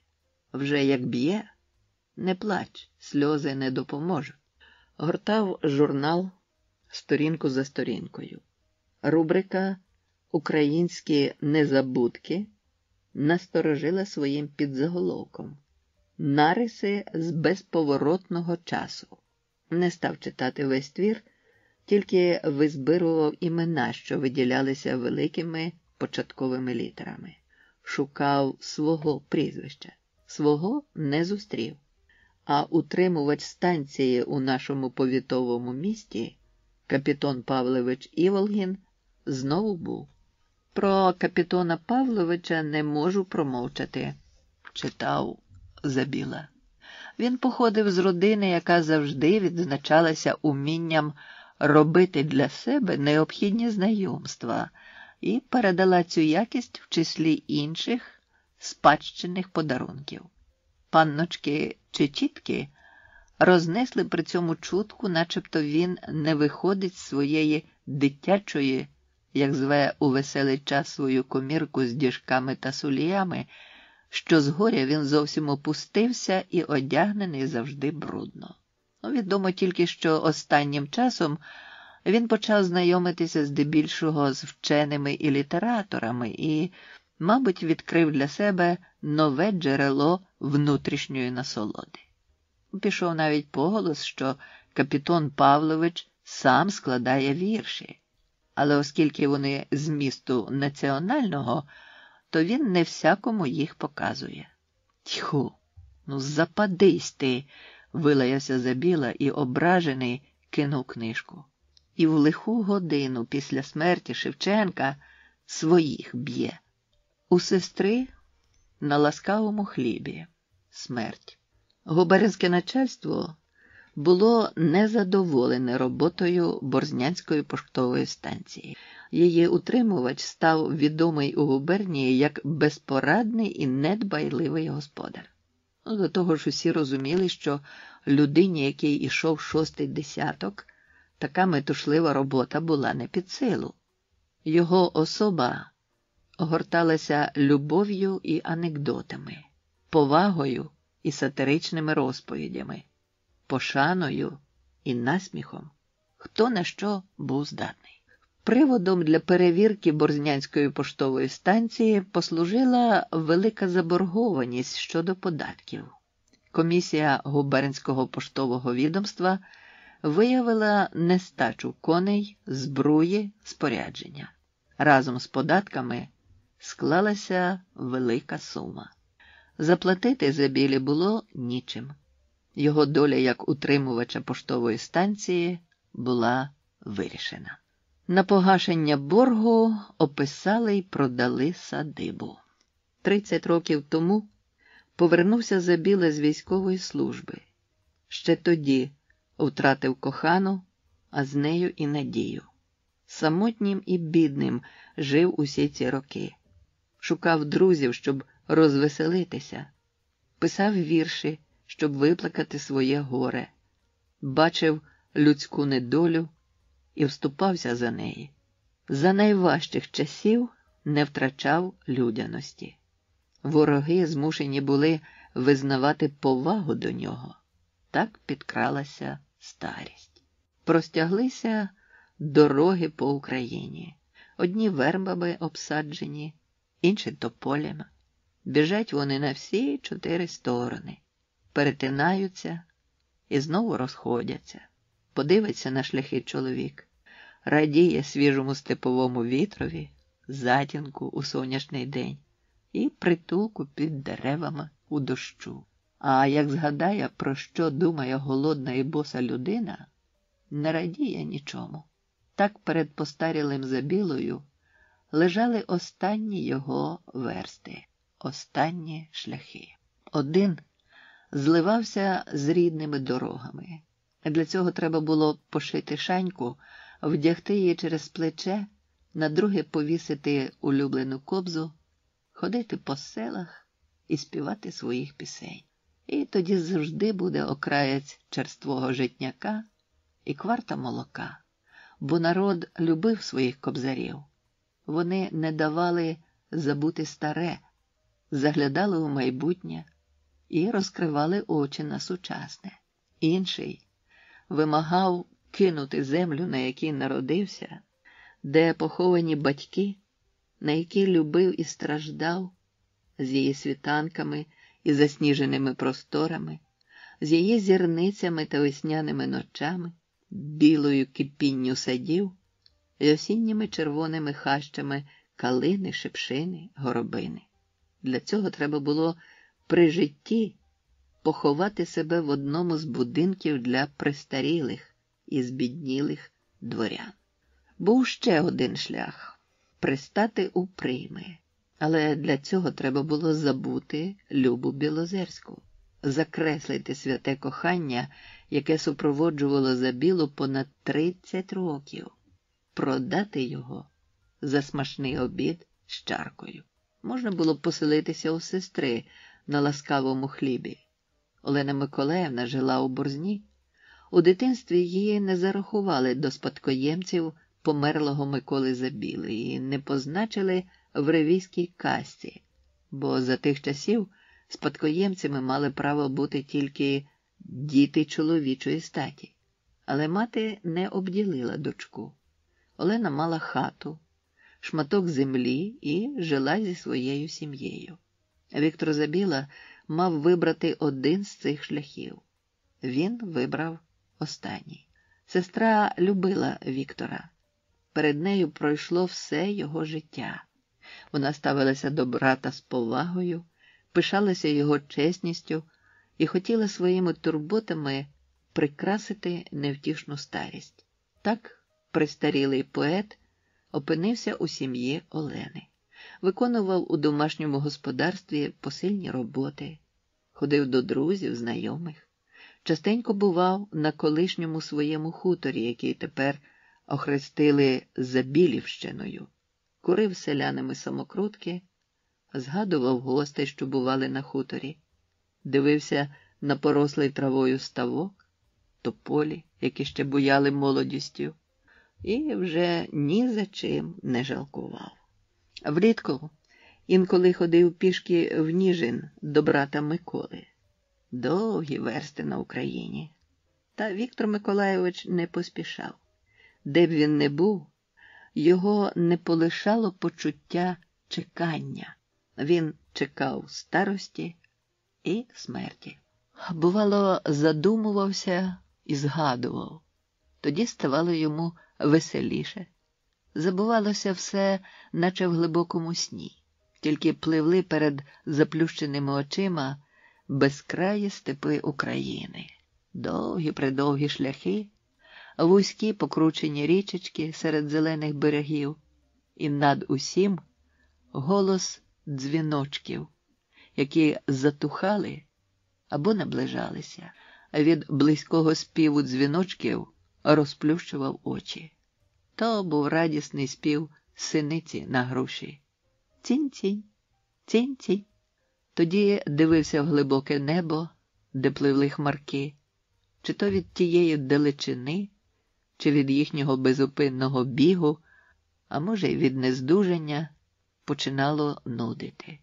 Голова ставала важкою, боляче стогоніло серце, бракувало повітря. Часто заходився кашлем, що з часом посилювався. Осінь застала його хворим і безсилим. Гаряча черень сестриної печі начебто мало й гріла. Ледве злазив додолу, а піднятися вже не було сили. Холодний листопад 1869 року з першим мокрим снігом приніс застуду. І тоді всі лісові ліки перейшли в хату Олени Миколаївни. Частувала брата диким медом і липовим цвітом, пареною калиною і сумішю трав, але хвороба не відступала. «Дай-но, сестро, чарочку, може, полегшає», – попросив Віктор Миколайович. Рідина була чиста і світилася, як сльоза.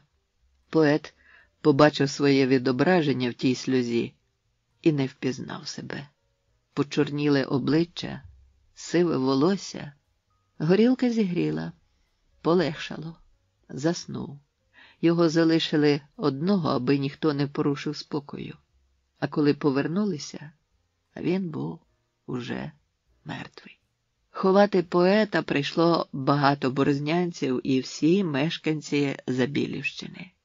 Мокрий сніг падав на непокриті голови, а люди повільно несли труну через усю борзну. Проводжали в останню путь свого незабутнього земляка. Плакали селяни, яким поет побудував хати. Плакали ті, хто відчув його добре серце. Плакала Любов Михайлівна. І, дивлячись на її сльози, плакали всі, хто пам'ятав їхнє нещасливе кохання. Сумували шанувальники його віршів. На могилі поставили великий дубовий хрест, без напису. Подібних не було на цвинтарі. Через кілька тижнів львівський журнал «Правда» у некролозі писав: у листопаді 1869 року помер на Україні в місті Борзні сивим дідусем писатель давнішньої школи Віктор Забіла. Заслуговує й він дяків потомства, бо ще тоді почав свої співи складати, як Шевченка не було в словесності. За життя покійника критика українська була до Забіли надто жорстока. Мертвому весь недорозум прощено. Плакали по йому ті самі очі, що з погордою на його хиби дивилися. Здався він мертвий чистим первоцвітом українським, що мов би на його і одна крапелька української грязи не впала. Чистими слізьми брати по братові заплакали. Некролог був без підпису, але писав його Пантелеймон Куліш. Заради святої правди Куліш відступив у своєму гніві і сказав щиро про Соловейка, котрий співав на світанні української літературної мови та поезії. Ще в минулому столітті згнив дубовий хрест, що стояв на могилі Віктора Забіли. І місце поховання загубилося через недбалість до пам'яті минувшини. Сталося так, Як писав про себе поет: «Ніхто в світі не знатиме, де моя могила». Не лягають квіти на могилу поета від вдячних нащадків, але співаються його пісні, друкуються рядки поваги, і ця повага ніколи не зів'яне. Борзняччина, Чернігів, Ніжин, Київ, Ленінград, Москва, Львів, Харків, Одеса. 1965-1968 роки.